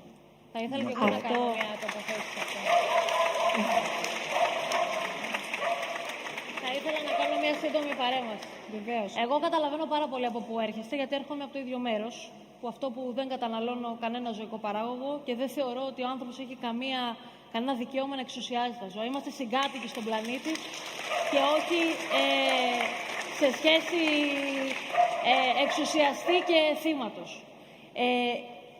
Το μεγαλύτερο έγκλημα που γίνεται αυτή τη στιγμή στον πλανήτη και έχει ένα τεράστιο βάθος που δεν έχει να κάνει μόνο με την κακοποίηση, έχει να κάνει και με τη σχέση του ανθρώπου απέναντι στη φύση και στους συγκατοίκους του στον πλανήτη, είναι η βιομηχανική εκτροφή ζώων για κατανάλωση και οποιαδήποτε μορφή εκμετάλλευση ζώων για θέαμα, για τροφή, για ένδυση, για υπόδυση, για καλλιντικά, για τα πάντα.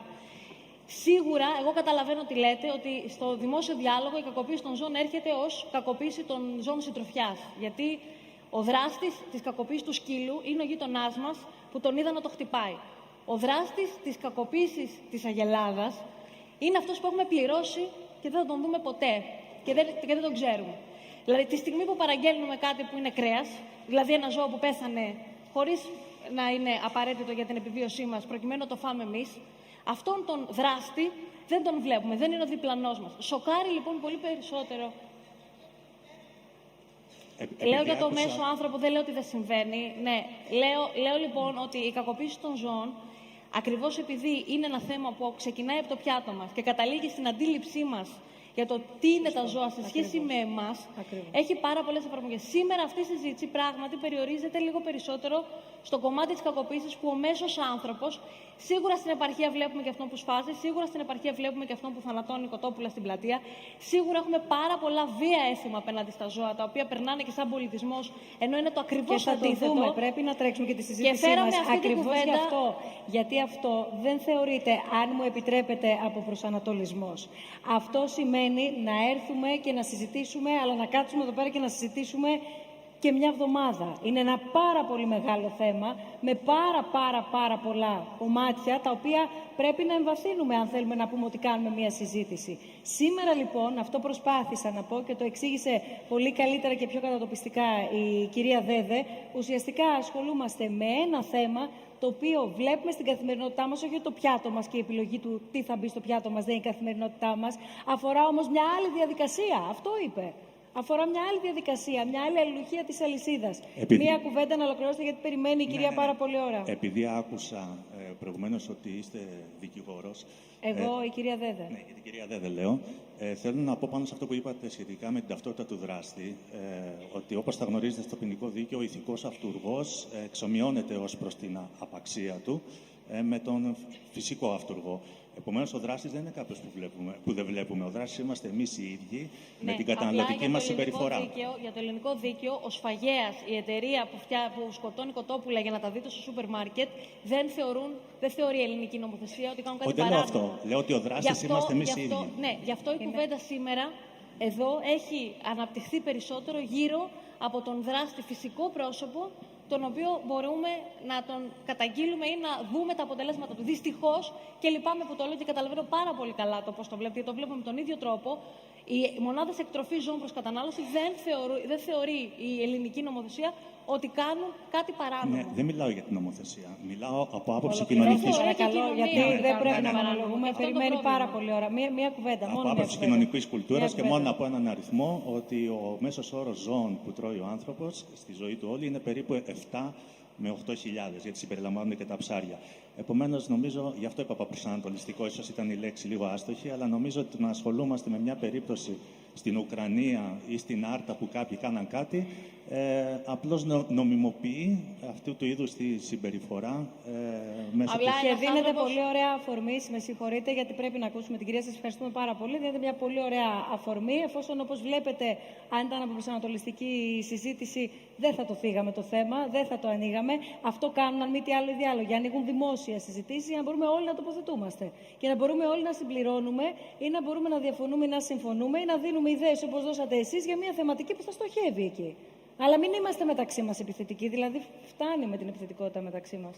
Σας ακούμε. Καλησπέρα σας. Αν μπορείτε, παρακαλώ πολύ, να σηκωθείτε όρθια. Καλησπέρα σας.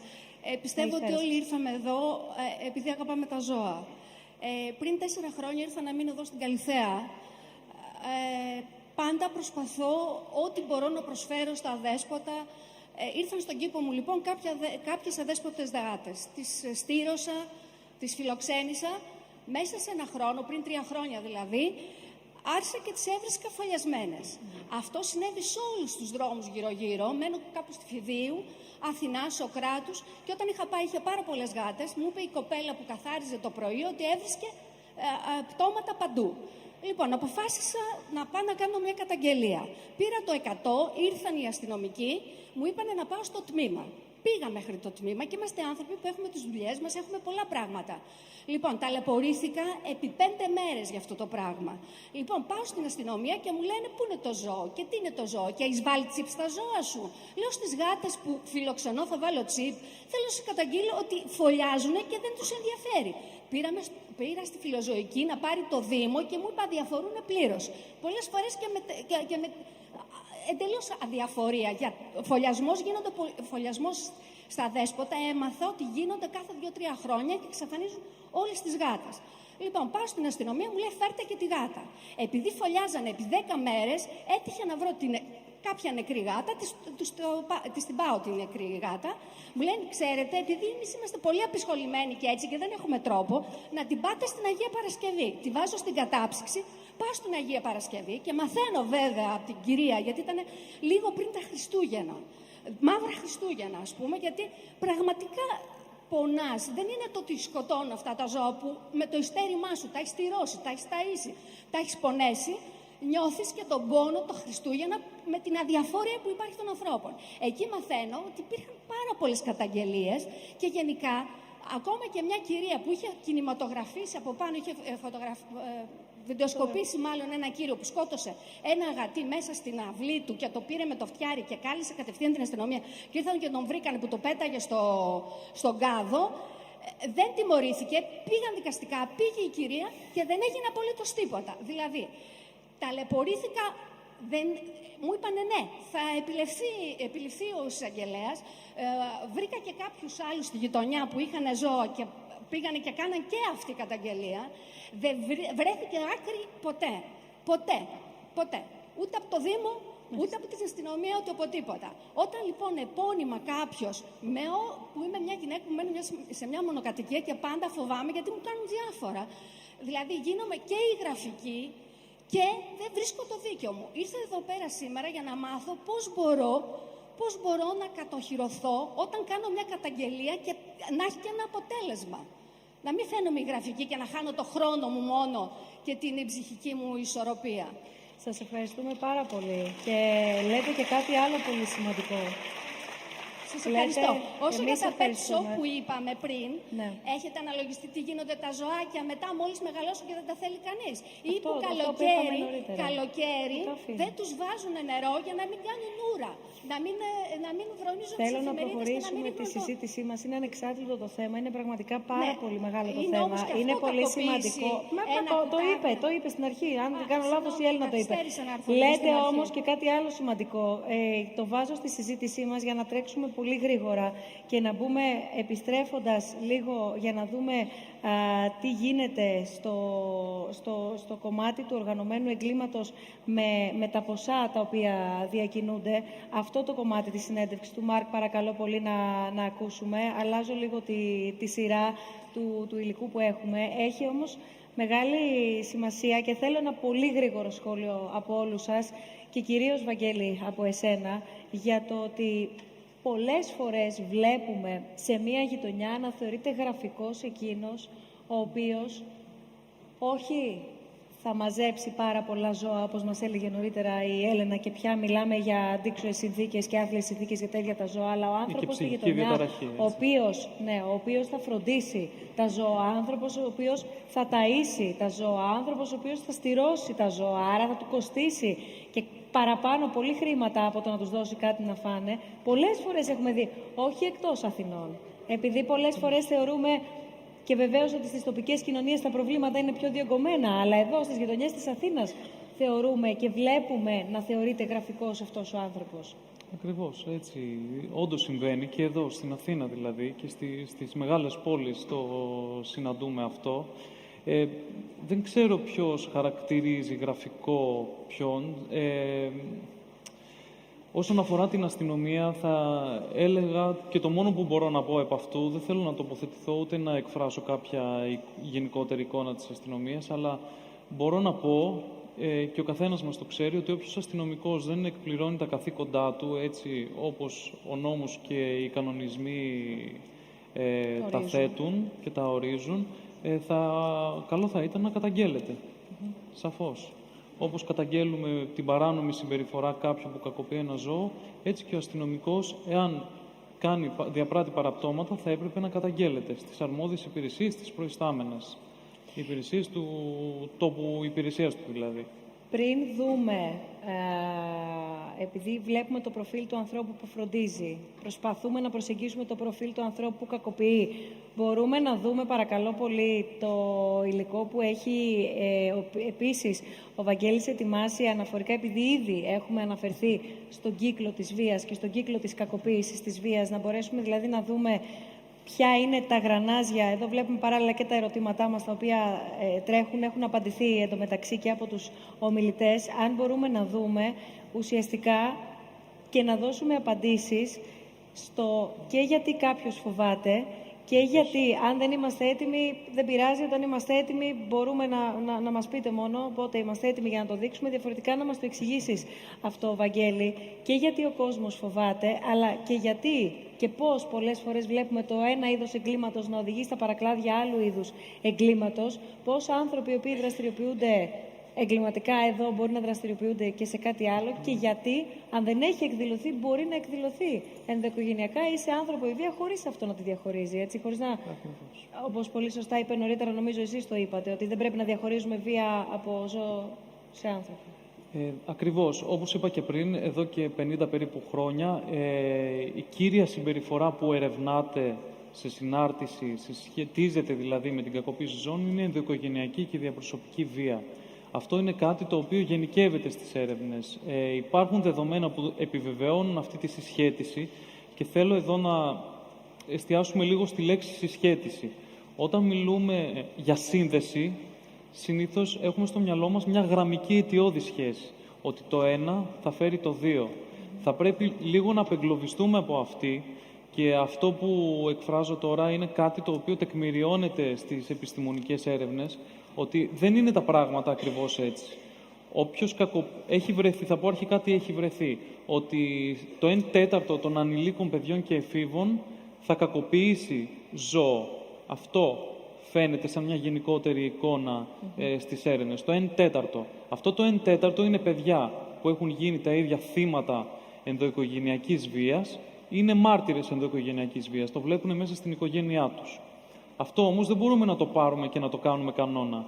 Άλλες έρευνες, σχεδόν οι μισές μπορώ να πω, βρίσκουν ότι παιδιά που κακοποιούν δεν έχουν κακοποιηθεί τα ίδια, ούτε έχουν δει την κακοποίηση μέσα στην οικογένεια. Επομένως, δεν μπορούμε να μιλάμε για μια γραμμική σχέση.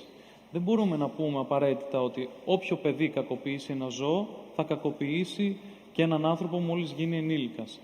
Θα πρέπει όμως να έχουμε στο νου μας ότι δημιουργείται ένα έφορο έδαφος για αυτό το συγκεκριμένο παιδί που κακοποιεί ένα ζώο, που εάν το ίδιο το παιδί δηλαδή δεν αντιμετωπιστεί θεραπευτικά, και αυτό εξαρτάται πάλι από πολλούς παράγοντες, αν υπάρχουν οι φορείς που μπορούν να βοηθήσουν σε αυτό, αν οι γονείς αναγνωρίσουν, αν αποδεχθούν, παραδεχθούν ότι όντως εδώ υπάρχει κάποιο πρόβλημα στη συμπεριφορά του παιδιού μου και να το οδηγήσουν σε μια θεραπευτική αντιμετώπιση, φαίνεται ότι υπάρχει, ότι είναι πολύ πιθανό αυτό το άτομο ως ενήλικο πια να διαπράξει και διαπροσωπική βία.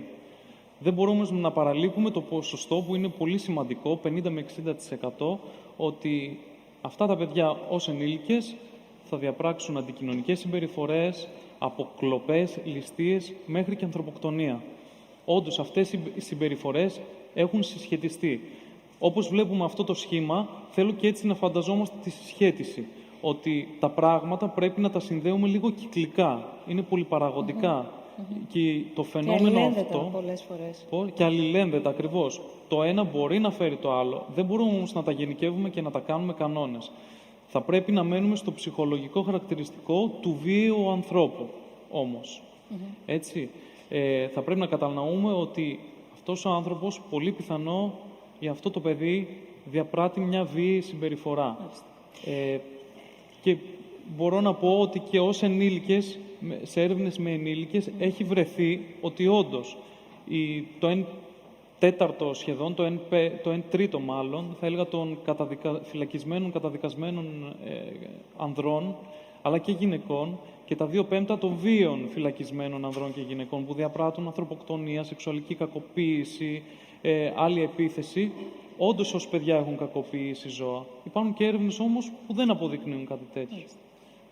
Επιμένω ότι θα έπρεπε και πρέπει να έχουμε στο μυαλό μας τη συσχέτιση αυτών των δύο γεγονότων σαν το έφορο έδαφος και για άλλα αδικήματα, το οποίο όμως δεν μπορεί να είναι απόλυτο.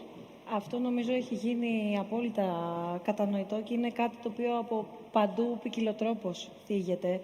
Πριν μιλήσουμε και ετοιμάσουμε το βίντεο του ΜΑΚ που αναφέρεται στα ποσά που παίζονται γύρω από όλη και την κάθε παράνομη δραστηριότητα, ένα άλλο σημείο το οποίο είχες επισημάνει, Έλενα, είναι πώς η κρίση, η οικονομική εννοώ, επηρέασε πλην όλων των άλλων την ενίσχυση ουσιαστικά, επηρέασε την παράνομη δραστηριότητα εκτροφής ζώων, πρώτον για οποιοδήποτε σκοπό και αν προορίζονται, της διαδικασίας του οποιοδήποτε, με μία άλλη, αν θα μπορούσε να πει κανείς, παράλληλη αυτόνομη κυκλική δραστηριότητα. Ναι, πρέπει να καταλάβουμε ότι στην ελληνική κοινωνία υπάρχει ένα παράδοξο. Θεωρητικά θα ξέρουμε ποιες είναι οι προϋποθέσεις για να είναι κάποιος νόμιμος εκτροφέας. Υπάρχει ένα ηθελημένο νομοθετικό κενό από το 2003 και δεν ξέρουμε. Ας υποθέσουμε λοιπόν ότι υπάρχουν κάποιοι εκτροφείς οι οποίοι είναι νόμιμοι και έχουν άδεια, είτε από το προηγούμενο πλαίσιο, είτε από άλλες ευρωπαϊκές χώρες. Είναι πάρα πολύ σημαντικό να καταλάβουμε ότι αν εγώ έχω ένα κανείς και ένας άλλος έχει ένα κανείς και εμείς οι δύο κάνουμε μία γέννα και πουλήσουμε τα κουτάβια στο ίντερνετ, αυτό θεωρείται και είναι παράνομη εκτροφή και εμπορία ζώων.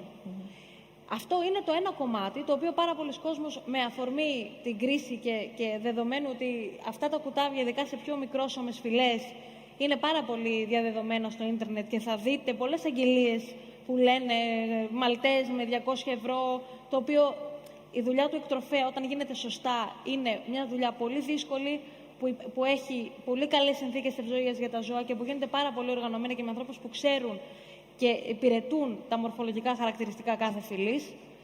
Όταν γίνεται με αυτόν τον τρόπο, ουσιαστικά εισάγουν έναν παραπάνω πληθυσμό μέσα σε μια ήδη επιβεβαρημένη κοινωνία με 3 εκατομμύρια δέσποτα και γίνεται με μια δραστηριότητα η οποία είναι και φυσικά με μαύρο χρήμα και φυσικά παράνομη, γιατί δεν είναι αυτός ο τρόπος να εκτραφεί μια φυλή είτε στο σκύλο είτε στη γάτα.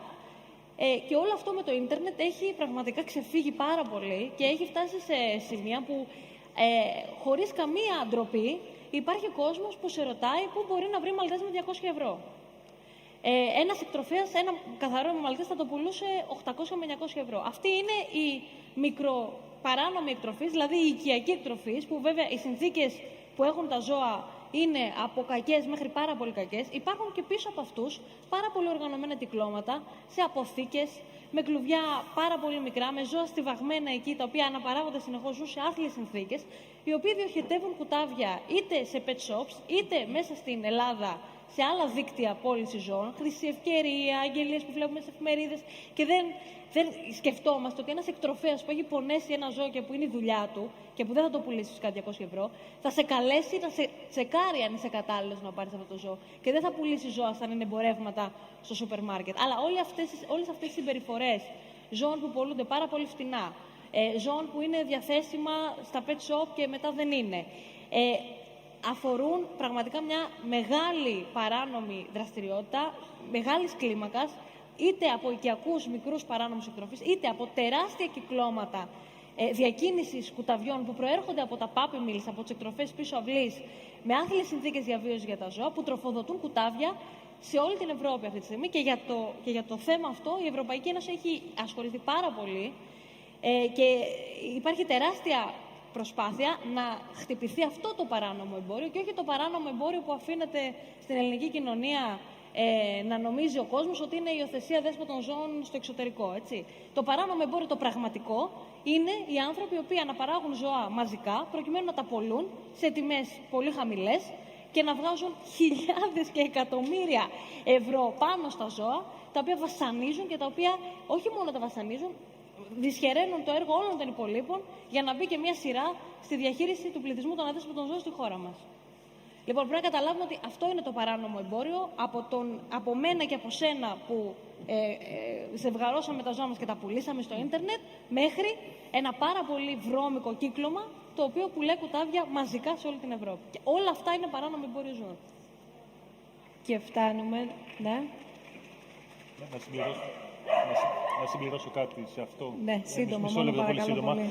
Που αυτό δεν είναι μόνο ότι το παράνομο εμπόριο και δεν μας νοιάζουν εμάς τα χρήματα, δεν είμαστε εμείς οικονομικοί εισαγγελείς. Το θέμα είναι ούτε ότι τα κουτάβια αυτά θα τα πάρουμε εμείς και θα είναι μια χαρά, δεν πειράζει που βασανίστηκαν. Έχουμε μελέτες, το βλέπω καθημερινά, ότι τα ζώα αυτά έχουν και προβλήματα υγείας και προβλήματα συμπεριφοράς. Μακριά από όλα αυτά τα κυκλώματα. Θα την πληρώσουμε εμείς μετά. Και τα ζώα, αλλά δεν μπορούμε να πούμε ότι δεν μας νοιάζουν τα ζώα, γιατί θα την πληρώσουμε και εμείς οι ίδιοι με τα ζώα που θα πάρουμε. Επιστρέφω στην εικόνα και στο περιβάλλον του οργανωμένου εγκλήματος. Να δούμε τι σου λέει στο τελευταίο απόσπασμα ο Μάρκ, ο οποίος μας βάζει σιγά σιγά και σε αυτό που συζητήσαμε νωρίτερα, πέρα από τα ποσά, γιατί λέγαμε για το διαδίκτυο, εκεί θέλω να καταλήξω, για τα social media και πώς τελικά έχουν βοηθήσει, αλλά και ταυτόχρονα κανείς δεν μπορεί να αμφισβητήσει. Είναι κάτι το οποίο το επιβεβαιώνουν πολλές φορές και από την αστυνομία, ότι ουσιαστικά το διαδίκτυο έχει δώσει, όπως παντού, και ένα επιπλέον περιθώριο παράνομης δραστηριότητας πέρα από τον υπαρκτό κόσμο. Η αλήθεια είναι ότι δεν θέλω να πω πολλά πριν ξεκινήσει το βίντεο, απλώς να αναφέρω ότι τα social media, κατά τη γνώμη μου, έχουν αποτυπώσει σε έναν βαθμό μια εικόνα που υπήρχε από πριν και ίσως μπορούν και οι υπόλοιποι συνομιλητές να δώσουν μια εικόνα.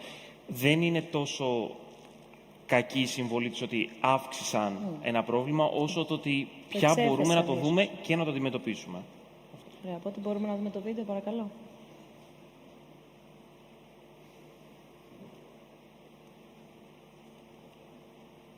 Can you give us an idea about the money in this industry? Dog fighters invariably say they love their dogs.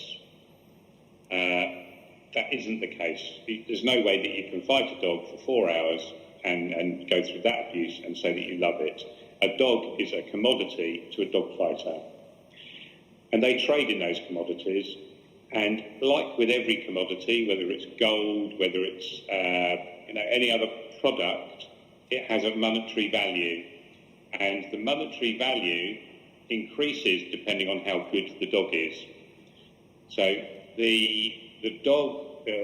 dog's worth could be based upon how it was born, its background, its bloodline, its ancestry. So if I have 2 good fighting dogs and I breed those, the puppies of those dogs are worth more money. So that's the first time money's involved. I then have to show that dog will be a good dog fighter, so that I will give it some matches, and after 3 matches it wins, it becomes a champion, after 5 matches it becomes a grand champion. Those dogs will then be worth more money, either as fighting dogs or as breeding dogs. And those dogs can trade from perhaps 500 euros up to 1,500, 2,000 euros, just as puppies. So that's one area of the financial side. But then there's also the betting side. So on each match, there will be bets placed. And as I mentioned, I know that in some fights, up to 50,000 euros can be the prize money for each fight. So that's how money's involved in that. We know that each dog will have maybe 5 fights in its lifetime before it's retired. Each fight could be worth 50,000 euros. And as I mentioned, there's potentially 200,000 fighting dogs, at least, that we know of. I can't do the maths in my head, but that is a lot of euros. That is more euros than in a lot of industries that is being illegally moved around by organised crime gangs just on the back of dogfighting. Can you tell us how social media changed the international aspect of dogfighting? And the second aspect of my question is, how can we use social media in order to deal with animal abuse and dogfighting? So social media and dogfighting. I think within that you probably have to include all kind of web-based activity. Traditionally, dogfighting has a lot of rules which have been built up over the last perhaps 200 or 300 years, predominantly from the deep south of America. Originally, dogs' profiles, their ancestry was on written paper. So that's the first thing. It was moved around on pieces of paper so that when you bought a dog, you had to look at a piece of paper and it would show you what it was worth. Now everything is electronic. So everything is online. And therefore you can see what a dog is worth just by clicking on a link. So that's the first thing that's changed.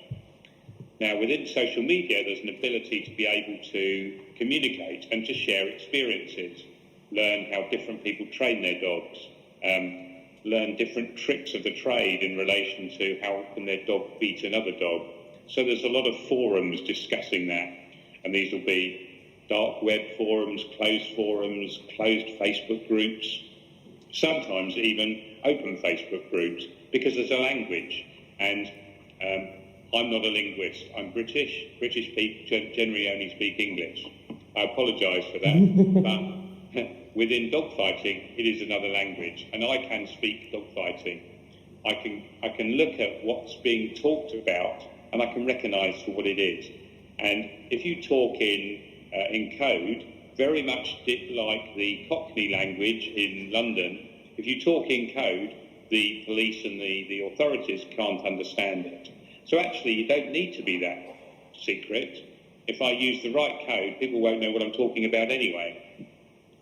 So how do we use social media to break that down? Well, the first thing is through education. We need to let people know that it's happening everywhere. There's no point sticking our head in the sand and saying, I can't see it, it doesn't exist. We need to recognise it for a problem. Then we need to explain to people using social media what they are looking at. If you see this, this is what you're experiencing. Exactly the same way with counter-terrorism. There's no point telling people, if you see something suspicious, tell the police, because we've all got a different opinion of what suspicious is. You need to tell people, if you see this, this is probably dogfighting, report it to the police. And you don't need people doing lots and lots of investigations. You need good journalist investigations or good police investigations. But when people are looking through social media, if they see something, they need to think, hang on a minute, not happy with this, report it to the authorities.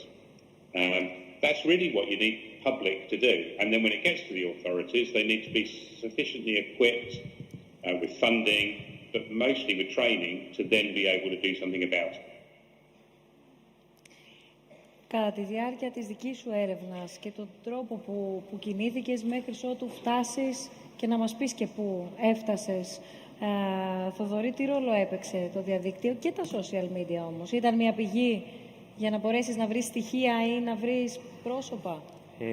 Καταρχάς θέλω να πω ότι για να το πω από την αρχή πολύ ξεκάθαρα, αν δεν υπήρχαν τα social media και το ίντερνετ, θα ήταν αδύνατο να κάνουμε την έρευνα. Και γιατί το λέω αυτό?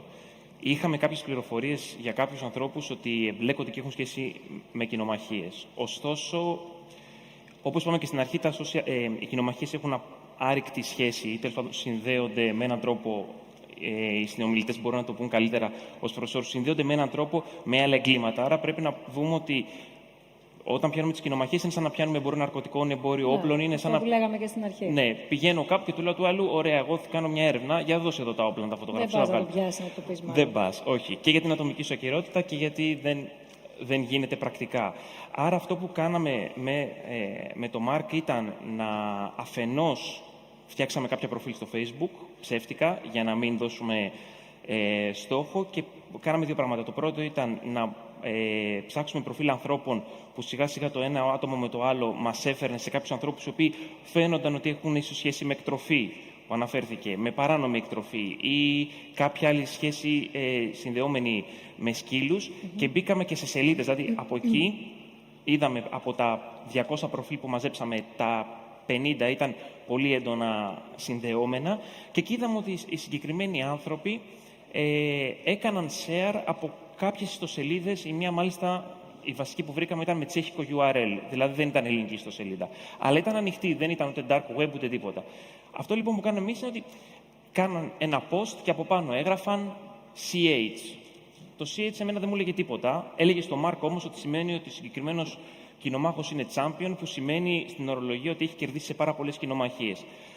Μπαίνοντας λοιπόν, άρα βλέπουμε ότι τα social media σε έναν βαθμό ήδη παίζουν έναν πολύ σημαντικό ρόλο, γιατί αυτοί χρησιμοποιούν μια πολύ ειδική ορολογία, όπως βρίσκουμε και σε άλλα εγκλήματα, την οποία εμείς δεν την καταλαβαίνουμε, αλλά τη χρησιμοποιούν δημόσια. Παρένθεση, γιατί το χρησιμοποιούν δημόσια? Πρέπει λοιπόν να δούμε τις κοινομαχίες όπως ίσως βλέπουμε και άλλες, όπως για παράδειγμα είπαμε το εμπόριο όπλων. Το όπλο για εμάς είναι κάτι εγκληματικό, για κάποιους ανθρώπους είναι ένα στάτους. Έχω όπλο, πουλάω ναρκωτικά, είμαι κάποιος στην δική μου κοινωνία. Και αυτοί οι άνθρωποι έχουν ανάγκη να το επικοινωνήσουν αυτό. Είναι ταυτόχρονα το καλό τους για εκείνους, είναι η αδυναμία τους. Το λένε δημόσια. Άρα μπορείς να βρεις πράγματα. Σίγουρα υπάρχουν και ομάδες κλειστά groups στο Facebook, όπως είπε και ο Mark, η Dark Web, ή είναι πιο προσεκτικοί από ένα σημείο και μετά στις πληροφορίες που δίνουν, αλλά λένε πάρα πολλές πληροφορίες. Αφού λοιπόν μπήκαμε σε αυτή την ιστοσελίδα με το τσέχικο URL, βρήκαμε, και σε αυτό βοήθησε πάρα πολύ και η έρευνα που κάναμε στη συνεργασία με το Columbia University στο πλαίσιο ενός προγράμματος του Ιδρύματος Σταύρος Νιάρχος, καταφέραμε να μαζέψουμε όλα τα δεδομένα που αφορούσαν κοινομάχους, μάλλον σκυλιά, τα οποία αναφέρονται ότι είτε ζουν στην Ελλάδα, είτε βρίσκονται τώρα στην Ελλάδα και οι οποίοι εμφανίζουν κάποια από τα στοιχεία που ίσως το υλικό που βλέπετε. Τι είναι παράλληλα? Ακριβώς. Εδώ βλέπουμε κάποια screenshot από, μπορείτε να δείτε, και αν δεν βλέπω καλά, υπάρχει το ένα XW που σημαίνει μία νίκη σε κοινομαχίες, το ένα W επίσης δίπλα το ίδιο, και βλέπετε ότι έχουμε σκυλιά τα οποία, αυτό είναι ελληνικό Facebook, απλώς είναι σε ένα άλλο ελληνικό Facebook αυτό που ίσως βλέπουμε εμείς. Εμείς καταφέραμε, βρήκαμε αυτούς, αυτά είναι δημόσια τα post κατά πάσα πιθανότητα, οι post που είχαν ανοιχτά σε φίλους, τους οποίους είχαμε κάνει εμείς φίλους, Άρα,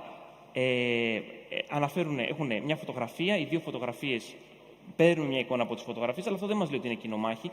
Όμως, η συντομογραφία έχει να κάνει με κοινομαχίες. Εδώ βλέπουμε πιο συγκεκριμένα ανοιχτή συνομιλία μεταξύ τους, οι οποίοι σχόλια που προδίδουν κοινομαχίες.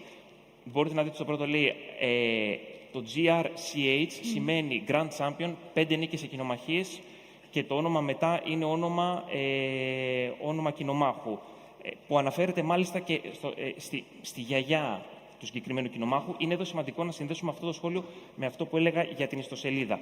Οι κοινομάχοι πιστεύουν, και ο Μάρκ μου το έχει πει στη συνέντευξη, δεν το είπε στο βίντεο, είναι ότι οι κοινομάχοι έχουν την αντίληψη ότι αν ήταν καλός κοινομάχος ο παππούς του σκυλιού και το ζευγάρωσε με ένα άλλο καλό κοινομάχο, θα κάνει καλούς κοινομάχους απογόνους. Λοιπόν, στη συγκεκριμένη ιστοσελίδα έχουμε το σκύλο Χ και είχαν όλους τους προγόνους του 4 γενιές. Και ο πρόγονος του αυτός είχε 4 νίκες, ο πρόγονος του αυτός είχε 5 νίκες, μετά οι άλλοι πρόγονοι τους είχαν πάλι 5 νίκες, ήταν πρωταθλητές, άρα και αυτός ήταν καλός. Τι σημαίνει αυτό? Αυτό σημαίνει λεφτά για αυτούς. Δηλαδή τα λεφτά ξεκινούν ήδη από πριν, γιατί αυτός μπορεί να το πουλήσει το σκυλί. Μάλιστα, εμείς είχαμε αναπτύξει επικοινωνία μέσω αυτής της σελίδας με έναν κύριο από τη Βόρεια Μακεδονία, ο οποίος μας είπε: εγώ βρίσκομαι στην πόλη Όχρυντ, στην Οχρίδα, αν δεν κάνω λάθος τι λέγεται, η οποία ελάτε εδώ, θα σας πουλήσω ένα σκύλο τόσες χιλιάδες ευρώ. 3, 3.500, 4.000 ευρώ ήταν τα ποσά. Μιλάμε για ένα σκύλο ο οποίος ήταν ήδη ηλικιακά 5, 6, 7 ετών, δηλαδή προς το τέλος της ζωής του. Επίσης, σημαντικό, εδώ βλέπουμε το She's Open, είναι ανοιχτή, εννοεί αν είναι ανοιχτή σε κοινομαχίες. Δηλαδή, αν μπορεί να γίνει match. Επίσης, πάλι βλέπουμε το 17.200 είναι αναφορά σε κιλά. Οι συνομιλίες μπορούν να το πούνε. Είναι πολύ. Δεν υπάρχει. Κανείς φυσιολογικός άνθρωπος δεν ρωτάει τα κιλά αν δεν είναι κοινομάχος. Πολύ σπάνια γίνεται αυτό.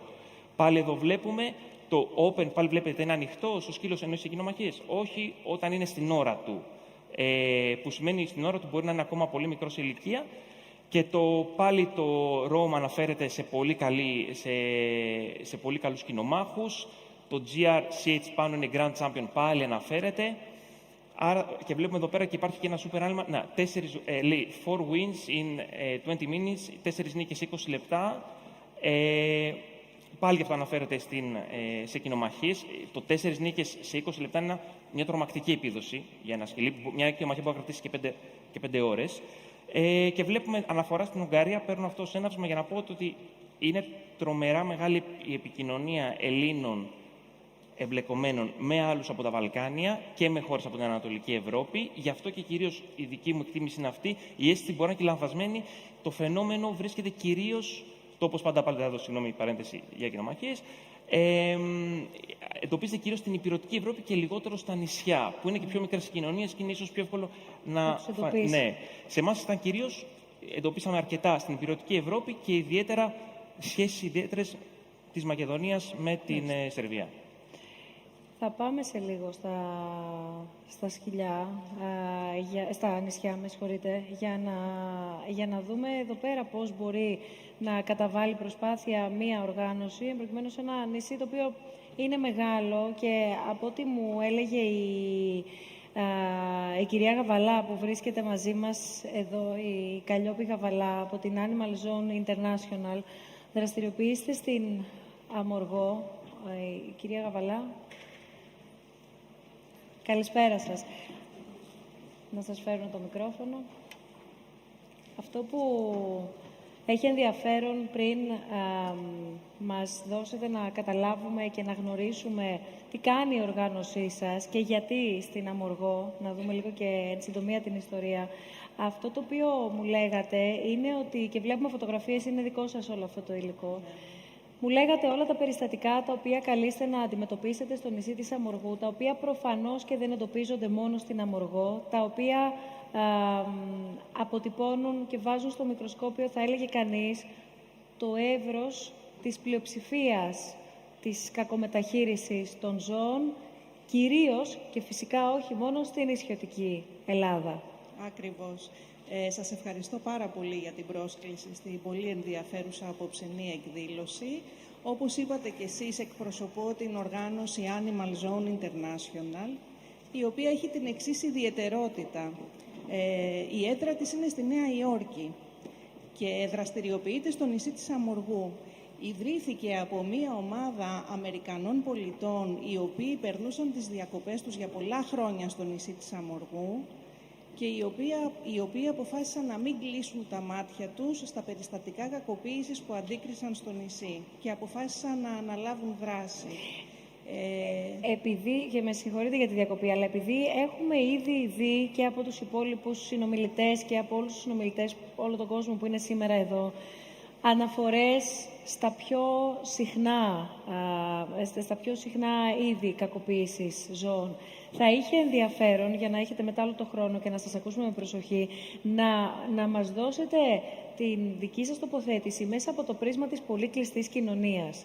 Έχει θυγεί νωρίτερα το ποιος να καταγγείλει, πού να καταγγείλει, σε ποιον να καταγγείλει. Πηγαίνετε εσείς, πόσο δε μάλλον ένας οργανισμός ο οποίος είναι από το εξωτερικό, όχι απλά δεν είναι από το νησί, είναι από το εξωτερικό. Πηγαίνει στην κλειστή κοινωνία και λέει τι, ήρθαμε εμείς τώρα να σας δείξουμε το πώς θα συμπεριφέρεστε στα ζώα. Δηλαδή, νομίζω ότι πηγαίνει το μυαλό όλων μας σε βασικά προβλήματα. Στην αρχή της δραστηριότητάς μας, όλοι μας αντιμετώπισαν με καχυποψία. Μας πήρε πάρα πολύ χρόνο για να γίνουμε αποδεκτοί από την τοπική κοινωνία και αυτό το καταφέραμε μέσα από τις συνεχείς μας δράσεις, οι οποίες είχαν στόχο όχι μόνο να βελτιώσουν τις συνθήκες διαβίωσης των ζώων, αλλά για να βελτιώσουν και τη ζωή των ίδιων των κατοίκων. Μην ξεχνάτε ότι μιλάμε για τα νησιά των Κυκλάδων, για την Αμοργό αυτή τη στιγμή, αλλά αυτό ισχύει και για τα υπόλοιπα νησιά, για τα οποία οι άθλιες συνθήκες διαβίωσης των ζώων αποτελούν τεράστια δυσφήμιση για τον τουρισμό. Και τα τελευταία χρόνια, με τη χρήση των μέσων κοινωνικής δικτύωσης, όλα αυτά τα περιστατικά γίνονται άμεσα γνωστά παντού. Οι ιδιαιτερότητες στις μικρές κλειστές κοινωνίες είναι ότι είναι δύσκολο να γίνουν καταγγελίες. Το γεγονός ότι καλείστε να αντιμετωπίσετε, εδώ βλέπουμε πολλές φωτογραφίες με γάτες, γιατί όπως όλα τα σημεία και τα νησιά πολύ, έτσι και Αμοργός, όταν πήγατε εκεί βρήκατε πάρα πολλές γάτες στο νησί. Άρα και πάρα πολλές φόλες στις γάτες. Ακριβώς. Ήταν ένα τραγικό φαινόμενο πριν την έναρξη της τουριστικής περίοδου. Πριν την έναρξη. Ακριβώς. Στην Άνοιξη, πριν ξεκινήσει να έρχεται ο κόσμος, γινόντουσαν γενοκτονίες επάνω στο νησί. Μιλάμε για δεκάδες νεκρές γάτες. Για να μην τους βλέπουν τουρίστες, γιατί γνωρίζουν ότι είναι κάτι το οποίο δεν είναι αποδεκτό από τον περισσότερο κόσμο. Εμείς ξεκινήσαμε τη δράση μας με οργανωμένα προγράμματα στηρώσεων. Για να μην πολλαπλασιάζονται, Είναι ο μοναδικός τρόπος για να ελεγχθεί ο πληθυσμός των αδέσποτων γατιών σε οποιαδήποτε περιοχή, όχι μόνο σε ένα νησί. Και πρέπει να γίνεται συστηματικά, δηλαδή δεν γίνεται αποσπασματικά. Εμείς αυτή τη στιγμή οργανώνουμε από το 2007 μέχρι και σήμερα, στην περιοχή που δραστηριοποιούμαστε, που δυστυχώς δεν καλύπτει όλο το νησί, στην περιοχή των Καταπόλων και της χώρας, διοργανώνουμε 2 μεγάλα προγράμματα στηρώσεων αδέσποτων γατιών.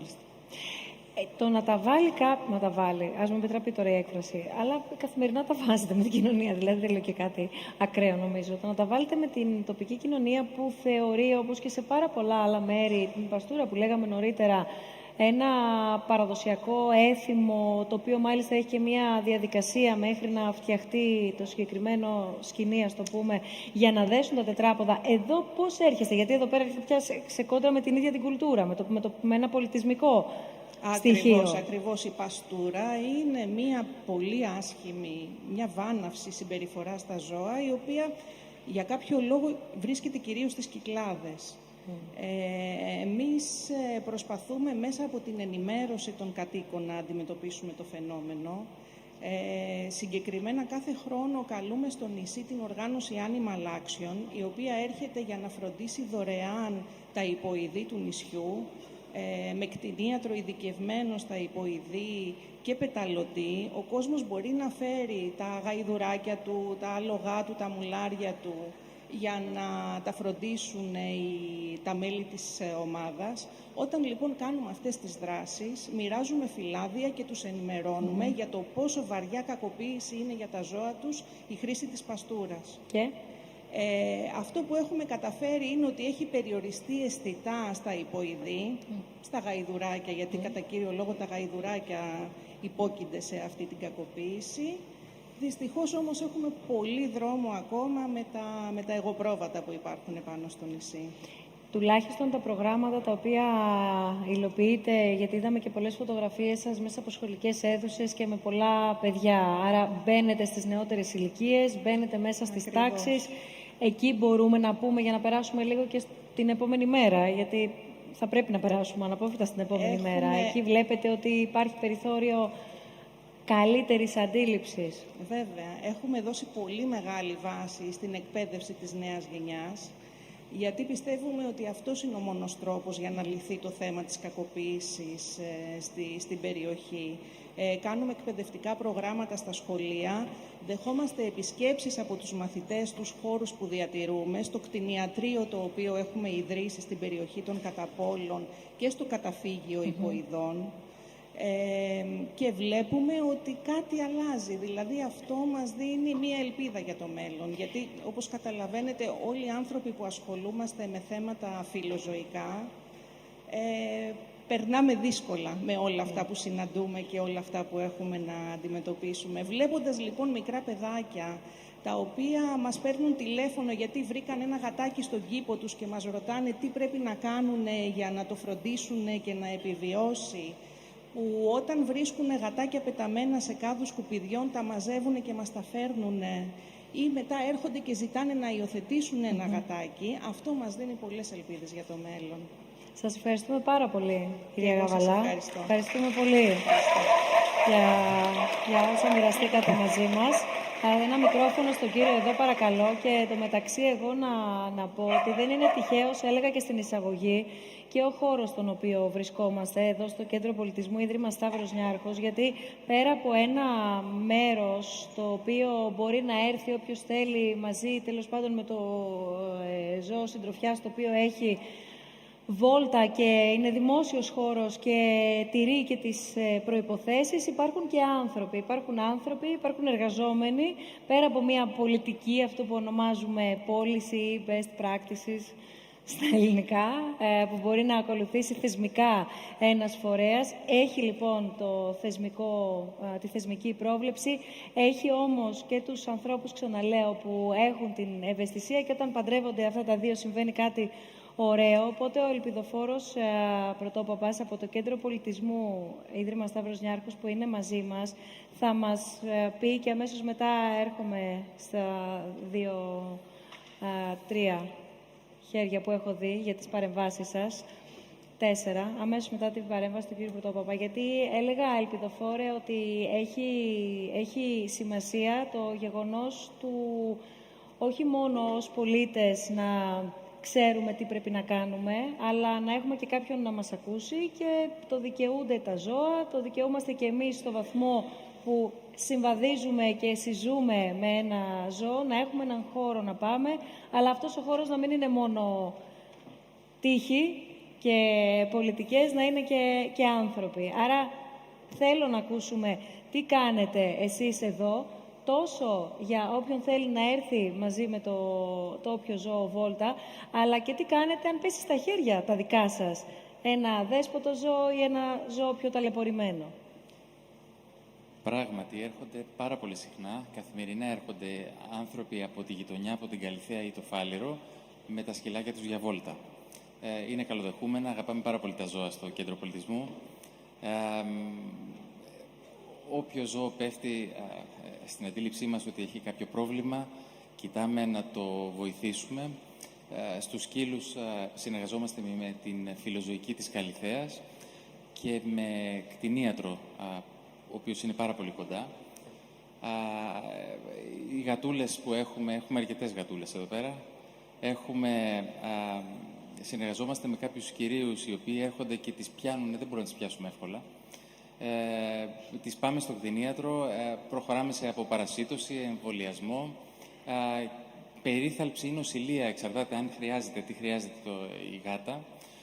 Οπωσδήποτε μετά σε στήρωση, αν είναι σε κατάλληλη ηλικία. Τη φιλοξενεί ο κτηνίατρος για όσο χρόνο χρειαστεί και μετά μας τη γυρίζει πίσω εμβολιασμένη με το δελτίο υγείας της. Εκτός από γάτες και σκυλιά, έχουμε και άλλα ζώα. Τη Μυρσίνη. Ναι, αυτή είναι η Μυρσίνη. Έχουμε χελονίτσες, έχουμε 3-4 χελώνες. Έχουμε βρει ένα κουνέλι, υιοθετήθηκε ο Αριστίδης. Ο Batman εμένα με ενδιαφέρει. Ο Batman είναι μια νυχτερίδα, η οποία μπήκε μέσα στο κτίριο, χτύπησε στα τζάμια, δεν μπορούσε μετά να βγει, δεν μπορούσε, ζαλίστηκε. Την πήρανε τα παιδιά από την ασφάλεια και τη δώσαμε σε μια άνιμα, νομίζω λέγεται η οργάνωση, ναι, οι οποίοι τη φρόντισαν. Τόσο για τα δέσποτα ζώα, τα σκυλιά και τις γάτες, αλλά και αυτά που έρχονται εδώ πέρα για τη βόλτα τους. Έχουμε βάλει ποτίστρες στο πάρκο, μπορούν να πιούν νερό, ειδικά το καλοκαίρι είναι πολύ σημαντικό αυτό, γιατί δεν είναι πάρα πολύ εύκολο να βρούνε. Εδώ είναι τα σκυλάκια πίνουνε. Όπως είπα πριν, οι επισκέψεις στο κτηνίατρο είναι πάρα πολύ συχνές. Εδώ βλέπουμε τα γατάκια που μόλις έχουν γυρίσει αριστερά. Δεξιά είναι το δελτίο υγείας του ζώου. Εδώ είναι τα γατάκια στον κτηνίατρο. Το αριστερό είναι για στήρωση. Το δεξί είχε κάποιο πρόβλημα μετά από... μάλωσε με κάποιο άλλο γατάκι. Εκτός από αυτά κάνουμε κάποιες δράσεις. Συνδιοργανώνουμε το Penny Marathon. Δεν ξέρω αν το γνωρίζετε. Αυτό είναι ένας αγώνας δρόμου, στα τελευταία 2 χιλιόμετρα του οποίου μπορούν να τρέξουν οι κύριοι των ζώων μαζί με τα ζωάκια τους. Τα βλέπουμε εδώ. Κατά τη διάρκεια του αγώνα αυτού δίνονται κάποιες πληροφορίες για το πώς ακριβώς μπορεί κάποιος να υιοθετήσει κάποιο ζώο. Ενώ συγκεντρώνεται τροφή για όσοι έρχονται εδώ ως δωρεά. Κοιτάμε πάρα πολύ και προσπαθούμε πάρα πολύ να δώσουμε τα ζώα που βρίσκονται στο χώρο μας σε υπεύθυνες υιοθεσίες. Αυτό είναι ένα πάρα πολύ μικρό γατάκι, μόλις γύρισε από τον κτηνίατρο, Ζακ το όνομά του, υιοθετήθηκε. Εδώ είναι μια συνάδελφος η οποία υιοθέτησε την Κούκι. Εδώ είναι μια άλλη συνάδελφος, τον Χάξλι. Εδώ είναι μια ειδική περίπτωση που άξιζε τον κόπο να σας τη δείξω. Εδώ είναι ένα γατάκι το οποίο έπεσε μέσα σε ένα φρεάτιο, το οποίο οδηγεί σε μια τρύπα ανάμεσα στα 2 κτίρια. Τα κτίρια μας έχουν κάποιον αρμό ανάμεσα.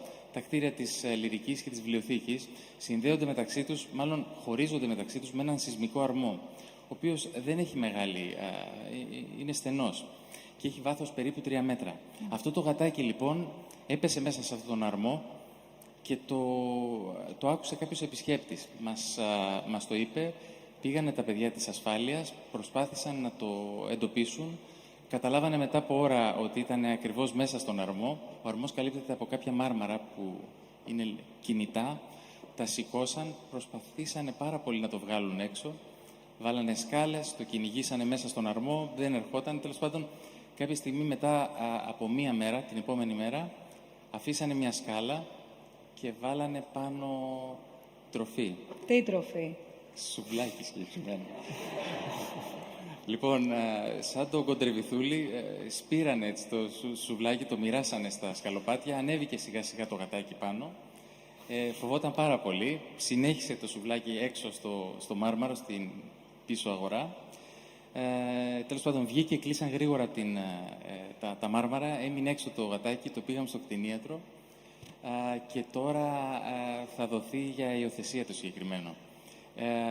Οι επισκέπτες που βοήθησαν την υπεύθυνη safety που είχε αναλάβει όλη την διαδικασία, του δώσανε και όνομα, το ονομάσανε, τέλος πάντων πήρε το όνομα του Κέντρου Πολιτισμού, Σταύρος. Ωραία, καλότυχος να είναι και όλα βέβαια να είναι καλότυχα. Όπως είπες στην αρχή, Άννα, όλα ξεκίνησαν και ξεκινάνε συνήθως έτσι, με την εθελοντική πρωτοβουλία κάποιων εργαζομένων, συνεργατών. Όλα αυτά συνέχεια υιοθετήθηκαν από το Κέντρο Πολιτισμού. Πλέον αποτελούν μέρος της πολιτικής της και είμαστε πάρα πολύ χαρούμενοι γι' αυτό. Οφείλουμε πάρα πολλές ευχαριστίες σε αυτά τα παιδιά που ξεκίνησαν αυτό, στην κυρία Κοστάλα, στον οικονόμο τον Πέτρο, στον κύριο που μας πιάνει τις γάτες, τον κύριο Ζαχαρά. Πρώτον από όλους έπρεπε.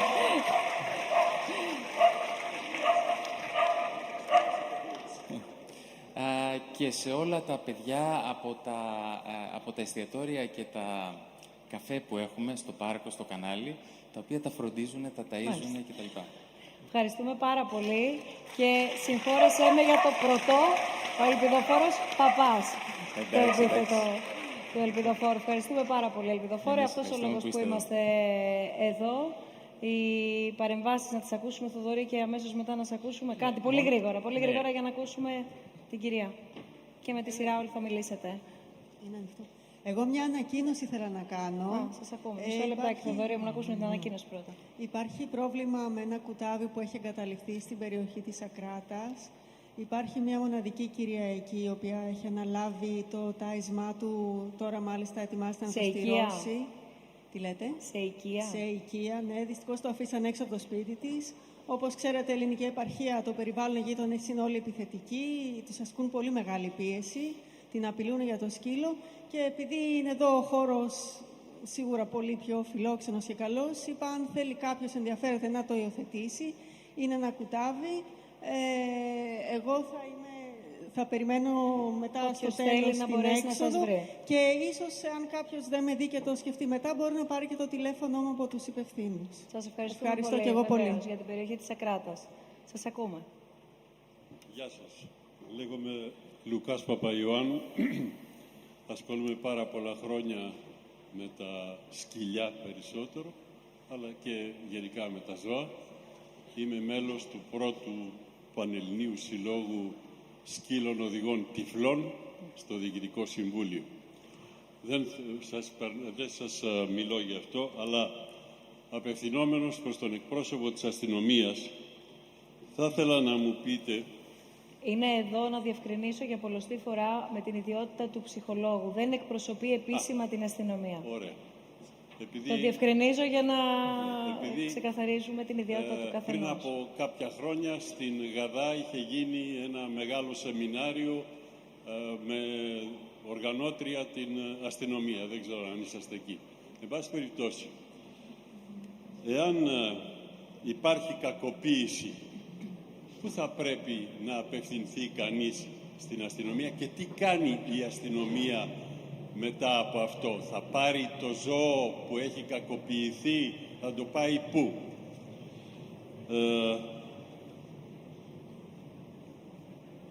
Γενικά, γύρω από την κακοποίηση των ζώων, νομίζω ότι βλέποντας στην τηλεόραση ένα ειδικό τμήμα στην Αμερική, όπου υπάρχει ειδικό τμήμα της αστυνομίας που επιλαμβάνεται των υποθέσεων κακοποίησης, κακών συνθήκων επιβίωσης των ζώων, γενικά και όχι μόνο των σκύλων είτε των γατιών κτλ. Εάν υπάρχει πρόθεση να δημιουργηθεί κάτι εδώ. Θα ήθελα να τελειώσω σύντομα ότι πριν από πάρα πολλά χρόνια είδα ένα φιλμ στην ελληνική τηλεόραση της γαλλικής, ένα γαλλικό φιλμ, όπου ένα ζευγάρι επαρχίας δεν αγαπούσε ο ένας τον άλλον και η γυναίκα αποφάσισε να δολοφονήσει τον άντρα της δίνοντάς του ένα φυτοφάρμακο. Τελικά η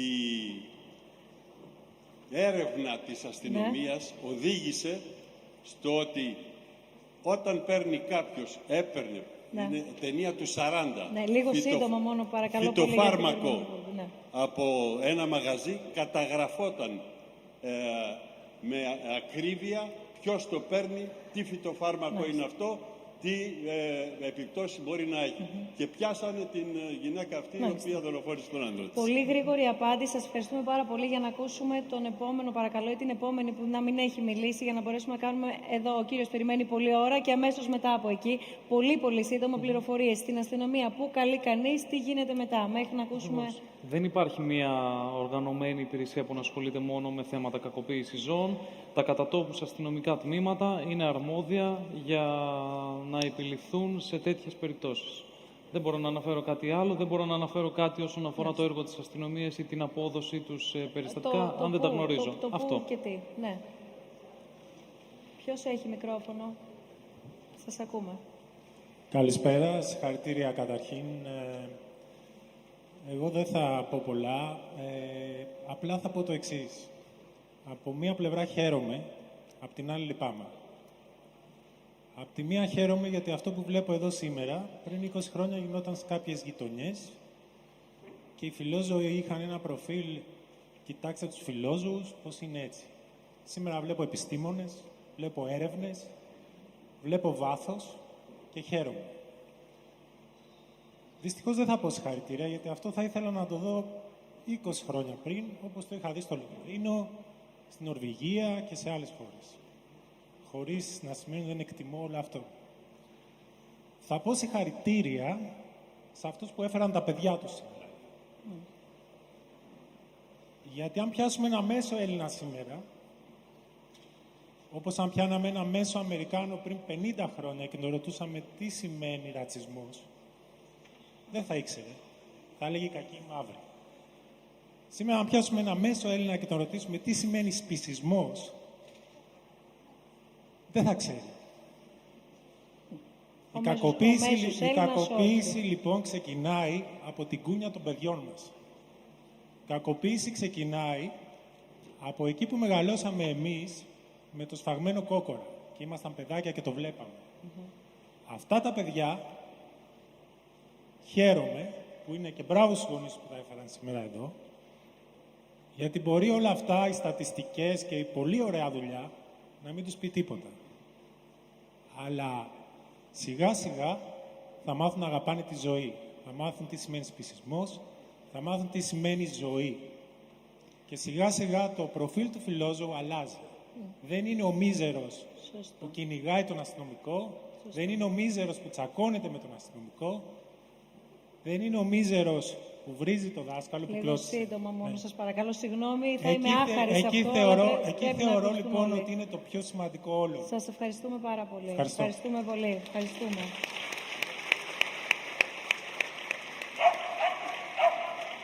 Σας ακούμε και οι τελευταίες 4 ερωτήσεις από τα χέρια εδώ που έχουν σηκωθεί. Σας ακούμε. Καλησπέρα. Θα ήθελα να ρωτήσω κάτι το οποίο αποτελεί δικό μου προβληματισμό και ερώτημα και το οποίο γενικά δεν το έχω συναντήσει ο κόσμος να αναρωτιέται, ούτε να συζητιέται, ούτε και σήμερα αυτό το τόσο συγκεκριμένο ούτε καν αναφέρθηκε. Ποιο είναι αυτό? Τέθηκαν και συναντώ καθημερινά να τίθονται προβληματισμοί για την συμπεριφορά των ανθρώπων απέναντι στα ζώα. Λέξεις όπως εκπαίδευση, αξιοποίηση των ζώων, εκμετάλλευση. Αναφέρθηκε και πριν μια συγκεκριμένη εκπαίδευση των ζώων για τις κοινομαχίες, η εκπαίδευση των pitbull. Όσο κουραστική είναι ώρες εκπαίδευσης κλπ. Σας έχει θέτω το ερώτημα σε όλους τους ομιλητές. Κάποιος άνθρωπος έχει τύχει να σας συζητήσει, να σας ρωτήσει, να δείτε ότι έχει προβληματιστεί για την εκπαίδευση που παίρνουν οι σκύλοι για να γίνουν αστυνομικοί σκύλοι? Αυτό. Θέλετε να μας το απαντήσετε εσείς, αν το γνωρίζετε ή αν όχι, είστε από το χώρο που ξέρετε? Το θέτω ως ερώτημα. Ακριβώς. Νομίζω ναι, ότι, δεν το έχω συναντήσει νομίζω ότι Χρήστο εσύ μπορείς να το απαντήσεις ως κτηνίατρος και συμπεριφερειολόγος καλύτερα. Γενικότερα πριν κάποια χρόνια οι μέθοδοι που χρησιμοποιούσε η αστυνομία ήταν πατροπαράδοτοι, με πνίχτες, τιμωρία, βίαιοι τρόποι. Τελευταία χρόνια βλέπω ανθρώπους εκπαιδευτών στην αστυνομία, οι οποίοι χρησιμοποιούν σύγχρονους μεθόδους που δεν χρησιμοποιούν βία, που χρησιμοποιούν ό,τι λένε τα νεότερα επιστημονικά δεδομένα. Αλλά έχω εντυπωσιαστεί με αυτό που γίνεται, με αυτό που βλέπω. Δεν το περίμενα, να σου πω την αλήθεια. Αυτό που έχω δει εγώ είναι όχι θεμιτό, είναι αυτό που ακολουθούμε. Έχω ακούσει όμως ότι σε άλλα σώματα, γιατί χωρίζονται σε ναυτικό, ξηρά και ό,τι άλλο δεν τα ξέρω ακριβώς, κάποιοι χρησιμοποιούν κάποιες παλιές μεθόδους, κάποιοι άλλοι χρησιμοποιούν νέες μεθόδους. Δεν υπάρχει ένας κανόνας για όλους. Μάλιστα. Είναι τα 4 ερωτήματα, ναι. Πολύ σύντομα, γιατί είχατε τη δυνατότητα να μιλήσετε και πρέπει να μιλήσουν και οι είναι τόσο υπόλοιποι. μεγάλο το ζήτημα. Σίγουρα, απλά προς σεβασμό προς τους υπόλοιπους. Καταρχήν να πω το όνομά μου, δεν το είπα την άλλη φορά. Λέγομαι Νατάσα Μπομπολάκη, είμαι πρόεδρος της Πανελλαδικής Φιλοζωικής Περιβαλλοντικής Ομοσπονδίας. Μερικά θεματάκια θα πιάσω αποσπασματικά. Θα ξεκινήσω με αφορμή την κυρία που είπε για την αδράνεια της αστυνομίας. Βεβαίως η αστυνομία στην τελευταία δεκαετία έχει κάνει άλματα, τα οποία οφείλονται όμως κατά 90% στις προσπάθειες των φιλοζωικών φορέων που πιέζουν συνεχώς και όχι την πολιτεία. Όμως έχουμε ένα πολύ μεγάλο αριθμό αστυνομικών και κυρίως στην επαρχία και στην Αθήνα όμως εντοπίζονται πολλοί, οι οποίοι δείχνουν μια συμπεριφορά σαν αυτή που μας ανέφερε πριν η κυρία. Θα πω τώρα σχετικά με αυτό, με την Αμοργό. Στην Αμοργό είχαμε έναν αστυνομικό διοικητή, δεν ξέρω αν είναι ακόμα, ο οποίος έδειχνε μια πολύ μεγάλη ελαστικότητα στις υποθέσεις κακοποίησης ζώων. Κάναμε μήνυση, καταδικάστηκε στο πρωτόδικο δικαστήριο. Θέλω να πω λοιπόν ότι όταν βλέπουμε ότι παραβιάζουν το καθήκον τους, είτε αδιαφορούν, είτε απαξιώνουν τους πολίτες κτλ., ο μοναδικός τρόπος για να αλλάξει αυτό είναι να καταγγέλουμε στους ανωτέρους τη συμπεριφορά αυτή. Και για να πω ότι δεν κυνηγάμε τους αστυνομικούς, 23 Νοεμβρίου η Ομοσπονδία μαζί με την Περιφέρεια και την Ελλάς έχει μια εκδήλωση στην οποία θα βραβεύσει 52 αστυνομικούς από όλη την Ελλάδα, οι οποίοι είναι και ο Βαγγέλης μέσα, οι οποίοι επιδεικνύουν μια ιδιαίτερη φροντίδα και επιμέλεια στις υποθέσεις κακοποίησης ζώων. 23 Νοεμβρίου. Ένα ρητορικό ερώτημα. Ναι, πείτε μας το πού, για να το πείτε ολοκληρωμένα, το ρητορικό ερώτημα και αμέσως μετά ακούμε εσάς. 23 Νοεμβρίου, ημέρα Σάββατο, 12 η ώρα το μεσημέρι, στην αίθουσα την αμφιθεατρική του Υπουργείου Μεταφορών στη Μεσογείο. Το κάνουμε μακριά για να αποφύγουμε διαδηλώσεις που ακυρώθηκε την άλλη φορά. Το ρητορικό ερώτημα, κλείνοντας. Το ρητορικό ερώτημα, το ρητορικό ερώτημα είναι προς τον κύριο Καραγιάννη. Όλα αυτά τα ζώα τα οποία τραυματίζονται και με πολύ άσχημο τρόπο στις κτηνομαχίες, ένας μεγάλος αριθμός των οποίων πηγαίνουν μετά στους κατατόπους κτηνιάτρους για να τα θεραπεύσουν, γιατί οι κτηνίατροι, οι οποίοι γνωρίζουν από πού προήλθε ο βαρύτατος αυτός τραυματισμός, σιωπούν. Δεν θέλω απάντηση, απλά το θέτω σαν... Καλά, προφανώς δεν εκπροσωπεί όλους τους κτηνιάτρους. Ναι, εννοείται. Ναι. Ωραία. Ευχαριστούμε πολύ. Σας ακούμε. Να πω κάτι. Ναι, είναι πολύ κάτι σύντομο. που επιβεβαιώνεται από τη διεθνή βιβλιογραφία όσον αφορά τον έργο των κτηνιάτρων και κατά πόσο επεμβαίνουν ή καταγγέλουν το τι βλέπουν στο ζώο. Δεν καταγγέλουν. Μόνο 4 έθνη έχουν οργανωθεί σύλλογοι γύρω από αυτά. Η ΗΠΑ, Καναδάς, Ηνωμένο Βασίλειο, Νέα Ζηλανδία έχουν πιο οργανωμένο πλαίσιο όσον αφορά την ανέβρεση και καταγγελία στο τι βλέπουν στο ζώο. Να απαντήσω σε αυτό, ότι οι κτηνίατροι, αν τους πει ο άλλος ψέματα, ότι το ζώο του προφανέστατα δεν έχει χτυπηθεί σε κοινομαχίες, αλλά τσακώθηκε με το σκύλο της διπλανής πόρτας, και είναι οι κτηνίατροι όπως τους ξέρουμε σε όλη την κοινωνία την ελληνική, είναι της γειτονιάς. Εντάξει, αλλά αντί πολλαπλά φαντάζομαι δαγκώματα ή χτυπήματα, άλλων, ξέρω εγώ. Είναι μέρη του κυκλώματος περισσότερες φορές. Κοιτάξτε, πολλές φορές. Γι' αυτό αλλάζει τώρα. Οι κοινομαχίες έχουν. Ακριβώς. Εντάξει. Οι κοινομαχίες έχουν σταθερή. Συγγνώμη. Χρήστο, έχουν σταθερούς συνεργάτες οι άνθρωποι που οργανώνουν κοινομαχίες. Μπορεί να το επιβεβαιώσει από την έρευνα που έκανε ότι οι κτηνίατροι που εμπλέκονται στα δίκτυα κοινομαχιών είναι φυσικά μέλη του κυκλώματος. Δεν είναι κάποια απλή κτηνίατροι της γειτονιάς. Είναι συγκεκριμένοι επαγγελματίες που χρηματίζονται από αυτό. Σύντομα. Έχουμε 3 ερωτήματα. Πολύ σύντομα. Όταν ξέρω ότι συμμετέχω σε μια εγκληματική δράση, θα πάω στον αδερφό, τον ξάδερφο, τον φίλο, τελεία. Δεν θα πάω σε έναν οποιονδήποτε.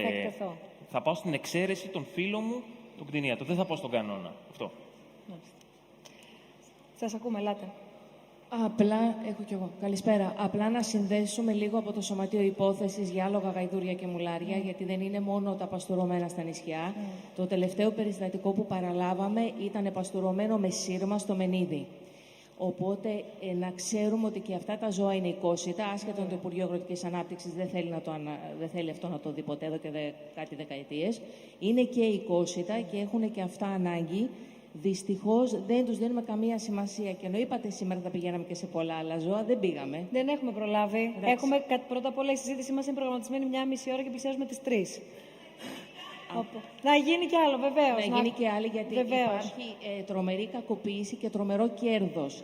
Το εμπόριο των υποειδών και η σφαγή τους, η παράνομη, είναι τεράστιο. Η σφαγή τους η παράνομη, η εργασία τους η παράνομη, η μεταχείριση τους η παράνομη. Εσείς, η κυρία, ο κύριος και ολοκληρώνουμε. Καλησπέρα. Θέλω να αναφερθώ στο περιστατικό το πολύ γνωστό που έγινε το καλοκαίρι, που αποκαλύφθηκε μάλλον το καλοκαίρι στο Μοσχάτο, με το λεγόμενο συλλέκτη. Όπως είπε ο ίδιος, όταν ήρθαν οι εθελοντές εκεί να μαζέψουν τα ζώα και τα πτώματα των ζώων που βρέθηκαν εκεί κυρίως, είπε ότι έκανε χειρουργία, λέει, σε αυτά. Και δεν ξέρω τι άλλο έκανε. Επί 10 χρόνια και παραπάνω, από ό,τι λέγανε οι περίοικοι, και κανείς δεν μίλαγε. Ακόμα και αστυνομικοί που πήγανε κάποια στιγμή εκεί, τους απείλησε με το όπλο και φύγανε. Τέλος πάντων, κάποια στιγμή αποκαλύφθηκε αυτό. Λοιπόν, αυτό το άτομο, αφού μαζέψανε όλα τα ζώα που υπάρχουν εκεί και προσπαθούν οι εθελοντές να συντηρήσουν όσα επιβιώσανε και να τα υιοθετήσουν, αυτό το άτομο κυκλοφορεί ακόμα ελεύθερο. Κυκλοφορεί ανάμεσά μας, δεν ξέρει κανείς πού βρίσκεται, πού εκδηλώνει αυτή τη στιγμή όλο το αρρωστημένο του μένος, γιατί για να το κάνει αυτό 10 χρόνια και να φοβούνται όλοι να το καταγγείλουν, σημαίνει ότι είναι πάρα πολύ επικίνδυνος ακόμα και για τους ανθρώπους, όπως είπατε πολύ σωστά στην έρευνά σας. Σας παρακαλώ πολύ, πρέπει να γίνει κάτι, έχει γίνει δικογραφία, δεν έχει προχωρήσει, αργεί πάρα πολύ, όπως καθυστερούν όλα αυτά και αυτό το άτομο κυκλοφορεί ελεύθερο. Ο Θεός ξέρει τι κάνει, σε ποια ζώα αυτή τη στιγμή εκτονώνεται και πόσοι άνθρωποι μπορεί ενδεχομένως να κινδυνεύουν από αυτόν. Σας παρακαλώ πολύ να γίνει κάτι γι' αυτό, να προχωρήσει. Μέσα από αυτή την ιστορία βοηθήσατε, γιατί συμπυκνώσατε πολλά πράγματα τα οποία έχουν ακουστεί. Λοιπόν, σας ακούμε. Γεια σας, καλησπέρα. Καριδάκη ονομάζομαι, είμαι δικηγόρος. Καταρχήν συγχαρητήρια και στο Κέντρο Πολιτισμού και στους διαλόγους για την επιλογή του θέματος και για την διοργάνωση. Ελπίζω στο μέλλον και εύχομαι να υπάρχουν και άλλες τέτοιες. Να σας πω μόνο ότι ως πρωτοβουλία του Ιδρύματος Σταύρος Νιάρχος, που σήμερα φιλοξενούμαστε στο Κέντρο Πολιτισμού, εδώ και 2 χρόνια ανοίγουμε συζητήσεις που μας αφορούν. Η συζήτηση για τα ζώα είναι κάτι το οποίο εδώ και από την αρχή, για την ακρίβεια, θέλουμε να ασχοληθούμε, οπότε σήμερα ξεκινά η συζήτηση αυτής της θεματικής και θα υπάρξει και συνέχεια. Σας ακούμε. Πολύ ωραία, χαίρομαι πολύ γι' αυτό. 2 ερωτήσεις θα ήθελα να κάνω. Καταρχήν για το παράνομο εμπόριο άγριων ζώων υπό εξαφάνιση, τη λεγόμενη σύμβαση SITES. Αν γνωρίζετε, αν υπάρχουν στατιστικά για τις παραβάσεις της σύμβασης στη χώρα μας, καθώς και αν υπάρχουν στατιστικά στοιχεία για τη λαθροθυρία. Μάλιστα. Ευχαριστούμε πολύ. Αν κάποιος έχει τέτοια εικόνα από τους ομιλητές, να απαντήσει. Υπάρχει τεράστιο πρόβλημα με τη συλλογή στατιστικών στοιχείων. Ο Βαγγέλης ανέπτυξε πριν ότι ακόμα και για τα ζώα συντροφιάς, που είναι τα ζώα με τα οποία ασχολούνται οι περισσότεροι και μόνο με αυτά δυστυχώς, ούτε για τα ζώα συντροφιάς και για τις κακοποίησεις και για το παράνομο εμπόριο ακόμα υπάρχουν στατιστικά στοιχεία. Έχουν φτάσει στη δικαιοσύνη υποθέσεις για παράνομο εμπόριο άγριας ζωής. Σίγουρα όμως η χώρα μας είναι πάρα πολύ πίσω στην κουλτούρα που έχουν, ας πούμε, οι Αμερικάνοι, που υπάρχει ειδική μονάδα μόνο για αυτά τα ζώα και για την παρακολούθηση των υπόπτων και για τη σύλληψη και για την επανένταξη της άγριας ζωής στο φυσικό περιβάλλον και γενικά για την διερεύνηση όλης αυτής της παράνομης δραστηριότητας. Είμαστε πολύ πίσω, δυστυχώς. Το μικρόφωνο έχει. Εδώ είναι οι 2 κυρίες. Να, σας ακούμε. Είναι η κυρία πίσω και ο κύριος περιμένει πολλή ώρα. Είμαι η Βίκη Χρήστου από την Πανελλαδική Φιλοζωική και Περιβαλλοντική Ομοσπονδία. Θέλω να πω ότι τα γατόσκυλα είναι από τα λιγότερα κακοποιημένα είδη ζώων. Έθιξε και η κυρία Ρούσου προηγουμένως τα υποειδή που δεν προλάβαμε να το αναπτύξουμε, που υφίστανται όλα αυτά που υφίστανται στη χώρα μας. Πρέπει όμως να δώσουμε και μια έτσι αισιόδοξη νότα. Σαν Ομοσπονδία έχουμε ασχοληθεί από το 2015 με εξαιρετικά αποτελέσματα να αναδείξουμε το φαινόμενο Και οι καταγγελίες που ήταν ανύπαρκτες για τα παστουρωμένα κατέληξαν να είναι σωρία καταγγελιών κάθε καλοκαίρι. Και έχουμε και μια αστυνομική διεύθυνση κυκλάδων που ανταποκρίνεται στα αιτήματά μας. Βγάζει αναταχτά χρονικά διαστήματα. Είναι σημαντικό που λέτε τώρα. Είναι πάρα πολύ σημαντικό. Αναταχτά χρονικά διαστήματα, οδηγίες προς τα αστυνομικά τμήματα για ελέγχους. Εκεί που πάσχουμε είναι στην εκτέλεση των καθηκόντων στα κατατόπους αστυνομικά τμήματα. Γιατί δυστυχώς στις Κυκλάδες υπάρχει ιδιαιτερότητα ότι πάνε νεαροί αστυνομικοί συνήθως, οι οποίοι φοβούνται ή δεν θέλουν να έρθουν αντιμέτωποι με την τοπική κοινωνία. Όλα όμως εξαρτώνται πόσο αποφασισμένοι είμαστε να προχωρήσουμε πράγματα. Στην Αμοργό έγινε αυτό που είπαμε με το αστυνομικό όργανο. Στη Φολέγανδρο που οι αστυνομικοί χρόνια διαφορούσαν, αναγκάστηκαν και φτάσανε οι υποθέσεις στο δικαστήριο. Οπότε έχει πολύ μεγάλη σημασία και τον αστυνομικό που δεν ασχολείται να τον κάνουμε να ασχοληθεί. Και κάτι τελευταίο, όσο αφορά τις κοινομαχίες. Ο κύριος Κονδρόγενος έχει κάνει μια εξαιρετική έρευνα. Έχει πάρει και στοιχεία υποθέσεων που έχουμε ασχοληθεί στην Ομοσπονδία μας. Κινδυνεύουμε όμως λίγο να αποθαρρύνουμε ακόμα και τους φιλόζωους. Όταν ο άλλος βλέπει μια τεράστια μπίζνα, μπορεί να φοβηθεί να καταγγείλει. Αυτό που έχω δει από την εμπειρία μου, γιατί ασχολούμαι με συγκεκριμένες υποθέσεις εδώ και 7 χρόνια, με αποφασιστικότητα, ακόμα και όταν οι τοπικοί παράγοντες, οι φιλοζωικοί δεν κάνουν τίποτα. Οι αρχές όχι μόνο δεν ανταποκρίνονται. Όχι μόνο δεν ανταποκρίνονται, πολλές φορές κάνουν και τα στραβά μάτια. Μην πω κάτι παραπάνω. Οι υποθέσεις μπορούν να φτάσουν στα δικαστήρια, να κερδιθούν και όλοι αυτοί που μπορεί παρουσία αστυνομίας να σου λένε «Μη είσαι εδώ μπροστά μου, θα σε σκοτώσω», μετά να σε βλέπουν και να γυρνάνε δρόμο. Μάλιστα. Έχει να κάνει πώς το αντιμετωπίζεις και να δουν ανθρώπους αποφασισμένους απέναντί τους. Σας ευχαριστούμε πάρα πολύ. Προηγείται ο κύριος εκεί, μισό λεπτό. Γεια σας. Ελάτε. Και ο κύριος όμως εκεί έχει σηκώσει πολύ ώρα το χέρι του, γιατί δεν έχουμε χρόνο, πρέπει να ολοκληρώσουμε τη συζήτησή μας. Εσείς και εσείς κλείνοντας. Είμαι εκπαιδευτής σκύλων στρατιωτικών σκύλων στην πολεμική αεροπορία. Μάλιστα. Απλά θέλω να απαντήσω λίγο για αυτό που υπόθηκε πριν. Ωραία, σας ακούμε. Ναι. Είναι πολύ απλό ότι πρέπει να καταλάβουμε όλοι μας, όσον αφορά ειδικά την εκπαίδευση των σκύλων, ότι αν δεν πείσουμε το σκύλο να γίνει συνεργάτης μας, δεν πρόκειται να έχουμε κανένα καλό αποτέλεσμα. Είναι πολύ απλή μεθοδολογία. Παιχνίδι και φαγητό. Απλά να πω και κάτι το οποίο μπορεί να μην ξέρουμε κάτι. Έτσι. Η πολεμική αεροπορία πολύ απλά έχει και ένα πρόγραμμα παρέμβασης με σκύλο σε νοσοκομείο, στο 251 Αγνά, λέγεται Μελάμπους, και είναι ένα πρόγραμμα το οποίο βοηθάει παιδιά με αυτισμό και γενικώς ασθενείς ψυχιατρικών νοσημάτων να βοηθηθούν μέσω της παρέμβασης σκύλων. Έτσι, πρωτοπορούμε όσο μπορούμε με θετικά πράγματα, γιατί αν δεν έχουμε συνεργάτη το σκύλο μας, ο οποίος μένει μαζί μας συνέχεια, και το 99% των σκύλων μετά παραμένει, μετά την, ας το πούμε, όταν θα πάρει τη σύνταξή του, όπως λέμε, μαζί με τους ανθρώπους τους δικούς μας στην αεροπορία, 1% μόνο παραμένει στις μονάδες, με παρουσία κτηνιάδρων, όπως έχουμε εκεί πέρα δικούς μας, και των υπόλοιπων, έτσι, και παραμένει μέχρι να αποβιάσουν τα σκυλιά. Ποτέ δεν φεύγει σκυλί εκτός υπηρεσίας. Απλά για να ζούμε στο 2019 και να ξέρουν πολύ καλά ότι όλες οι δυνάμεις ασφαλείας και οι ένοπλες δυνάμεις, όποιο όπλο έχουν, το χρησιμοποιούν για το καλύτερο όλων μας και προφανώς και των ίδιων. Σας ευχαριστούμε πολύ.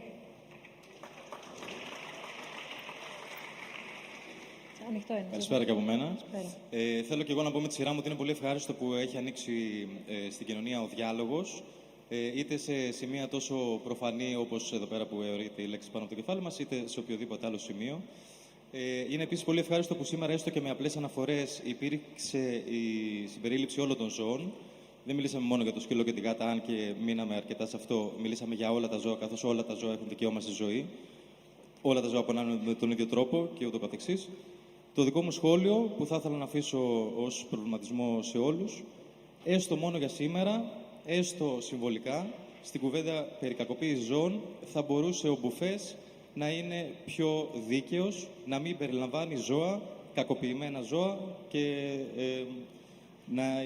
να πω και τη λέξη που είναι ο ελέφαντας στο δωμάτιο, τη λέξη vegan. Ευχαριστώ πολύ. Τη λέξη δεν σας άκουσα. Vegan. Ο βιγκανισμός είναι ένας τρόπος ζωής που σε περιλαμβάνει όλα τα ζώα. Νομίζω οι περισσότεροι τι σημαίνει. Στην πυρήνα του. Ευχαριστώ. Σας ευχαριστώ πολύ. Να απαντήσω όμως εκ μέρους των συναδέλφων μου, γιατί όπως αντιλαμβάνεστε είμαστε μια ομάδα ανθρώπων που δουλεύουμε από το θέμα, τους προσκεκλημένους, το χώρο, το πού, το πότε, το πώς κτλ. Αντίστοιχα η διαδικασία, η παραγωγή, η τεχνική υποστήριξη κτλ. Αντίστοιχα λοιπόν υπάρχει και ομάδα των συναδέλφων που επιμελείται το κέρασμα, αν θέλετε, του κόσμου που ελεύθερα έρχεται να παρακολουθήσει όλες τις συζητήσεις μας. Οπότε, εφόσον το θέμα μας ήταν γνωστό και είχαμε από πάρα πολύ νωρίς ένα τόσο μεγάλο αριθμό εγγραφών, εγώ κρατώ το σχόλιο σας, επειδή όμως εκείνοι δεν μιλούν αυτή τη στιγμή, εγώ οφείλω να τους εκπροσωπήσω και να πω ότι λάβαμε εκατοντάδες εγγραφές, όπως έχετε έρθει εδώ, όπως αντίστοιχα είναι και όλοι όσοι μας παρακολουθούν. Δεν ήρθε ούτε ένα σχόλιο αναφορικά με το αν θα πρέπει να θυγεί αυτό το θέμα ή αναφορικά με το πώς θα πρέπει να φροντιστεί αυτό το θέμα, ενώ λάβαμε σχόλια για το εάν μπορώ να φέρω το κατοικίδιό μου, εάν θα υπάρχει χώρος, εάν υπάρχει... Θέλω να πω ότι είναι πολύ εύκολο να σχολιάζει ο ένας τον άλλον. Εγώ θα πω μόνο ότι αρκεί να σεβαστεί ο ένας τον άλλον και αρκεί να βρούμε ένα κοινό πεδίο όπου αν μη τι άλλο θα συζητούμε. Μόνο και μόνο για να μην φύγουμε από αυτή τη συζήτηση και ενώ έχουμε ανοίξει μια κουβέντα, έχει μείνει ένα σκοτεινό σημείο για κάποιους ανθρώπους οι οποίοι φροντίζουν, αν μη τι άλλο, ξαναλέω, το κέρασμα που θα έχει οποιοδήποτε σήμερα παρευρεθεί εδώ. Για να λέμε στη σωστή αναλογία τα πράγματα, μόνο γι' αυτό. Ορίστε. Δεν ακούω χωρίς μικρόφωνο, συγγνώμη. Λέω, την καταλαβαίνω την απάντηση βεβαίως και μπορούμε κάθε φορά να είμαστε καλύτεροι. Πιστεύω θα είστε κι εσείς στο κάθε επόμενο. Το θέμα είναι η κακοποίηση των ζώων σήμερα.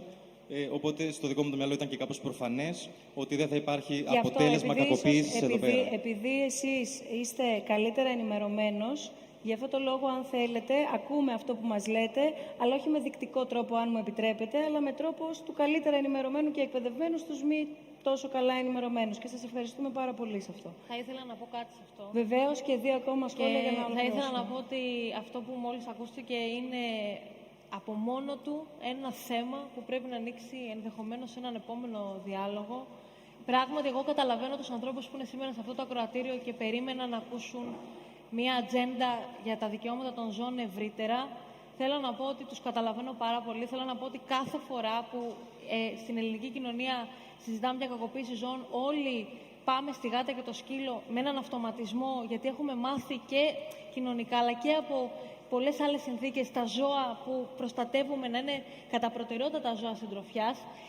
Θεωρώ ότι οι νέες γενιές που έρχονται, και χαίρομαι που βλέπω παιδιά εδώ, έχουν μια μεγαλύτερη αντίληψη ότι και από τις μορφές εκμετάλλευσης των ζώων και από τη βιομηχανική εκτροφή και από πάρα πολλές άλλες πηγές, η κακοποίηση των ζώων ξεκινάει και τελειώνει στα πάντα που μας αφορούν. Από τον ναι, αλλά συγγνώμη, να κάνω μια ερώτηση. Σε μια κοινωνία που τα λέτε όλα αυτά, και εγώ προσωπικά, αν θέλετε, δημοσιογραφικά, ναι. μέσω των διαλόγων όχι. Δημοσιογραφικά όμως έχω ασχοληθεί και έχω ασχοληθεί με τον αντισυσπισμό και έχω μιλήσει με εκπροσώπους και είχα την τιμή κιόλας, ενώ δεν αποδέχονταν για αποδεκτούς λόγους τα κοινά μέσα ενημέρωσης, είχα τη δυνατότητα και την τύχη να μπορέσω να κάνω μια συζήτηση και να παρουσιάσω αυτό το θέμα. Όταν όμως σε επίπεδο κοινωνίας και σε επίπεδο μιας δημόσιας συζήτησης, όχι να μαζευτούμε και να βρεθούμε όσοι συμφωνούμε για να φύγουμε μετά ικανοποιημένοι και να πούμε πολύ ωραία τα είπαμε εμείς που συμφωνούμε, αλλά με το να μπορέσουμε να ανοίξουμε μια συζήτηση, από πού θα την ανοίξουμε? Θα την ανοίξουμε σε ένα ανεκπαίδευτο κατά τα δικά σας λεγόμενα κοινό, από ένα εξειδικευμένο κομμάτι, το οποίο είπε ο κύριος νωρίτερα, μόλις τα τελευταία χρόνια έχει έρθει το μέσος Έλληνας, δεν ξέρει τι σημαίνει σπισισμός, δεν ξέρει τι σημαίνει το να διαχωρίζεις τα είδη και άρα να συμπεριφέρεσαι με αυτό το διαχωρισμό και να τον αποδέχεσαι. Να την ξεκινήσουμε από εκεί τη συζήτηση, όταν εσείς οι ίδιοι λέτε ότι ο μέσος Έλληνας δεν σηκώνει το τηλέφωνο να καταγγείλει ότι ένα ζώο είναι κλειδωμένο στο μπαλκόνι και ζει μέσα στις ακαθασίες του και δεν το κάνει αυτό επώνυμα γιατί φοβάται. Από πού να ξεκινήσει κάποιος τη συζήτηση? Χρειαζόμαστε την καθοδήγησή σας. Πολύ καλώς ξεκινάει η συζήτηση από τη θεματική που ξεκίνησε σήμερα. Εγώ το μόνο που θέλω να πω είναι ότι καταλαβαίνω ότι υπάρχουν άνθρωποι οι οποίοι θέλουν να επεκταθεί αυτή η ατζέντα που ξεκινάει σήμερα και που κάθε φορά που γίνεται μια τέτοια θεματική. Φαντάζομαι όχι σε μία ώρα. Δεν έχουμε αυτή την απέτηση. Άρα να αποδεχτούμε όλοι ότι ανεξαρτήτως των δικών μας απαιτήσεων πρέπει να αντιληφθούμε το σύνολο στο οποίο ανήκουμε για να μπορέσουμε, αν τα καταφέρουμε, να συνεργαστούμε και να ανοίξουμε μία συζήτηση με μία λογική σειρά. Συμφωνώ. Να πάμε με μία αλληλουχία από το ένα θέμα στο άλλο του ίδιου πεδίου. Πολύ σωστά και είναι εξαιρετική αυτή η πρωτοβουλία που γίνεται σήμερα και είναι μόνο η αρχή. Ο διάλογος μέσα στην κοινωνία υπάρχει και μεγαλώνει. Και υπάρχει και μεγαλώνει για όλα τα ζώα, για την κακοποίηση των ζώων σε όλα τα επίπεδα της καθημερινής μας ζωής και έκφρασης. Και είναι πολύ ωραίο που ξεκινάνε από το Ίδρυμα Σταύρος Νιάρχος τέτοιες καταπληκτικές πρωτοβουλίες και είμαι σίγουρη ότι στο μέλλον θα μεγαλώσουν και καταλαβαίνω και την αγωνία των ανθρώπων που περιμένουν αυτός ο διάλογος να πάρει στην κοινωνία ένα μεγαλύτερο μερίδιο από αυτό που έχει σήμερα. Και θεωρώ ότι είναι πολύ ευγενές. Το είπαμε και πριν από 2 ώρες αυτό. Σας ακούμε εσείς και ολοκληρώνουμε. Η κυρία πρώτα, η κυρία πρώτα. Σας ακούμε, ελάτε εσείς. Γεια σας. Επειδή γνωρίζω πως το Ίδρυμα Σταύρος Νιάρχος προσφέρει τεράστιο έργο, θα ήθελα να ζητήσω από το Ίδρυμα να χορηγήσει πρόγραμμα στηρώσεων και σύντησης για τα αδέσποτα και ένα ασθενοφόρο, ίσως για τα χτυπημένα αδέσποτα. Αυτό. Σας ευχαριστούμε πολύ. Μπορείτε να υποβάλλετε το αίτημά σας. Στην ιστοσελίδα υπάρχει και η φόρμα. Να το υποβάλλετε γραπτός για να μπορέσει να μετρήσει και ως αίτημα. Ελάτε, για να κλείσουμε. Μισό λεπτό. Θέλω την επόμενη φορά να θίξουμε ένα άλλο ζήτημα μιας αδιανόητης κακοποίησης που γίνεται στην Ελλάδα. Είναι τα βαρελόσκυλα. Δεν προλάβαμε. Δεν προλάβαμε. Ρωτήστε την κυρία Γαβαλά, ορίστε. Πρόσφατα δεν προλάβαμε. Υπάρχει και μια άλλη μόδα. Το αναφέραμε στην αρχή, δεν ξέρω αν ήρθατε. Τις κουφάλες δέντρων. Ναι. Ναι, για να φυλάνε το τίποτα, να πούμε. Τα βαρελόσκυλα φυλάνε εκτάσεις που δεν είναι απλά περιφραγμένες. Να ξέρουμε τι είναι και γιατί είναι εκεί. Έτσι, και είναι τραγικό αυτό. Στην κυρία το τελευταίο. Και πολύ σύντομα, πρέπει να φύγουμε. Ευχαριστώ πολύ. Είναι 1,5 ώρα η συζήτησή μας και πραγματικά σας ευχαριστούμε πάρα πολύ που έχετε μείνει ως αυτή την ώρα. Συγχαρητήρια και σε εσάς που μας κρατήσατε τόση ώρα. Χέρα Αγγέλικα ονομάζομαι. Μετά τα τελευταία σχόλια, αισθάνθηκα ότι βλέπουμε το δέντρο και δεν βλέπουμε το δάσος. Δηλαδή, εγώ το 2013 ξεκίνησα μια φιλοζωική ομάδα, το 2014 έγινα χορτοφάγος, όχι vegan. Εν πάση περιπτώσει, υπάρχουν άλλων ειδών κακοποίηση, οι οποίοι δεν εφήγησαν, όπως τα βαρελόσκυλα, αλλά εγώ θα πάω ένα βήμα παραπέρα. Κοιτάζουμε το μπουφέ ή ξέρω εγώ τι άλλο εφήγει για τα δελφίνια, για οτιδήποτε στα ζώα, στα τσίρκο κτλ.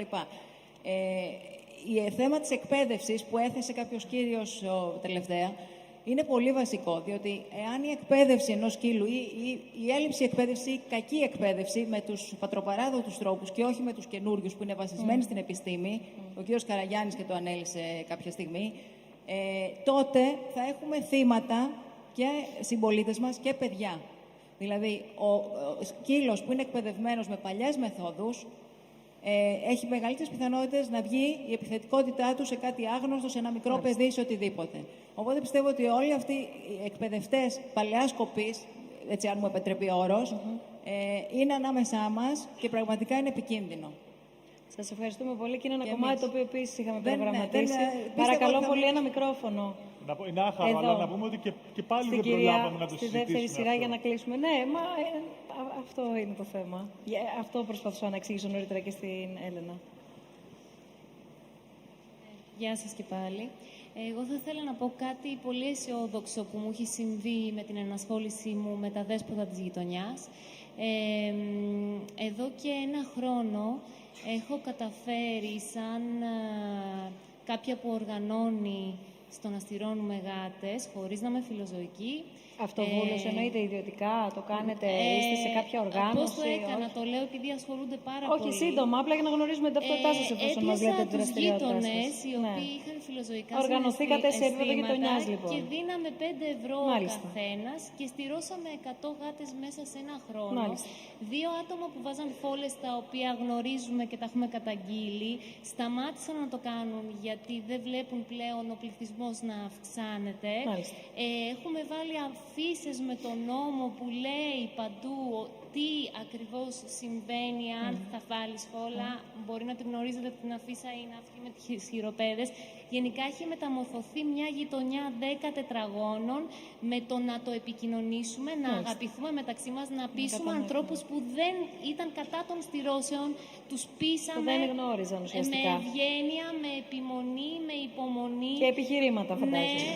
Ναι, και θέλω να το πω όλους αυτούς, γιατί λέμε ότι γνώρισα τα ζώα και μίσησα τους ανθρώπους, αλλά μπορούμε να το αναστρέψουμε αυτό, να γνωρίσουμε τα ζώα και να αγαπήσουμε τους ανθρώπους. Σας ευχαριστούμε αυτό πολύ. Ευχαριστούμε πολύ και ευχαριστούμε πολύ και όλους εσάς που ξαναλέω. Υπέροχο. Ευχαριστούμε εσάς που μείνατε 3 ολόκληρες ώρες εδώ μαζί μας. Ευχαριστώ πάρα πολύ τον Χρήστο Καραγιάννη, την Έλενα Δέδε, τον Βαγγέλη Βρύβα, τον Θοδωρή Κονδρόγιανο. Ευχαριστούμε πάρα πολύ τον Μάρκ. Εμείς θα λέμε τον Νοέμβριο στις 27 του μήνα σε μια τελείως διαφορετική συζήτηση γύρω από τη φωτογραφία με 2 προσκεκλημένους, τους 2 προσωπικούς φωτογράφους του νυν και του πρώην Πρωθυπουργού της χώρας. Σας ευχαριστούμε πολύ, καλό βράδυ και καλή συνέχεια.